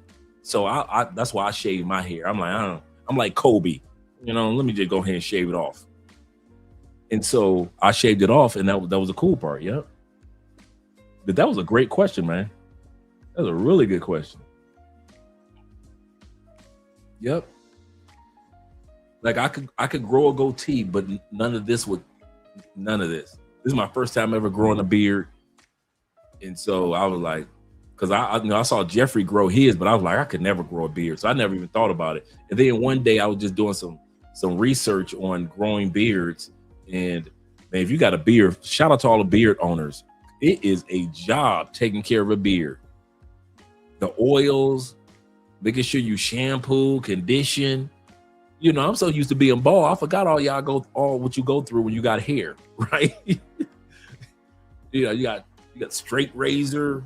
You got to make sure you trim it just right, and right here. And then when you're growing your beard, they say make sure you let your beard grow right where you're at the top of your Adam's apple. That's where the average beard should grow. Some guys have the handlebar. You know, they just let it grow right here. But they say if you're going to really let it grow, let a beard get, you know, kind of like Anton's, kind of like a full beard, you shave it only up to the top of your Adam's apple. So all of this is shaved underneath, but the top of your Adam's apple, that's where you want your beard to grow to where it looks like it looks nice. Yep. Shout out to all you bearded men out there. Do you have the harsh hair? No, I don't. I don't know what that is. Let me write that down. I don't know what that is. Or the horseshoe. I said horseshoe, but horseshoe. He says, Red Fox will say, wash your ass for real. You got to wash your face. Definitely. Like he said, that's a good idea. That's a good idea to do it in cycles. Like for a certain amount of months, use it. For a certain amount of months to use it, and then for the rest of the year, for a few months, don't use it. And then for a few months, do use it. That's a good idea. I didn't even think about that. He said, go in the Philly style with my beard. He said, and the bald head is a clutch. Right now, I'm just excited about just growing. So I don't know which style I want yet. I don't know if I want it to be longer or shorter. I see some beards out there that looks great. Right now, I'm just giving my beard an opportunity to kind of get a little thicker, because you can use this to make your beard thicker too. So I'm just enjoying the beard growing, getting thicker, connecting. Then I'll decide on which direction I want to take the beard. I know, right? I should have mentioned another guy that was bearded, you know. Should have mentioned somebody else that's bearded. He said, Dre, bruh, I have a beautiful, healthy beard. Shout out to you brothers with the great beard. He said, I just have this pinky finger gap between my beard and my goatee. Just a small, yeah. I promise you, bruh. I promise you. And it works. I mean, talking about fast. That's the part that got me. When it connected, it was like I would wake up one day and all of a sudden I started seeing a little hair. Then 3 days later, I started seeing everything connected. And I was like, whoa. Yeah, Andrea loves it. Yeah, she loves it. Yep. She loves it. Yep. And then I'm starting to realize how many Colombians got beards. That's the funny part. When you grow a beard, you start to notice who all around you has a beard. So beards are starting to become common really around the world. So shout out to the beard guys. Let's get ready to do some outros, guys. I want to see you guys tomorrow night anyway. Let me get ready to do some outros. Yes, sir. I appreciate all you guys who supported by way of the PayPal, the Cash App, and the Super Chats. Appreciate you guys. Let me make sure I didn't miss anyone. All right. Appreciate you guys. Let's get ready to do the outros. Absolutely. Got it. That's a great point. I'm glad I didn't miss that. Make sure you guys exfoliate, especially you bald guys, exfoliate your skin. All this. Make sure that you're scrubbing and exfoliating your skin. Absolutely correct. Men should have a skincare treatment for our faces as well. Yes, sir. Yes, sir. Let me scroll up. Let's get ready with well, let me scroll down. We can go to the Blasian outro for right now, and then we're going to come back up. Shout out to you guys.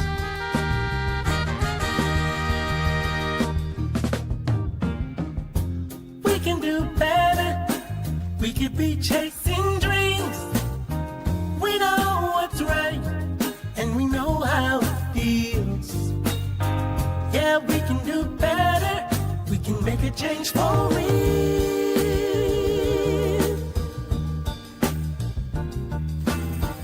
Yeah, we can do a lot better. We can be facing fears.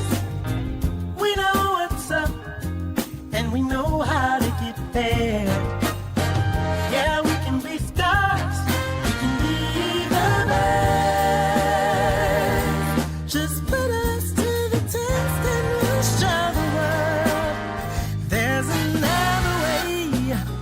If we just try a little every day, we can make it better.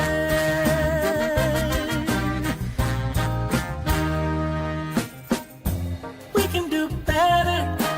We can be setting goals. We understand right down to the soul that we can do better. We can have a heart of gold.